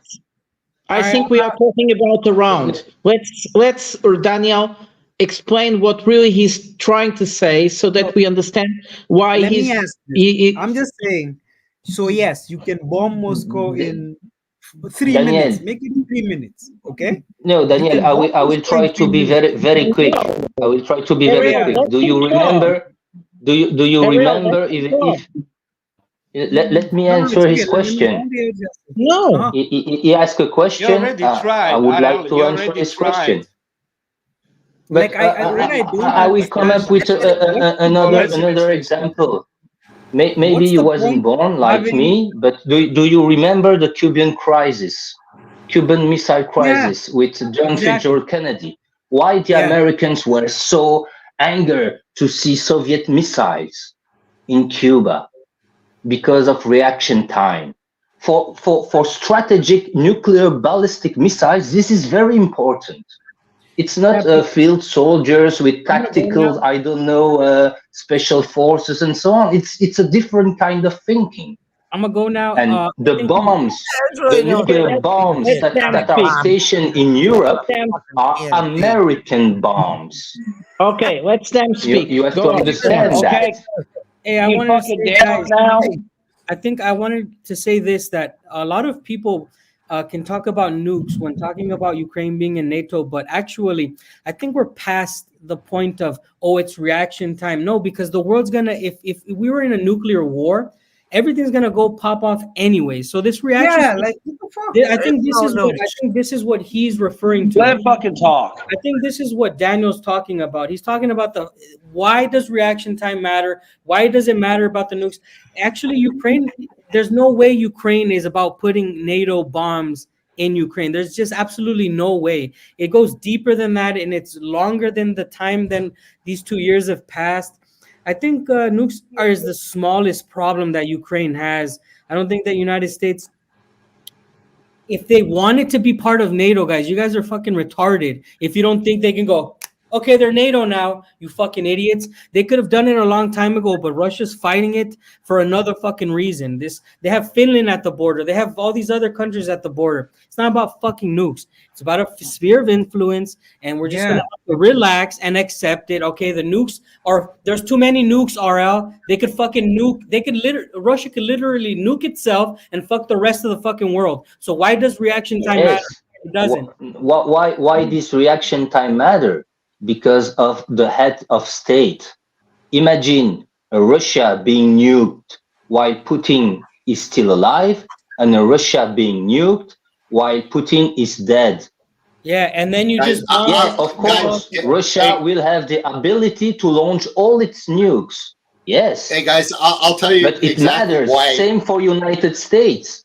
It's to protect the head of state, to protect the generals, the most important security people of a country, even if it's nuked, and the retaliation is assured. That's the thinking of those guys. Yeah, no, I just wanted to point something out. Have a beautiful T-shirt like always. Look at the T-shirt of Vozdupov. There is no nukes. He's always improving. That guy, I don't know what he does. He keeps printing T-shirts, and we all, what's this? I think hey guys, I just wanted to comment on. I just want to comment. Okay. Country wants blowjobs. You are country wants blowjobs. That's the thing. I just want to say something. The thing I find funny is that he says you guys were talking about Ukraine join NATO. You know one thing: if Ukraine join NATO now, maybe they're not gonna have nukes. But trust me, in about 10 or 20 years, things gonna change. The way United States think they're gonna put nukes in Ukraine. Trust me, they will. They go nukes in Germany. They go nukes in Italy. They definitely gonna put nukes in Ukraine. Hey guys, I just wanted to comment on what Dan and RL were like talking about. Those shirts. Basically, I agree with both Dan and RL for different reasons. Yes, Dan, 100% agree. I 100% agree, Dan, that once one goes off, they all go off. So like you've got mutually assured destruction. 100% agree there. Why the wait time matters, I think it's more political posturing more than anything. It's for the Putins or the Merkels or whoever's of the world to say, we need a certain amount of buffer time for us to be able to react or not react. This is all politics. In reality, as to Dan's point, as soon as one nuke goes, they all go. Right. So whether you got 5 minutes or 8 minutes or 50 minutes, it doesn't really matter. But they use this whole time thing it's political posturing, right? It's for Putin, for example, to be able to say, well, if you guys attack us with longer range missiles, that means therefore we have to take more territory. That's how this whole political game works. So I would add something. I would add something very interesting. A few days ago, we were talking I hope the person that we were talking about is back there, but Jordan was there. And we were talking about the fact that Russia just with the conquested territories, just got 10% of more population. And if we look at the economical data of Russia, even if it is a poor economy, like people say, the thing is that 10% of addition of population to the Russian Federation, population that actually is quite younger than the Russian population actually is, well, the harvest population, is that they managed to increase the economical surplus of Russia in an incredible way. Not directly, but indirectly. And this is very interesting. So the Russians managed to increase their population. They managed to increase their economy. And this is also, until this is proved, because this is just an hypothesis, and as we know, guys of science, there are many guys of science here, all hypotheses need to be validated with instruments of scientific instruments, methodology. We don't have, we are just making suppositions here. But this is something also important to mention. Why did Russia wanted to invade Ukraine? Many reasons. One of them, for instance, is to increase population. When Daniel was talking about populations, I also tell you, one of the reasons that the West wanted Ukraine to go to war, it was because of their population. But now they are scared. They are really scared. Because if 20 million Ukrainians cross the border to the European Union, which they will not, this is just fantasy, the European Union would collapse. Plus, Putin can catch salmon with his teeth. I heard he did it. Sorry. Okay, I think the question I was asking is... Sergey. Hello, Sergey. Hi. Привет. Can you hear me? Where are you coming from, Sergey? Yeah, can you introduce you? Yeah, we hear you good. Okay. Sometimes humor's good. Can you introduce yourself? No, we got them. I'm from Russia, and I just want to say that we have a new year incoming, and I want to cheer everybody that it's a big holiday, and it's a big holiday in Russia, so we are kind of in a relaxed mood. Happy New Year, Sergey. Do you like Happy Vladimir New Year, Putin brother. or hate him? What do you think about your president? I'm just one moment. I will. They're gonna get you. They're gonna get you. He's putting his VPN on. Don't go to any restaurants, man. Okay, Sergey. What do you think about the new Russians, the Russians of the new territories, the Ukrainian nationals? How do you feel these people around you? Because they are everywhere, I presume. We don't have people like that around us. No? Blink twice if you're in trouble. I imagine Blink they twice. assimilate because they speak the same language. Basically, he's saying these people are Russian. He's asking what's your feeling? What's your feeling toward the Ukrainian refugees in Russia? Did you meet any of Ukrainian refugees? I haven't, but that came over last. But my wife had, and she had one refugee from Mariupol, and he shared his story about how it actually happened, with some interesting details. So we had some people from the war zone, let's say, like that. How's life in Russia? Is I it got to say, we are very interested in such stories. Just living normally. Sorry, once again. How's life in Russia with the sanction? Are you find it difficult to live, or? It's a joke in general. Sanctions is a joke. I don't know how to. It's a joke on many levels. Like we don't have any difficulty in living. Like it's not an obstacle. Because you don't need the West to survive. Yes or no? But I have a question, Sergey. That how bad are the sanctions? How badly do they actually affect the guys on the street? The economy is doing good, the companies, but what nobody not okay. He just asked what that. about you? They have zero impact. They're not affecting you. Zero. This guy, he loves his country.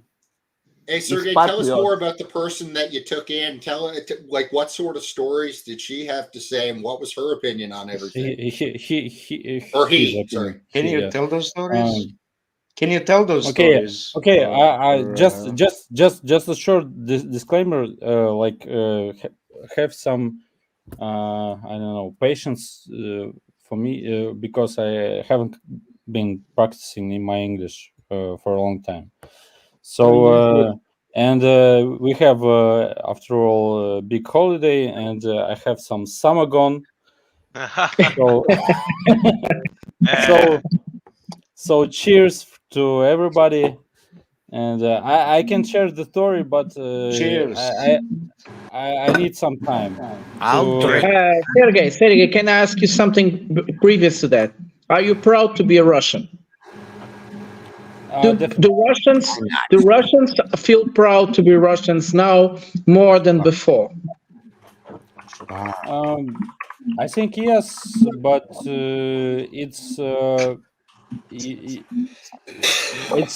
it's on some level predetermined. Like if you're born and raised in a way to be proud of your country, then no matter what happened, you will keep this attitude.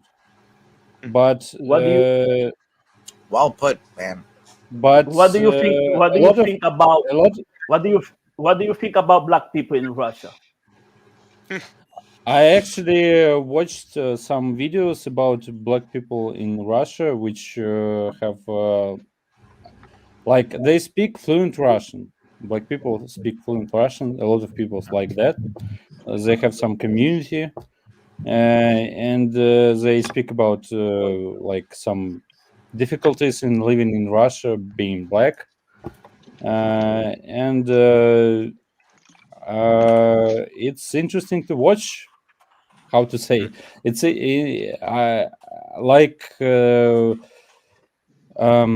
we don't have racism.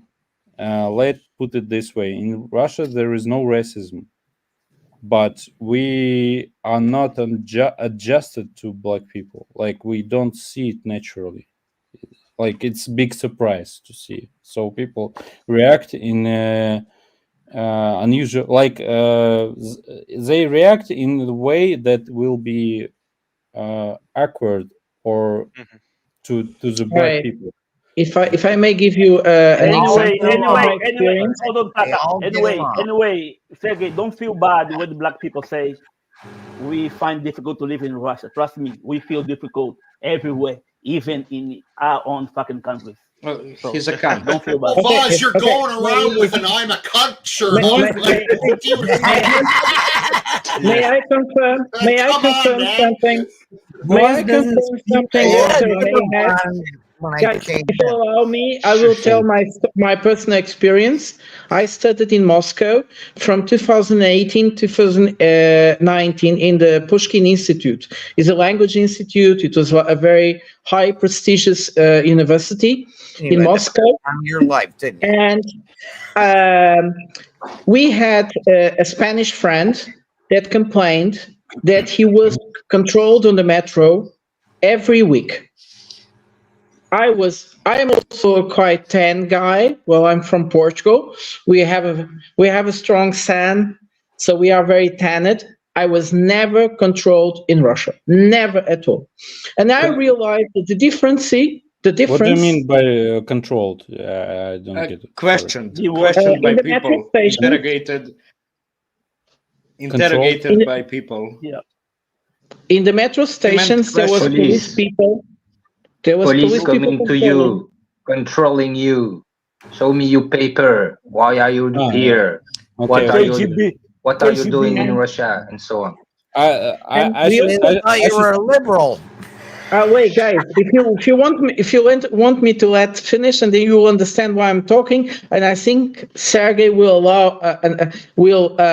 agree with me. So I'm actually quite. Well, I study. I'm quite well. You guys know I'm quite self-aware of myself. Me and Jordan, we have exploded with RL. We have exploded with each other because we all have very strong opinions, and that's okay. And one of the things I noticed is that I was never controlled in the metro stations because people that look like Asians, people that look like Central Asians or look like Latin Americans were controlled at the time. Why would a Spanish person that looks like me be controlled in the metro every week? And the reason is because Russians respect people with pride. And when you walk with your head up, you're always respected because you have integrity, because you show that you don't, it's not that you have something to hide. It has nothing to do with that. It has to do with that you are a person. And that Spanish guy was always walking with a head on the floor like he was hiding from everybody else. And that was, he was being, and I met African people in that institute as well, and no one had any problems with it. Wait, He's got his hand up. Where did I see that before? Let me say something. Well, the Portuguese are very proud. You know that, Foz do Povo. The Portuguese don't look down. One thing for sure. You know why you, Jordan, and RL always eating each other? Because you are all fucking Europeans. That's why Europeans do. No. They never agree to anything unless the United States say, hey, shut the fuck up and do as I said. Am I lying? No. Let me just say something. I've always, no, you're not right. You're not right. You're not right. Let me say something. I've always right. found the discussion. I've always found the discussion about race. He's gonna lose his train of thought. I've always found the discussion about race a bit interesting because I want to reply to Prater.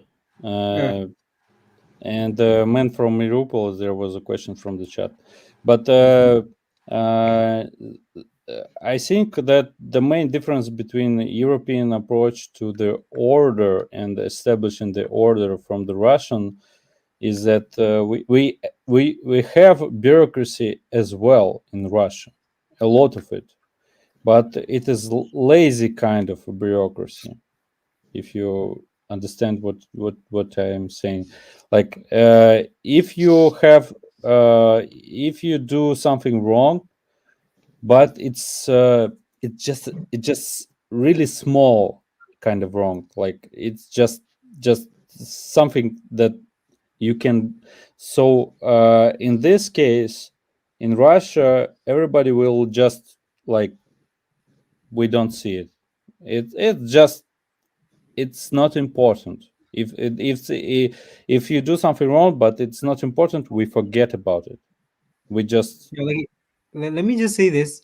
Speaking from and the main difference between Russia and Europe, I think that people eager to find if some neighbor of them do something wrong, and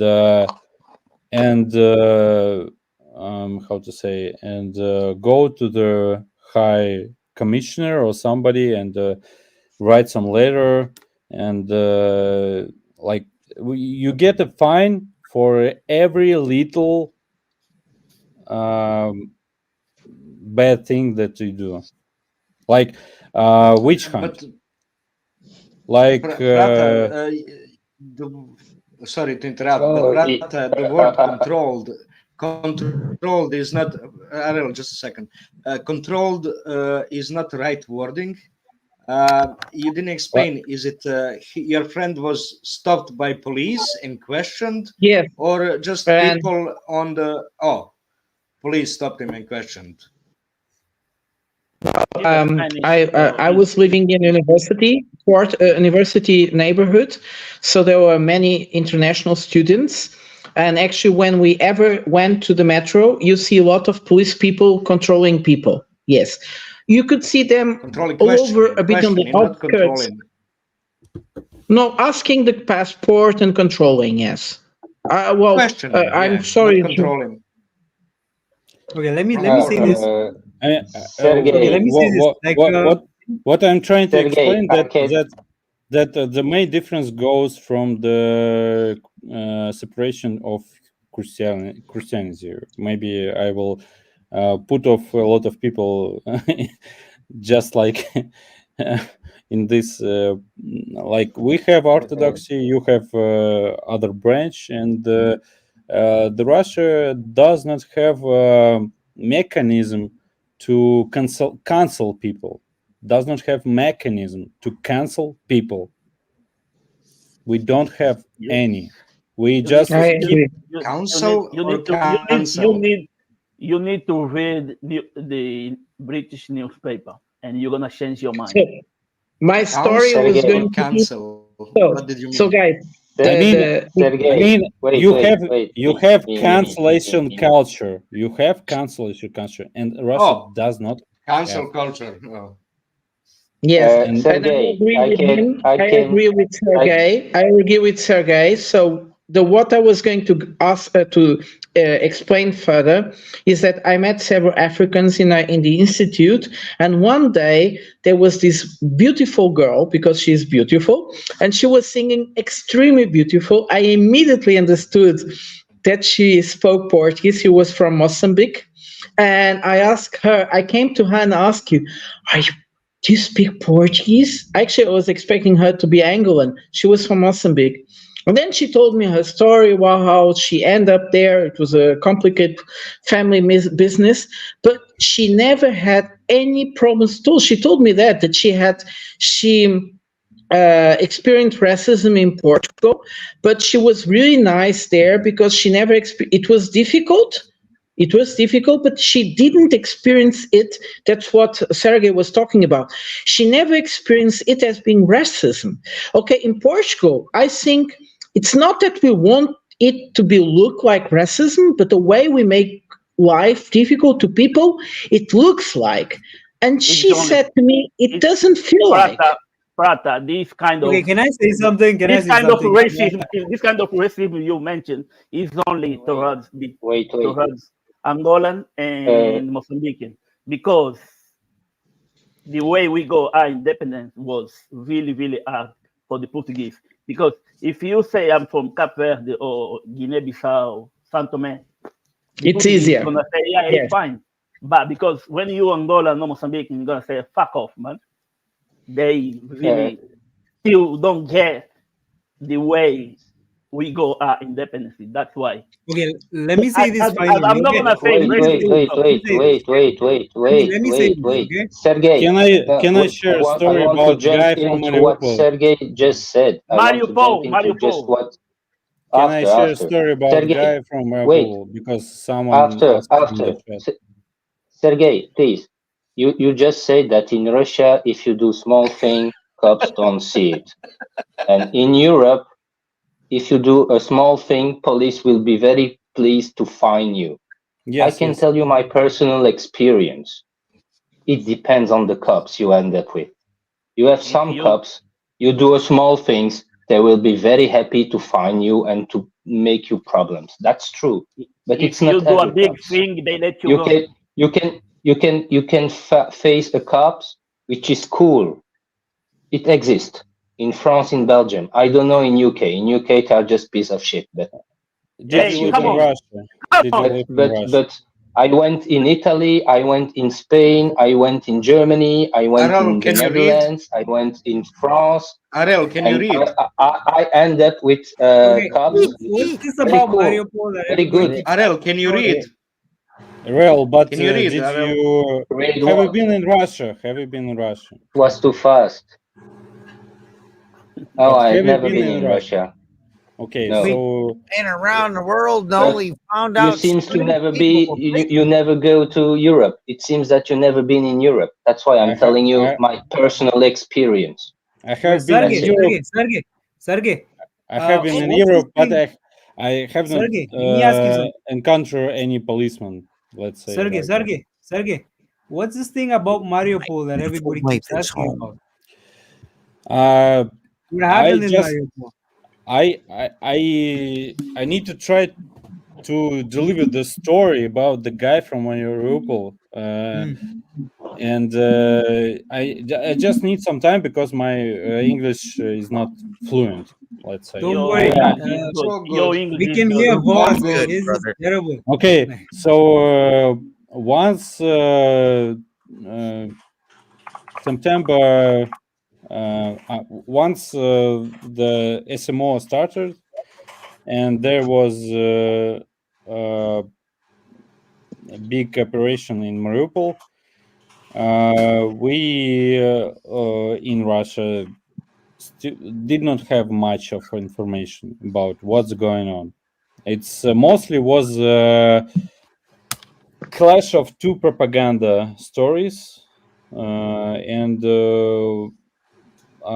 Russia doesn't have a culture of good media propaganda story at all. Like they just don't say anything, and so main story was the Western story, and once after some time we tried to catch origin from the place. Like if you have guy from the place, from location where something happened, it is much more trustworthy than any media story. Like this is our attitude. If you have a guy from the Mariupol, he will tell you much more trustworthy story than any media story, CNN or whatever, like Kremlin, doesn't matter. You talk to the guy from the actual place from there, and you trust him because he go from there. So anyway, main things. Nobody told them to leave the place. That's the most important. Like everybody know that there will be a really big fight in the Mariupol between Russia and Ukraine, but Ukraine citizens wasn't warned to leave. Nobody warned them to leave the place, and it was already sudden to them. Like it just happened, and all the policemen, medical, like government in general, government of Mariupol, Ukrainian government, leave the place. They abandoned the citizen, and after some 2 weeks after that event, the fight in the Mariupol started. So they just tried to hide in some basements and wait out the fight, and they have no information about what's going on because there was no internet, no electricity, no water, nothing at all. Like there was no food, there was no no civilization. Everything. So, Sergey, question for you: were they supporters of, like, were they pro-Ukrainian or pro-Russian prior to this conflict? They came to Russia. Well, yeah, I'm guessing. I'm guessing they were pro-Russian, right? No. Okay. The thing is that most of the people in this Ukraine territories, they don't care. They just want to live their life. I've often gotten. They don't care about politics at all. Right. They just want to live. Right. And they want security for their life. They want security for their children. That's all. Basic needs. Maybe I'm wrong. Like, and maybe it's stronger in the western part of Ukraine, but every time I see an interview or anything of Ukrainian people, they just don't seem that vested into the conflict.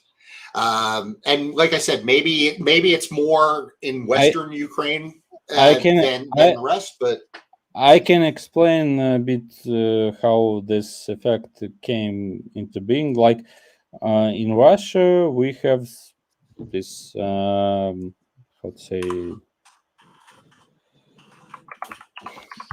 alliance that Putin may represent, some alliance of the elite, and in Ukraine they are, how to say, they don't have any leverage to the West. They don't have like how to say, they don't have weapons like nuclear weapons. They don't have economic power. They don't have political power. They don't have basically anything to resist the West influence.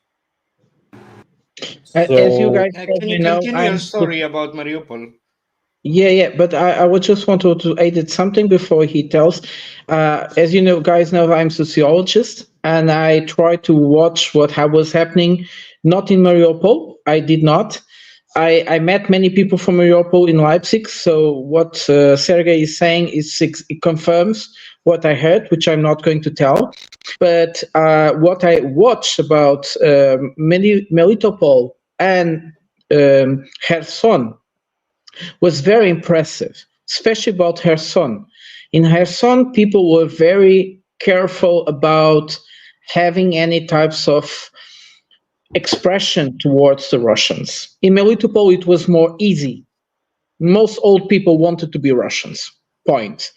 Young people was more difficult, but in Kherson, the situation, the perspective was more conservative until the 9th of May came. In the 9th of May, which is the commemoration of the... Can you get the story about Mariupol? Can you get that story going? I mean, no, this story... It's about Sergey saying that people don't care.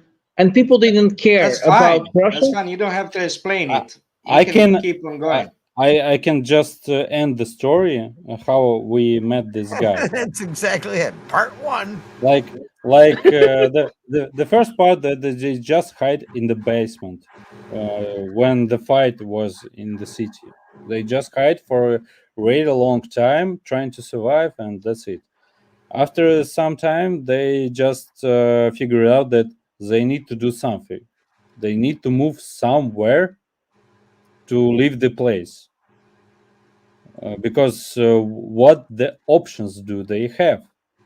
Like there is a fight in the city. They don't know how long this fight will move on, and they just need to leave the place.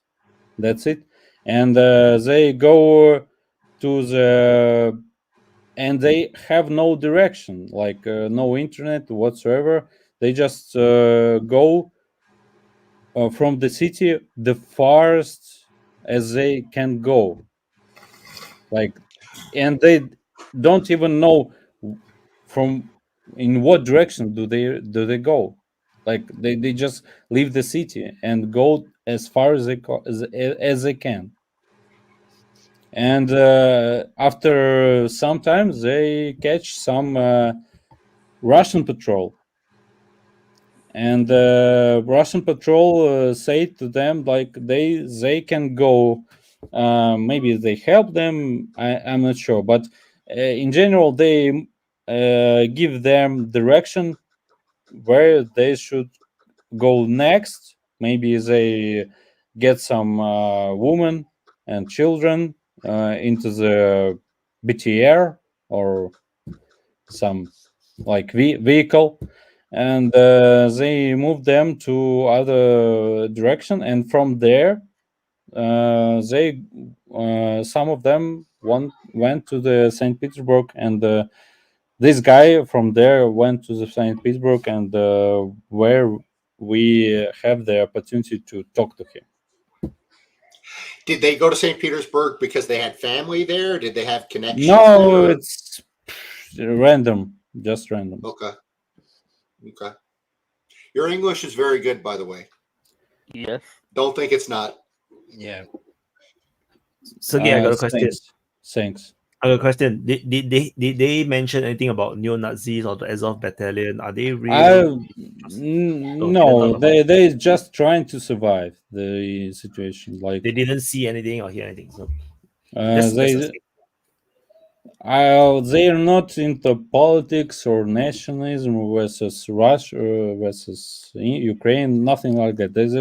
It was all the sudden for them that just nobody have any warning about what is going to happen.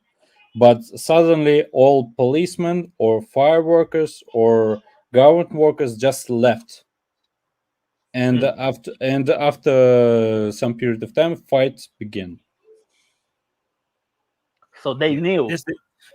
That's basically what I covered as well. Like during my coverage, that's what I noticed. The story is basically when you are propagandist. Sorry? Not you, White. It's not you, Sergey. Where'd he go? So do you know why? Like, do they have a plan now? Is the plan to eventually go back to Mariupol, or are they just going to settle in St. Petersburg? I personally I don't talk with this guy. My wife talked with him, and I trust my wife. So right, okay. Of course, you will attract your wife. That's why you're married to her. Something people in the West don't do. Trust me. I don't trust my wife. That's why she's the mother of my child. Sergey, did they say anything about the 2015 period? You know, the first. Once again I try to explain the attitude of these people, like people from the war zones, when they just struck with some violence and they just want to survive. That's all. They don't care about politics at all. Sergey, a few weeks ago, Vladimir Putin said Odessa is a Russian city. What do you think about that? This is a Russian city historically. Yes, that's true statement. Okay, so you want yes, that but back. He didn't say nothing.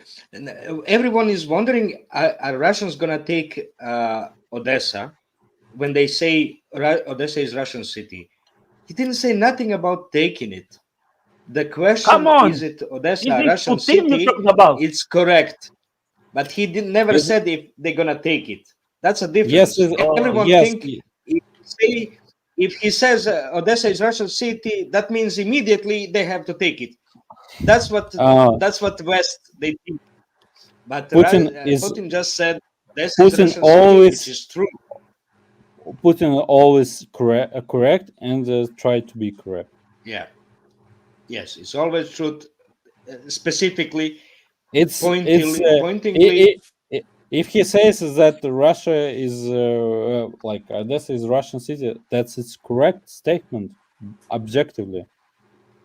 It doesn't mean. Yeah, I love the way how Russian people talk about their president. You know, something we don't see here in the West. We never see someone say, "Wow, I love that guy from France." What's his name? Macron. Well, Sergey said so. Yeah, Sergey said I love Joe Biden. very... I never see anyone say that kind of thing. You know, apart from the media, no one likes these people. Sergey said something at the very beginning that I picked up on. He said something along the lines of how the Russian media wasn't really good at the whole spin and creating a narrative. And, I'm going to generalize 150 million people, but I would say that every Russian I've ever met is very straightforward. Like, they don't tend to lie. Like, they tell you exactly what they're thinking. and they tell you, like, you know, what they're thinking, why they're thinking it. They're very, very systematic that way. So, you know, in general, if a Russian tells you that they're going to do something, believe them. Yeah, but he didn't say that they're going to take Odessa. They just said when it comes to this kind Odessa of is Russian city. When it comes to this kind of propaganda, This is Russian city. Something- You should understand that the Odessa is Russian city. Is not it's not it's not a threat. In Western in Western sense, it may seem like a threat. Like if you say Odessa is Russian city, this is a threat. In your you because West hates Russia. That's why they easily transfer their own imagination into that interpretation, like projection. threatening that Russia is going to take. Yes, projection. Exactly. Projection. Because of the hate. Yes, when you hate or love, you will easily project onto the object of the hate or love. So that's what happens. Russian, but for the Russian, it's not a threat. It's just of course. We just acknowledging Statement that of fact. Yes, it's statement of fact. It's Odessa is Russian. Why? Like Google Odessa, and Wikipedia will tell us why it's Russian. That's all you need.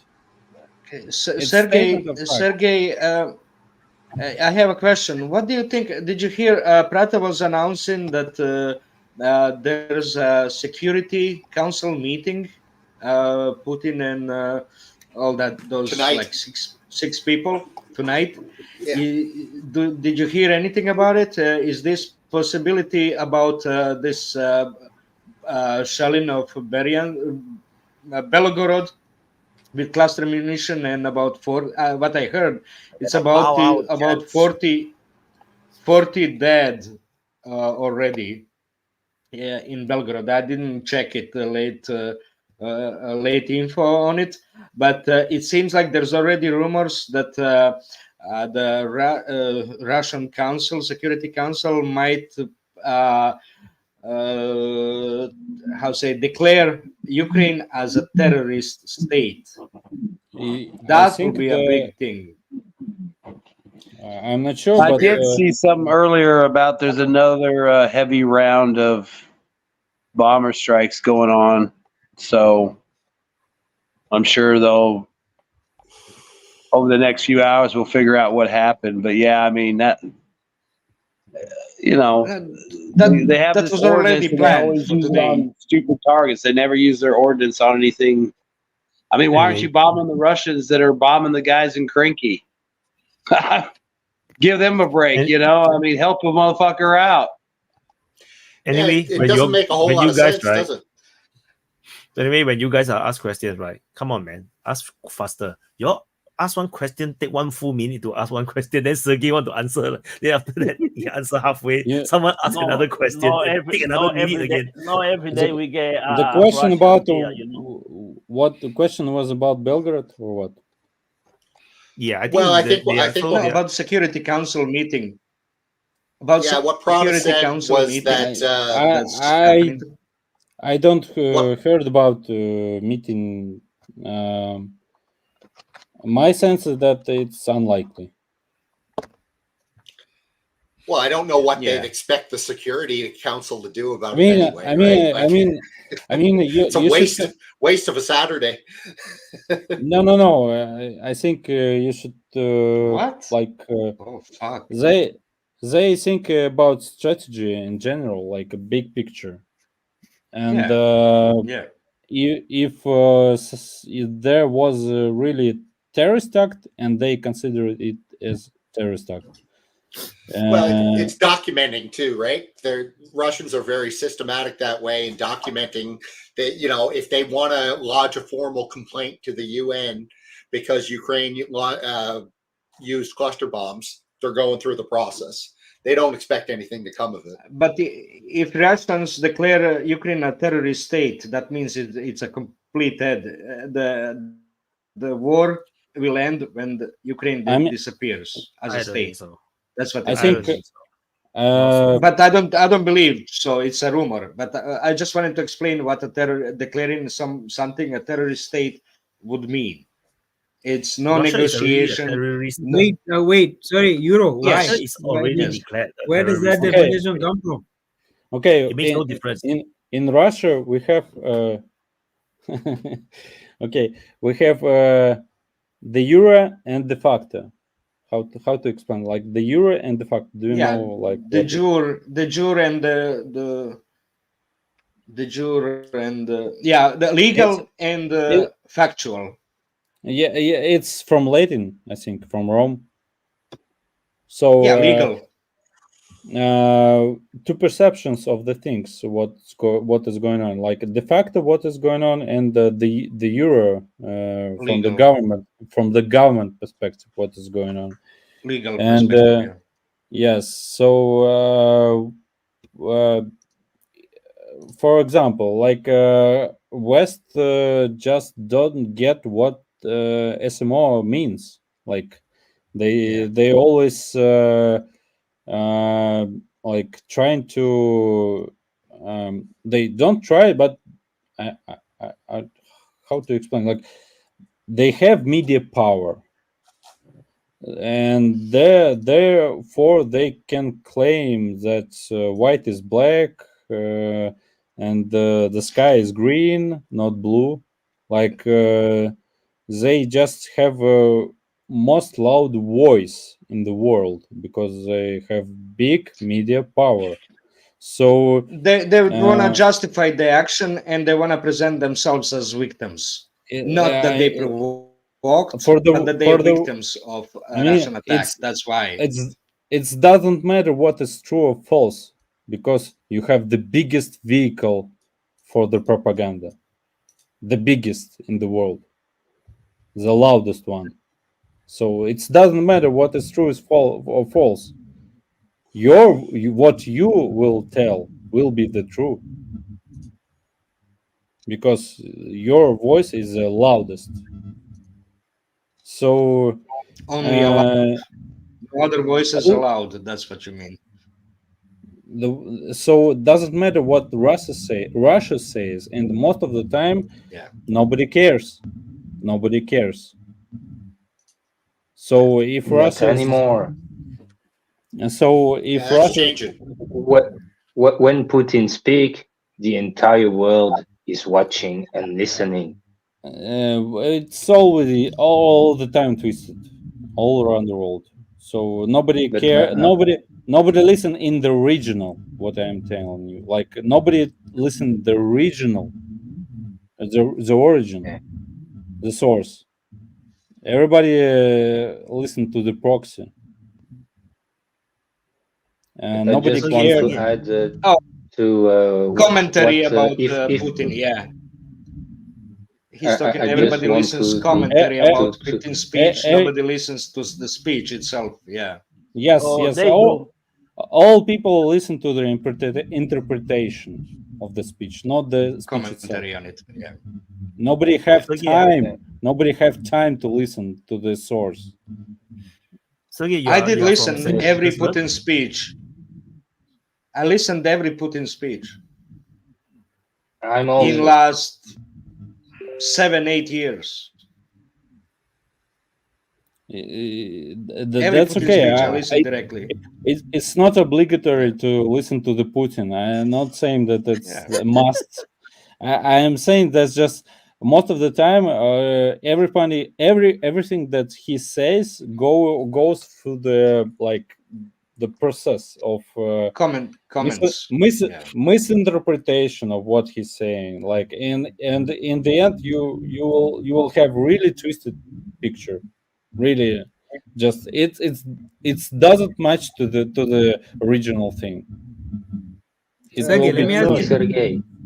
Sergey, let me ask people here in France are looking at YouTube video of Putin's speech, not when he talk about Russia for Russian specific internal thingy, but when he talk about international things, everybody is listening and watching Putin directly. No commentaries, because they want the truth. because he's the man of the year. Sergey, let me ask you something. Remember what Daniel said when he joined in? He said he used to like Putin. Now he loves him. Yeah. Sorry? You guys keep sucking up to the Russian guy here. Can you all stop? Oh, it's so disgusting, man. I can't take it anymore. I need to cut in.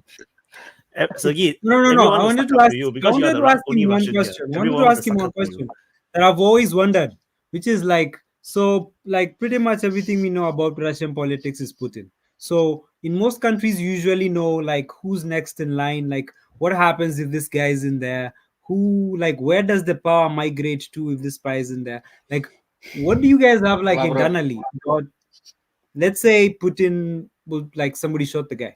Who would be next in line? Or does the country collapse or something? Like, what happens? I asked this. You have powerful like politicians. There's multiple Putins, so we just no. Folks, shut up. Let him answer, Let Sergey answer. Let Sergey answer, please. I think the cycle will repeat, just like in Yeltsin-Putin transition. Like when Yeltsin left the building, he said like, "This is my successor, and that's it." And you guys don't even know who it is, because there has to be like some. We didn't know about Putin either. Like nobody, like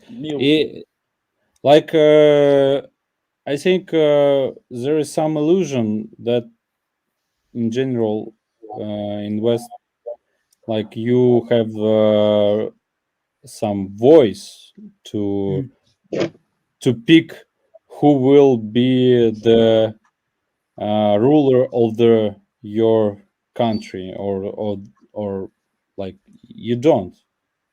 We don't either. Like we don't have the voice. You don't have the voice. We just accept it, and you don't. Okay, I was asking because this is something. This is something. Remind me of my country. You know, when the Angolan first president died, I thought your country was fuck off. You keep saying we. You keep saying we the West. I never say we. Never gonna say we. Hey, Daniel. Yes. Angolans are Angolans. They are not from Kenya. Angolans have their own mind, and they are amazing. I'm sorry, don't say we. He says Angolans. Angolans are an amazing people. They are not Kenyans. Kenyans are also great, but he means Angolans. Yeah, great. Let me tell you my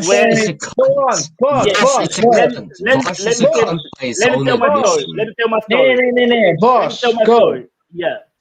Bosch is a cunt by his own admission. When Angola first president died, everyone thought the next president is gonna be this guy, kind Angolan Portuguese guy, you know? Everyone thought he was gonna be the president because he was intelligent.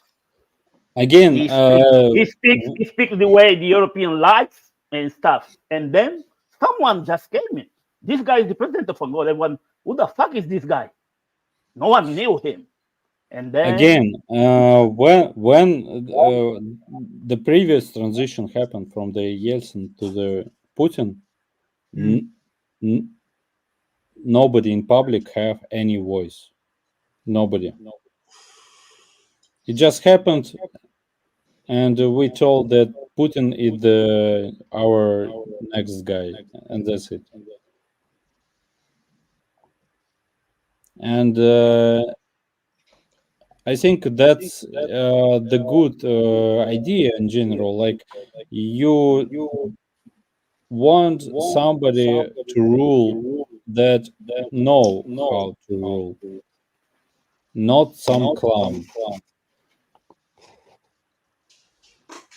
Yeah, actually, I have an opinion about democracy. When you guys were talking about democracy, I've always found democracy to be kind of weird because you have a system where it is in the best interest of one party for the other party to fail. Like that makes no fucking sense. Like you have an opposition that it is in its best interest for the government in power to fail. Like I've never understood why that's a thing, because if the government does well, you will never be president. So it's in your best interest for that government to fail. So you're going to have two opposing systems working for one entity, that's the population, but they themselves, their survival is bound on the other one failing. Like I've just always found democracy to be kind of. But when Putin became president, it was when Yeltsin resigned presidency and gave it to the Putin, and then only next year there was first election. So that was the difference how Putin became president. No, I was agreeing with Sergey that you shouldn't choose who rules you. Later on, so that's a little bit different. So he was already president for a year when it was chosen first time. Yes. That's what I'm told. I'm just curious. What the fuck does this have to do with like an end of the year summary for 2023 and the fucking Ukraine war? I mean, yeah, this is all great topical shit, but for the last 2 hours, I mean, why are we summarizing the fucking Ukraine war in 2023? Why are we talking about goddamn Boris Yeltsin?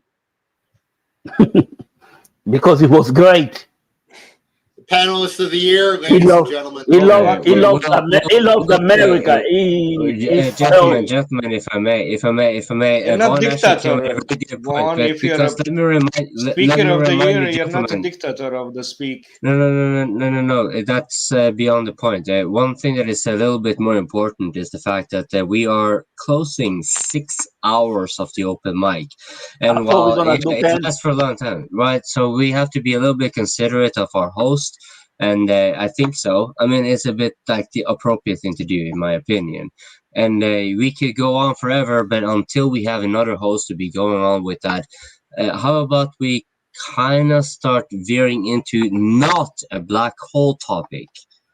Like, because that's what you guys are doing. Stick to Ukraine. Stick to, like, Yvonne actually has a pointer because it's a shovel. Most of the shit has already been solved out. We can concretely summarize what's been going on with Ukraine in a decently short time.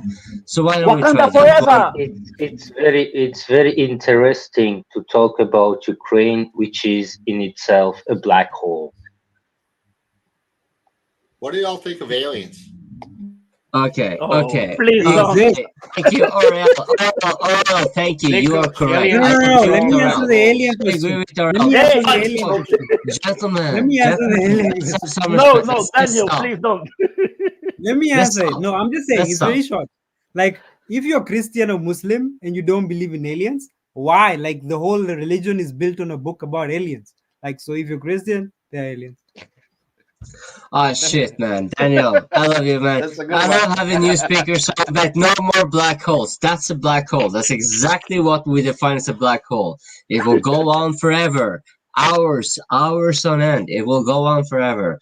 No, like, yeah, I don't mean to be a party breaker. I would like this to go on, but let's have consideration. 6 hours. We're close to 6 hours. Are we gonna do closings or wait for the new years? I mean, they are very fucked. Yeah. We're gonna do in the Western media. In the Western media, they are telling that the Russians seemingly are waiting for to know who will become the next US president, but I don't buy that, and I don't know if whether it's Biden or another president, if they will continue to support Ukraine, to pump their billions more. I don't know with what weaponry, where are the factories, but it seems that in United States, the factories, the military industrial complex is beefing up. They are building new factory lines of production. So we will see.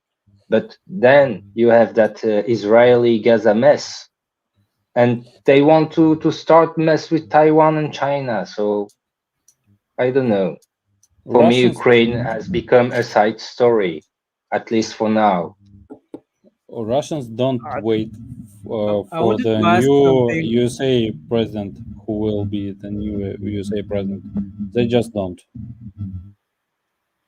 care. Yeah, that's what I think. Okay, just now I wanted to ask you a question. Are you from St. Petersburg? Yes. Oh, because just now I heard the story. What is the people around you think about the Ukraine war or the situation with the special military operation? Like, what's the sentiment now, right now? They mostly living just their lives. It was for long that this conflict started, and people are adjusted to like they think about Happy New Year basically, so, and they don't think most of the time they don't think about Sergey, Ukraine war. Do you know anyone that left Russia because of sanction? Was scared or something? I have. I do. And do you know anyone that came back after? Not personally, but there is definitely a stream of people who return. So these people that left, are they enjoying themselves in the country they went? Sorry, once again. The people that left, are they enjoying themselves now? They left Russia because of sanctions stuff. I just can you try? Yes, you know the people. You know the people that left Russia. The people that left Russia. So they living somewhere else at the moment. Are they happy there? Are they happy in these countries, or they want to come back? I don't know. Like there is always people who leave their country try to explain the reasons why they left. Like if they have some bad time, they still explain that like the war or the Russia is the worst, like something like that. It's a explanation cycle. Like you do some decision and rationalization. Yes. So you know, there is a guy on YouTube. His name is Sergey as well. You know, I followed him. He left, and now he's back. You know, and his stories is changing. When he left, when he was away, he was saying shit about your country, but now he's back. Yeah, I mean, it's usual for we have people of all kinds. Like some of them hyper patriotic, some of them hyper liberal, and some of them go to the West disappointed and return. Some of them go to the West and they find themselves. Like it's whole spectrum. Like. Hey guys, we got some breaking news here from that UN Security Council meeting. So the Russians have accused Ukraine, obviously, of terrorism, but also they're accusing the US and the UK of terrorism. So they're accusing them of aiding in this act. So that's something new. This is not good, you know. Where do we think? Is too bad. What we need is a really smart person on the panel. And no offense, guys, none of us are it. Craig, get on here. What does this mean geopolitically if the US and UK get, accused of that? And what sort of implications does that have? Nothing is going to happen. Okay, Toby, nothing. Personally, I think nothing is going to happen. Yeah. Like the UN Security Council, the vote will probably get blocked because you'll have two sides saying two different things. Just like Palestine, it's not going anywhere. Yeah, you're just going to have a blocked vote. Then the UN General Assembly makes a lot of noise. The UN General Assembly probably wins, and then we go on to the next vote, and the next vote, and the next vote, like nothing. No, this is something else. I get all that. He's not talking about that. That's pretty strong language, though, right? Okay, we got a lawyer here. He knows. This says that they were discussing. But the West ignores means that they were everything. discussing possibility. But, but the West ignores everything that Russia says. So sorry. But the West ignores everything that Russia says. Like, so this is pointless. It doesn't matter what Russia says, strong or weak. Yeah, it's just pointless. This means it's like talking to the wall. It's not pointless. This says that they were discussing declaring Ukraine as terrorist state. That will be a big thing. But they decided But it's obviously not to do pass. it. It only matters if it passes. It's not going to pass what? Like, it's rational decision to declare it. It's not about your UN. This is nothing about UN. Overcooking on No, Daniel, you didn't understand. Russia this is already Russian Security Council, not UN Security Council. You understand the difference? Oh. This is the Russian Security Council. They will do their own thing. In the UN Security Council, nothing will happen. Even in the Russian Security Council, let's say they declare Ukraine as a terrorist state, still nothing will change. It's still the same thing. Just bomb they it still more. have to fight the war. That means have the trenches.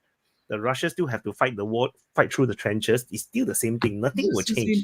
It's just. I have a question about. I have a question about the Suez, the Yemen.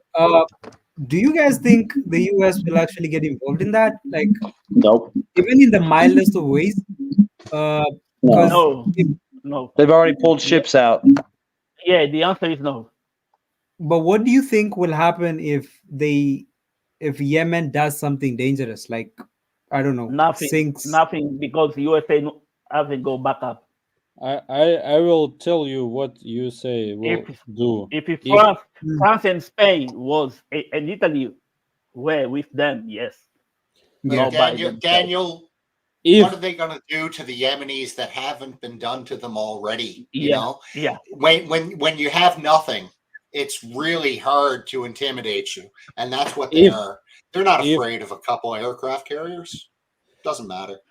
If Middle West go nuts and price of oil will go really high, then USA will big win into comparison to the rest of the world, because they resell oil, so they will get all their margins. They resell oil? They resell oil. The Yemeni? USA resell oil. They trade oil. They resell oil. They have network of the distribution of the oil. So if the product of your distribution go high in price, and you are the main distributor, you get all the margins. So Toby, you're muted. You're muted. If really high oil prices will be for the world, the main beneficiary will be USA as a network of the trading this high priced asset. Sergey, I have a question about this. A lot of people who like to celebrate the Russian side of the war in the West, they have this imagination that Russia is still a communist country. But, you know, what is your perception about the oligarchs, or, you know, as we call them, job creators, you know, the wealthy people in Russia, the members of the United Russia Party who are major shareholders in military industries and also in oil companies? How are they perceived by the people in Russia? And is there any feeling that this war is making a certain class of people in Russia very wealthy and maybe even more powerful? Is there any sense of that? And how powerful is the Communist Party these days in Russia? Is it popular at all? Is it getting more popular? Only private military production is Lancet. Lancet producing, that's only private. Yeah, I Everything wasn't else is asking you. state-owned. And Yeah. Gazprom is fully state-owned. Gazprom is fully state-owned. You should know Sorry, that, guys, I right? need to leave. Come on, Toby. Don't be rude. I'm not being rude.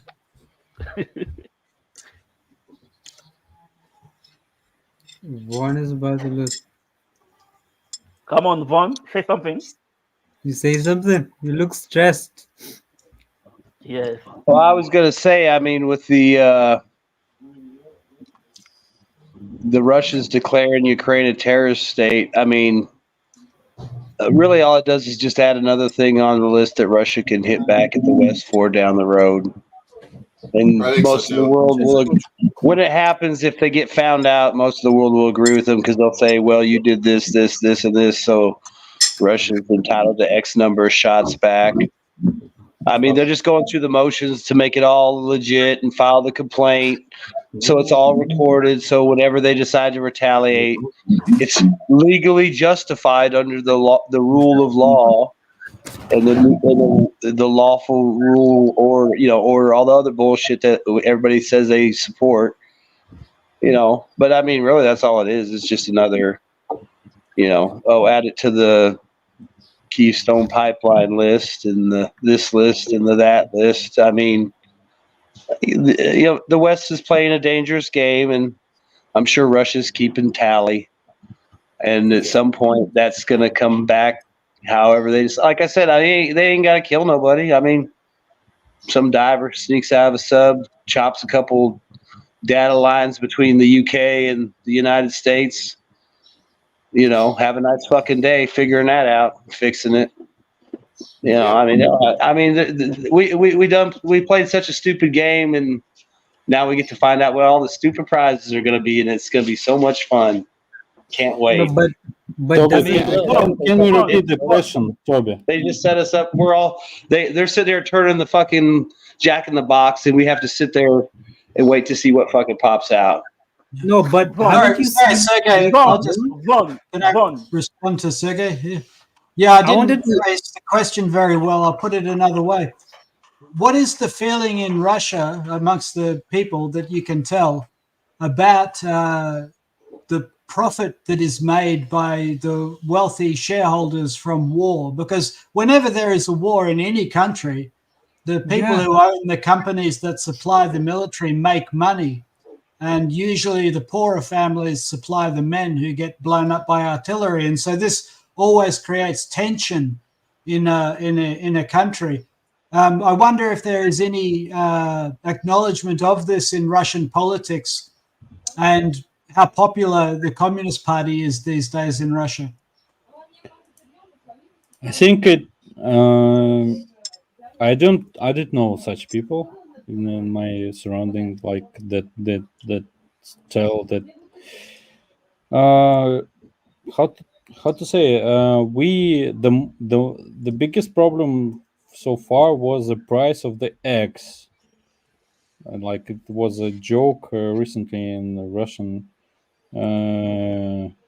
info field, like that the price of eggs rising, and we have a lot of memes about the price of eggs and so on.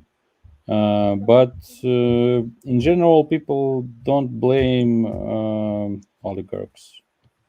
How to say, like they don't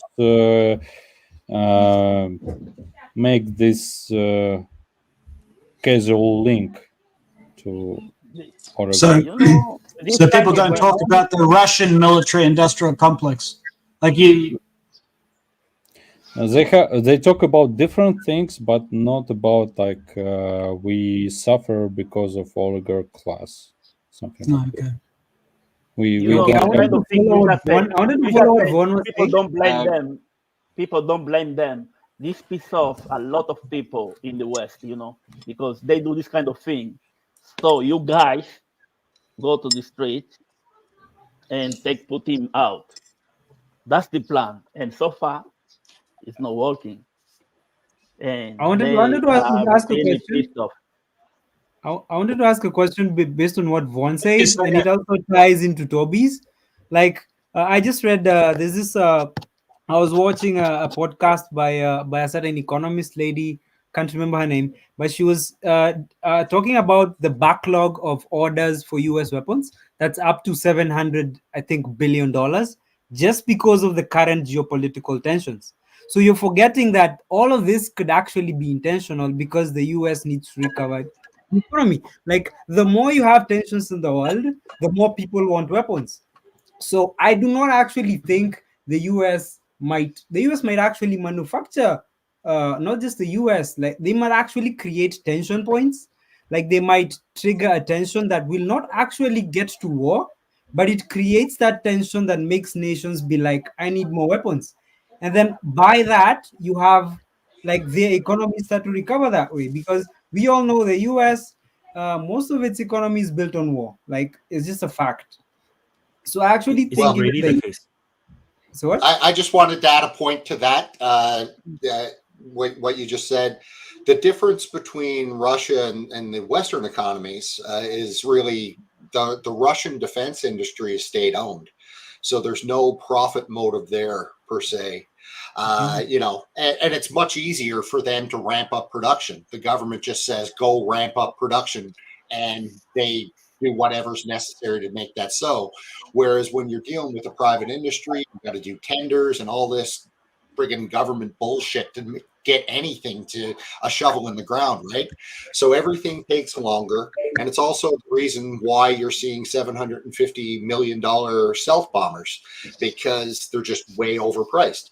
So that's a big distinction between the Russian complex versus the Western complex. So, people, I want to do closing. Own the military food before supply. closing, We're fucking close. Daniel. Yeah. Yeah, I got a question for you. Do you live in India area in Kenya? India area? Like Indian Ocean? Yeah. Like No, the Indian community. Yeah, okay. I live in Nairobi, so yeah, we have an Indian population here. A lot of them. Yeah, I know there is a lot of Indian in East Africa. Yeah. I'm just asking because sometimes you get this mixed accent, you know. Sometimes No. Indian. Their Sometimes accent, you sound Indian. accent. Yeah, I saw someone on the comments say I sound Indian, and I also talked to an Arab Sometimes guy. it's just a mixed accent, you know. Sometimes it's true. I don't also know why. noticed it. I also noticed that. I have an Indian accent. It's a mix, you know. Sometimes when you talk, you sound Indian. Not all the time. Yeah, that's actually good. I actually remembered a while they were saying that we should have call centers here because we speak like Indians. But like, funny. I don't think that's the feature, you know, people looking for. Okay, I want to do closing because funny. This is a joke. Is this a joke? Because I feel that, you know, we have been going through too many black holes today. So let's do closing. And I would like to let Vaughn start first, because Vaughn is the winner of the Speaker of the Year. So Vaughn, he can fuck off. He's a Yankee. Hey, first of all, I want to say thank you to everyone that voted for me. And like I said, everybody here, even the new guys, it's all a team effort. If it wasn't for everybody here, there wouldn't even be a show, and I wouldn't even be hanging around. You know, I love all these guys, talking to them and talking shit behind the scenes and sitting around bullshitting. And even if it gets heated, it's still all good. You know, like, subscribe, and share. Happy New Year. See you guys later. Thank you, Vaughn. Sergey, closing statement. This is your first time here. Yes, thanks you guys for being such an open place. It's I think that's the main achievement, to be such an open place in such a turbulent times. That's definitely worth to be fighting for to be such an open place. And I'm glad that you that I haven't some opportunity to talk about something. That's it. That you finish your closing. You never say Happy New Year. Happy New Year! So of course. I wish everybody a Happy New Year, and for the next year to be, I don't know. Maybe we won't have full tranquil and peace between everybody, but at least it would be nice to be reasonable. I wish to be people to be reasonable in the next year, and at least trying to make some, I don't know, like understand. Reasonable. Oh, he came to the he's wrong a big chat. Oh, no. Yeah. He was sending a message to Zelensky, and then The now Putin got him. accepted. He got Putin. He's like, no, who are you to speak for the Russian Foreign Ministry? No, now he got stuck. Yeah, it's the FSB, you know. Like he asked Zelensky to be reasonable. KGB. Yeah, no. Okay. Not to fight with Zaluzny. Tell him not to fight with Zaluzny. Yeah. It's the Rothschilds, I tell you. It's the fucking Rothschilds. Sergey already said, don't expect peace next year, and then, as he hopes that the other side will be more reasonable. He all said it already. So why would you want peace? Got intercepted by Pentagon. Daniel. It's me. Yeah. Yeah. Okay. It was really fun to be here. I watched you guys for a while. Never actually thought of like coming on board, but it was nice. It was interesting. Like, I enjoyed myself, and the accent is not Indian; it's actually typical Kenyan. Like most Kenyans who speak like me. I don't know, because we were colonized by the British. So like I think that's where the accent comes from. So what? You wanted to ask something, Wyatt? No, I tell boss to shut up. Oh, okay.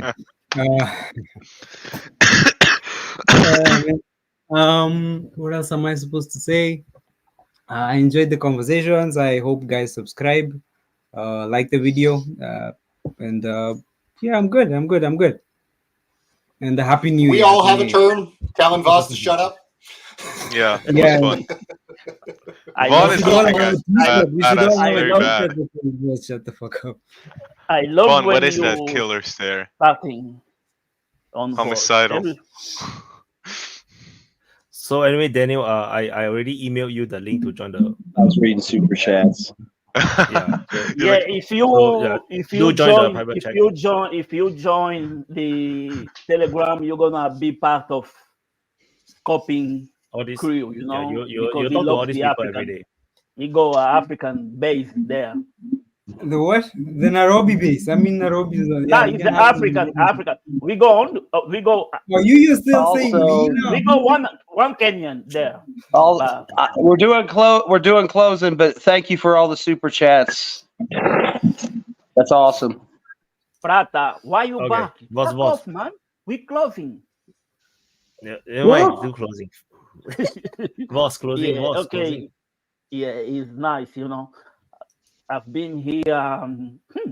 Why?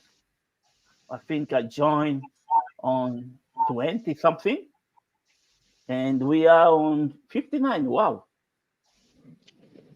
almost a year, because there is only 52 weeks, and we missed 3. Well done, one for win. Even though you cheated to get there, I'm joking. No, he cheated. You deserve it. And I own stock in Dominion. It's nice to see another African brother joining the panel. Please, I know there is a lot of you in chat because I've been watching you. Come on, As long join us. as you don't say You're like Santa. You see them when they're sleeping. As long as you don't say Vaz, we real in the quick. West again. Real quick, Vaz, don't forget, it's also One good thing, to see a Daniel, fellow African brother with one you, thing, man. one thing In you open mic. never, closing. one thing you never gonna see me say. We. Is we in the West. When there is no we in me with Europe, there is no we. No, there is no we. I'm Angolan and proud. And you said you weren't British. That sounded like I the will most British fucking thing never I've say heard in that. ages. Gentlemen, can we I'm please not- let the I'm not- closing I'm not saying- continue? I know Vosh likes to interrupt. Let UK Vosh continue. UK is a good country. Trust me. I love this country. I'm grateful the way I live my life in this country. But I'm not British. I'm African, Angolan. And I'm proud to be one. One thing I was saying about Angolan, gonna part of my closing. It's part of my closing. When Angolan first president died, people expecting a Portuguese Angolan guy to be the president. And they were like, okay. And out of nowhere came this guy. This is the new president. And everyone was like, what the fuck? Who's this guy? No one knew anything about this guy. So we were worried. Trust me, that guy stayed there for like 35 years or something like this. You know, he was good. He was good at the beginning until we changed when Soviet Union collapsed. This guy was useless because he tried to be American. This is one of the things I don't trust democracy. Okay, that's my closing. You're killing him. He's distraught over here. Yeah, I listened halfway. I got lost. Then I don't know what Voss is talking about. Now I got very confused. I thought, Yeah, me too. You just agree. You just nod. I was threatening Vaughn with my gun over here. You just nod and agree. You just nod and agree. It's only until the USSR appeared that I was like, oh, it's Angola. Okay. Euro closing. Yeah, I was expecting actually this open mic to last at least till New Year in Australia. That will be only next 12 hours. Hello, we could have have done it. Eh? Not only 6 hours. What do you mean by 6 hours? Yeah, It's only 7 a.m. here in Singapore. Huh? It's Yeah, only 7 a.m. in a.m. Singapore. Yeah. In Australia, it's almost new year. In 12 hours. My 12 o'clock is gonna be New Year in Australia. Yeah, Let me 12 find. hours difference. Sydney time now is 10 a.m. That will be 14 hours. 10 a.m. 14? Oh, 14 Okay. hours. Okay. Yeah. We can do that. Eh? No. Okay. Actually, more than that. 13 hours in New Zealand. Yeah. I know, I'm kidding. think Coping is gonna need more alcohol for that. I can start slow talking so you can extend to that, maybe. No, please. I need to go to bed. We go Prata, we go RL and Jordan. We can do it, trust me. Yeah. So implication of Russia declaring the Ukraine a terrorist state would mean that Russia will never negotiate with Ukraine anymore. The end of the world would mean the last inch of Ukraine is controlled by Russia. That's what declaring Ukraine a terrorist state would mean. But obviously, they didn't want to go that way. They're still opening for the possible negotiation, and some treaty to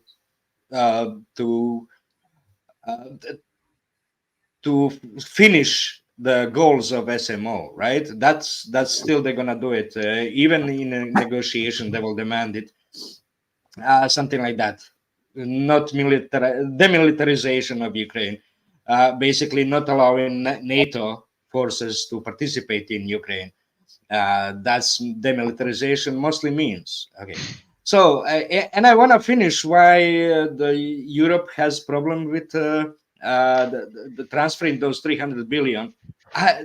You guys interrupted me so many times I never was able to finish about it. So they had to create a computer with a Russian Federation on it that will send the message through the SWIFT to the Fed or SEB to transfer that money to someone. But as soon as they open the SWIFT for the Russian Federation, trust me, Russia has spies. They will program their computer to send message through the SWIFT to their account to transfer the money to the China.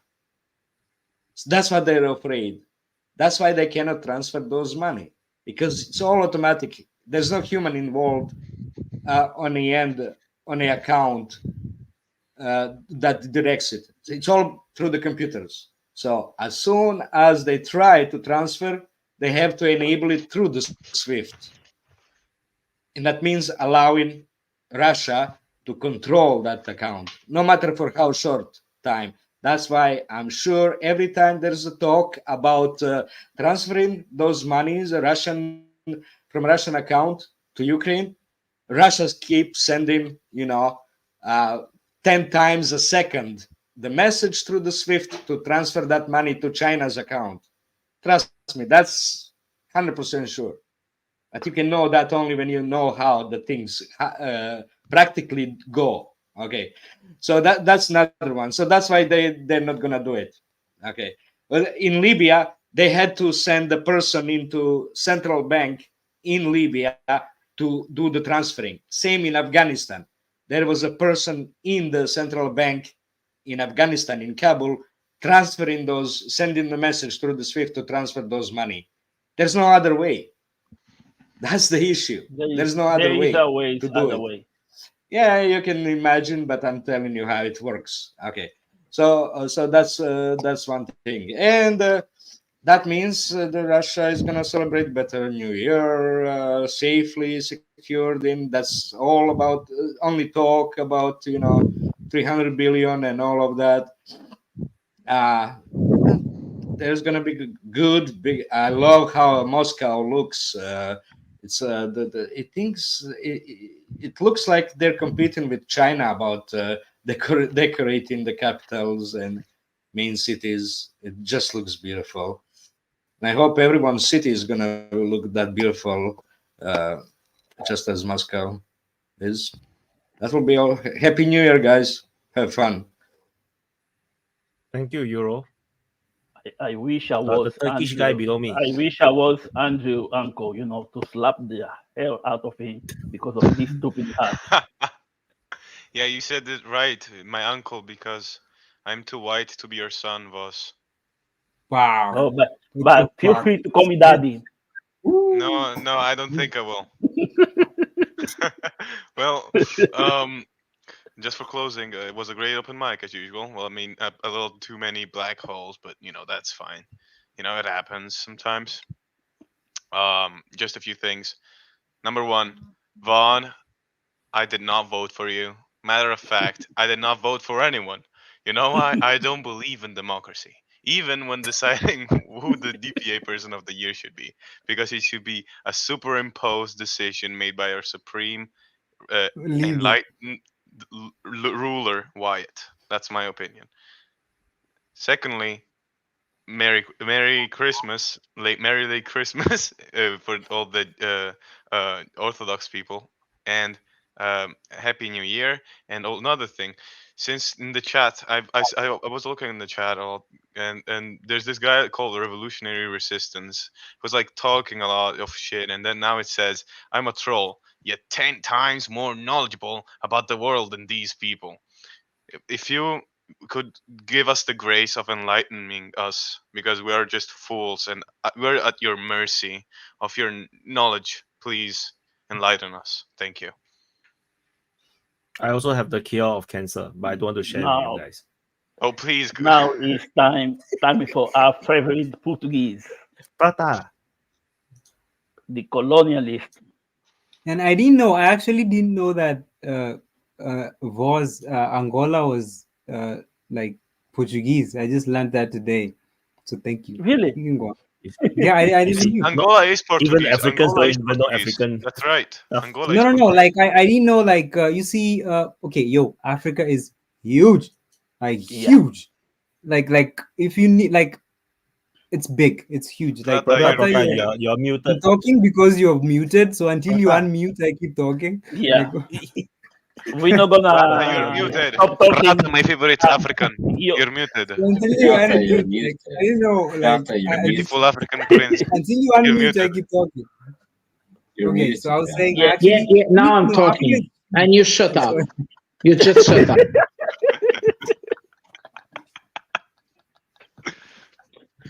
Portugal and Angola have a very special, dangerous, hurtful, and beautiful relationship.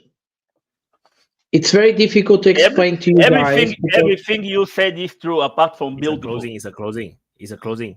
Shh. So, we and Voss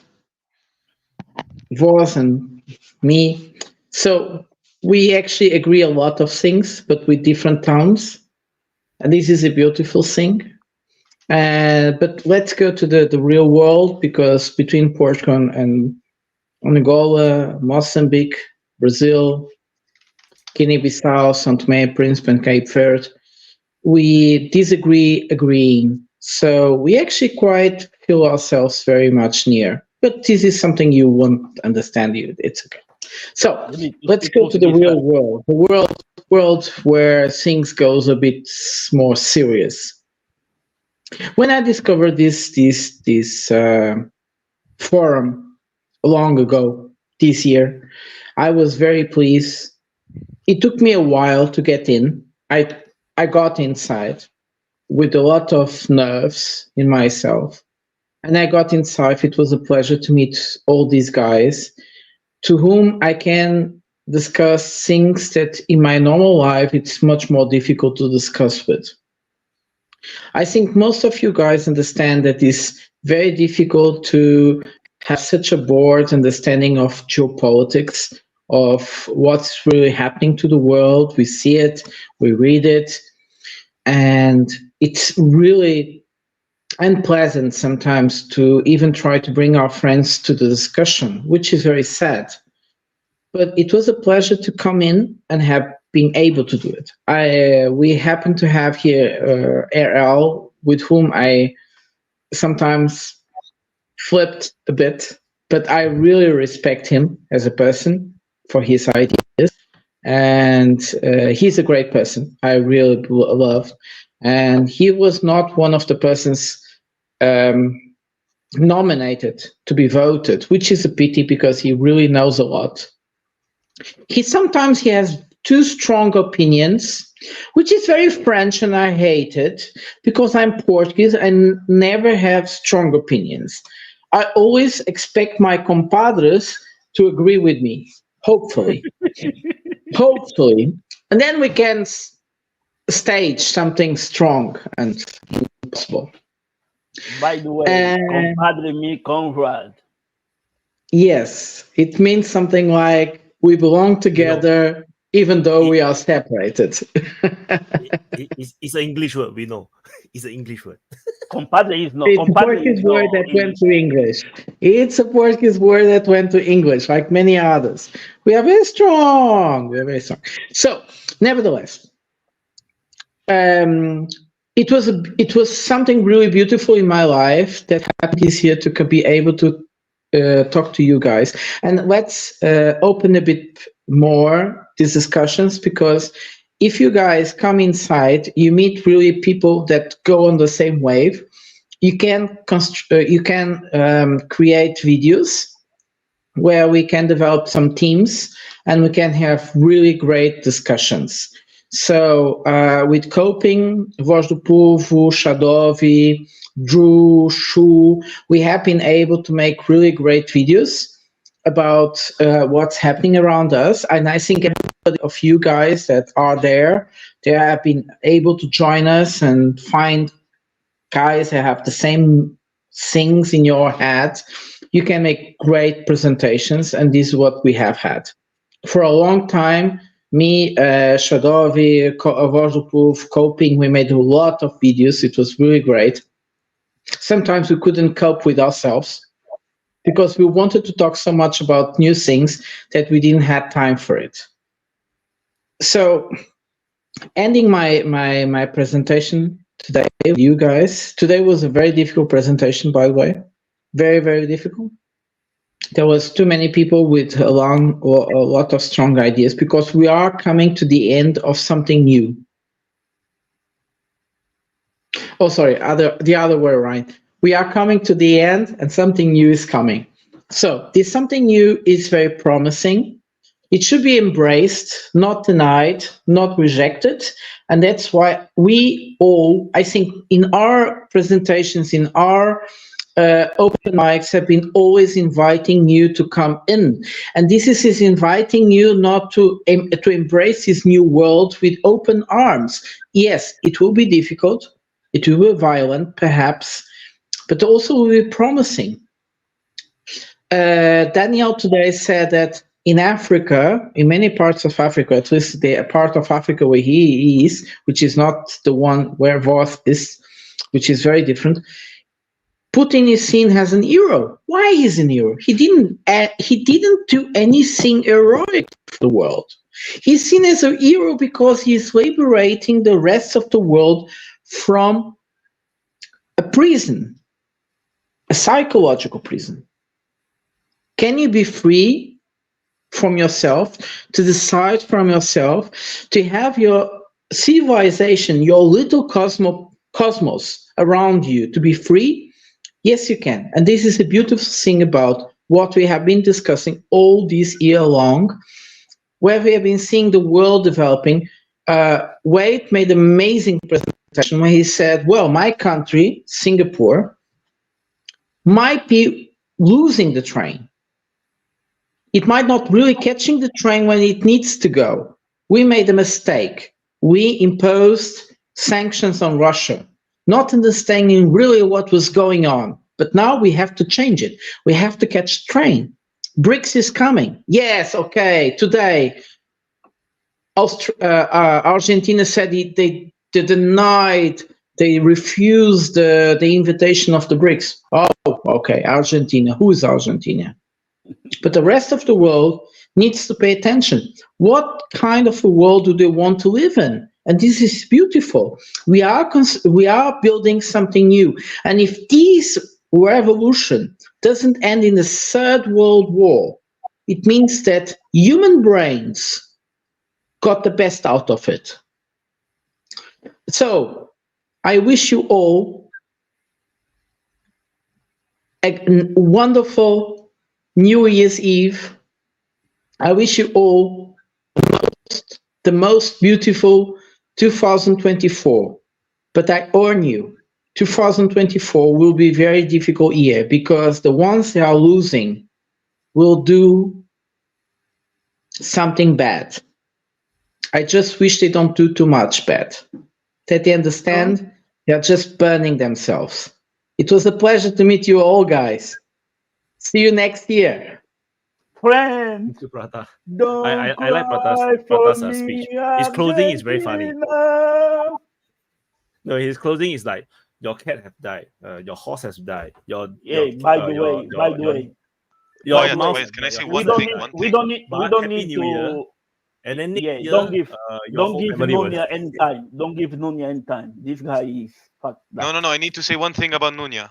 Nanya, I have. Why do you always wear sunglasses? Is it because you have reptilian eyes, or because your eyes are red from all the weed you're smoking? I think it's a combination of the two, but I think it's also like I'm trying to create some sort of image for myself that's not working too well. And by the way, once I was really unfair to Nunya, and I wish I was not. I really apologize to him. I tried to make it better. I don't think it worked, but nevertheless, we discussed on public, and we respect ourselves today. So you guys, it doesn't matter when you have different opinions, we can still discuss, and this is the beautiful thing about the Wade forum that we have here. unless you are cowards. Then you can one come thing, up with one quick thing. You know, there's this guy, the Iranian Vladimir, Iranian Putin. We never give him any. Yeah, we never give him any credit. You know, he supports DPA a lot, a lot. Y'all have a happy new year. I have to go to Bumland and hang out for a while. Von, don't forget, yeah. When this finish, I need to see you in voice chat so we can talk about what's going on. I'll be there when I get to Bumland. I'll try to get some twerking action going or something. Yeah. I'll see y'all later. Happy New Year. Thank you, Wyatt, for everything you do and bringing the platform. Happy New Year, Vaughn. Peace. Okay, Nunya, closing. Oh God, geez, where do I start? Well, I guess 3 points. So first and foremost, if anybody's having any technical issues with the platform, please contact Daniel in our tech support center, and he'll take care of you. So that's point number one. Point number two, just to follow up on what Prada said. Yeah, we're like a big dysfunctional family here, you know, and it's actually a pretty good thing. Like we're the strangest bunch of people who will get together on a Saturday afternoon, spend our entire day yelling at each other, and then come back the next week and do it. So, you know, I'm thrilled that I found you guys as well. Prada, apology accepted, and please accept my apology too. I think if I'm remembering the incident that you're talking about, I think I went off on you, so I'm sorry. But you know, we're all kind of fucked in the head. Like we wouldn't be here if we weren't. So you know, to the people in the chat as well, like you know, the guy who was trolling, whatever his name was, you know, thanks for being a good sport. We're all part of the same family here. So that's second point I wanted to make, and third point I wanted to make is Vaughn. I think we need to look into this election and this vote because, like, it should be no coincidence that you know, an American won it. So I think we need to go back. We need to pull that Dominion voting machine, and we need to do a forensic audit because I don't think that hillbilly deserved to take number one, and I think he rigged it. Yeah, exactly. That's all I had to say. Nanya, didn't you notice at 1 a.m., 1,000 votes got just for him? Immediately. Yeah, it spiked right up. When you need I wasn't expect to get a fucking single vote, and I was surprised when I got 6. I was in. Well, you voted for yourself 6 times, boss. No, I didn't. I woke up, and it was already. I voted for you 6 times. You know, I was surprised. And out of nowhere, argument just boom past me because we had 2 votes. So that's all I had to say. Like I said, Happy New Year to my dysfunctional open mic family. I love you guys, and I respect each and every one of you. Thank you. Thank you. I just disagree about the we are fucked up. The we there was not for everyone. No. Each and every Daniel, why are you not answering a call right now? Get back to it. Yeah, Daniel. You got the accent, and you definitely are in call center. So what? You have the accent for the call center, so from now on, wow, you're gonna answer all the phone calls. Blah blah blah. Yeah, well, yeah, but I have another job. Yes, we hear you. Okay, I'm making my closing statement. So first of all, Happy New Year. Happy New Year 2024.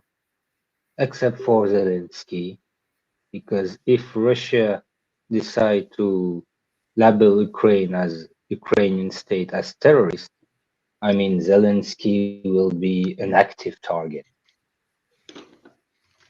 That's the main thing to understand about it. And still about Ukraine, because it's a black hole. It's Ukraine black hole. No matter the amount of money You will pour in it. It will disappear. So 2024, a lot of money will be put in that black hole, and more death, more misery, more economic backlash in Europe. So not great, but fuck off. I'm gonna open a new bottle of red wine. I will be happy with that. So nice open mic. We see new faces, talking with nice people. That was great. Continue the good work, Wyatt. Voila. Since when we're nice? Look at that guy from NATO in the background, drinking fucking cheap alcohol. Yeah, I'm talking about you, coping. Oh, yeah, but he's from Norway. I mean, I'm looking at your boobs. You have big boobs.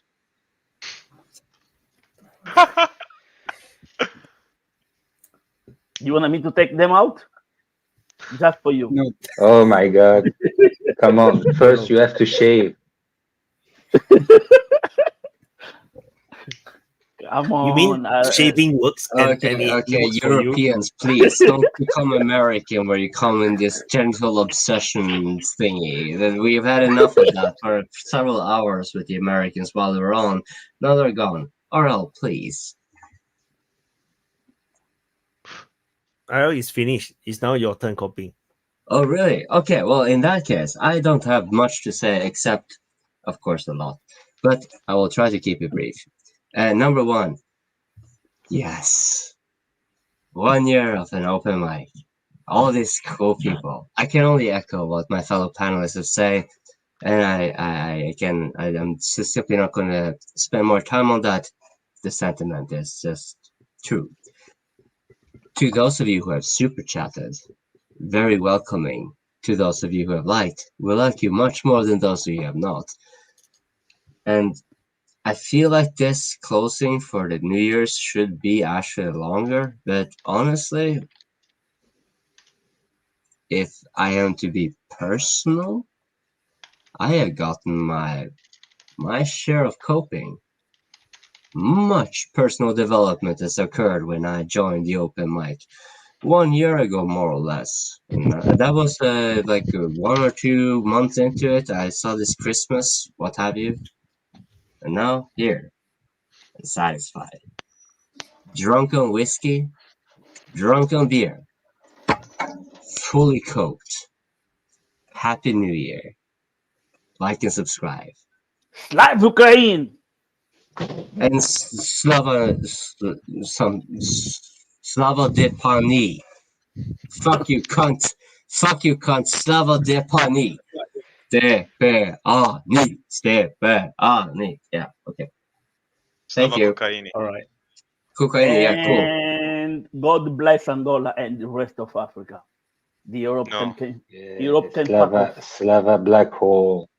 Slava black hole. And by the way, bye everybody. This shit, black hole is offensive, you know. Why not white hole? We made it offensive on purpose because we're extremely racist. Yes. And you. Yeah, the black hole is the thingy you have in your arse. Somewhere in the middle. Let me help you guys. Let me help you guys finish.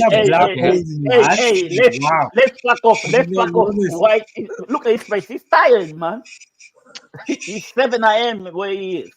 Let's fuck off. People will say purple hole. People will say any color hole. But now it's the end of the open mic. Bye, Wyatt. Thank you. Thank you, Wyatt. Thank you so much, Wyatt, for hosting us. It's been a great year. I cannot end my appreciation. I hope my super chat is gonna be greater next year. Thank you, Ruthlessly Efficient, for saying Slava Italy. That's it. Fuck you, Andrew. You goddamn Southern Europeans are not worth any sort of Slava or anything. Coping. I'm just gonna wait for all of Norway to kill themselves because we have very high suicide rates. And that's why we're doing great. That was a really good one, Andrew. You deserve the the best open mic ever. Bye, guys. Take care. Bye now. Cheers. Thank you. So yeah, it's now my turn to closing. You see, I style my hair, to prepare for my closing. So it's the end of 2023. We are now officially we are on New Year Eve, at least in Singapore. So this episode 59. Yeah, we literally did almost no end of the year review. So all these guys bullshit me, because they say they're going to do it end of the year review. All they do was go into one black hole to another black hole to another black hole. But it's okay. So happy New Year, everyone. So I'm not sure if I would be able to do a sit rep later. If not, then it will be on the 1st of January. And so thank you guys for watching. And it was a very good open mic, actually, in the first half. The second half, I don't know. I'm not sure why we keep going into the black holes. So anyway, then today is amazing. We have a lot of new faces. We have 1, 2, 3, 4, 5. We have 5 new faces today. So that is amazing. So that's very good. We have a lot of new faces. Hopefully they will join us in the open mic speaker lounge. And then what else? It's 59 editions. So basically, open mic is also more than 1 year old. So we have done a lot of good progress. So congratulations to all the 5 finalists in the Speaker of the Year. Being nominated to the top 5, I think is already quite a recognition. And of course, congratulations to Vaughn for winning. And it's very cool because we can get the winner to have some speech, because I cannot get Putin to say some speech. So that's so too bad. So what else?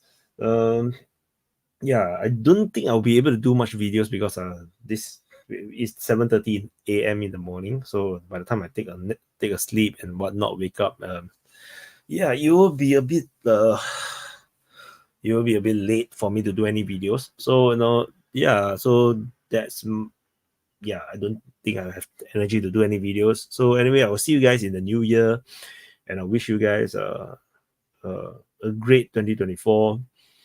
And hopefully I can do more in 2024. Not like I didn't do enough already, but I will see what I can do more. What else? You don't like the new look? What's all these things? Looking at the live chat, I'm so confused. So hopefully we'll be able to grow the open mic much more. I think the whatever growth that we have is not at the level that I want in 2023. I expected more, but no choice, fighting against the uphill battle. And I think many of these Ukraine war channels are now facing it. Everybody is complaining about demonetization and whatnot. Cannot show war footages and whatnot. So I mean, I faced those things way earlier. So that's why Ukraine war reps never have any videos, or very seldom have videos, because I got demonetized before. So so what else? I see people complaining about my hair, so irritating. The hair is gonna be gone, it doesn't last forever. And what else? And my brain is dead. I can't really think. Too many brain dead situations today. When listening to the open mic, like halfway I'm lost.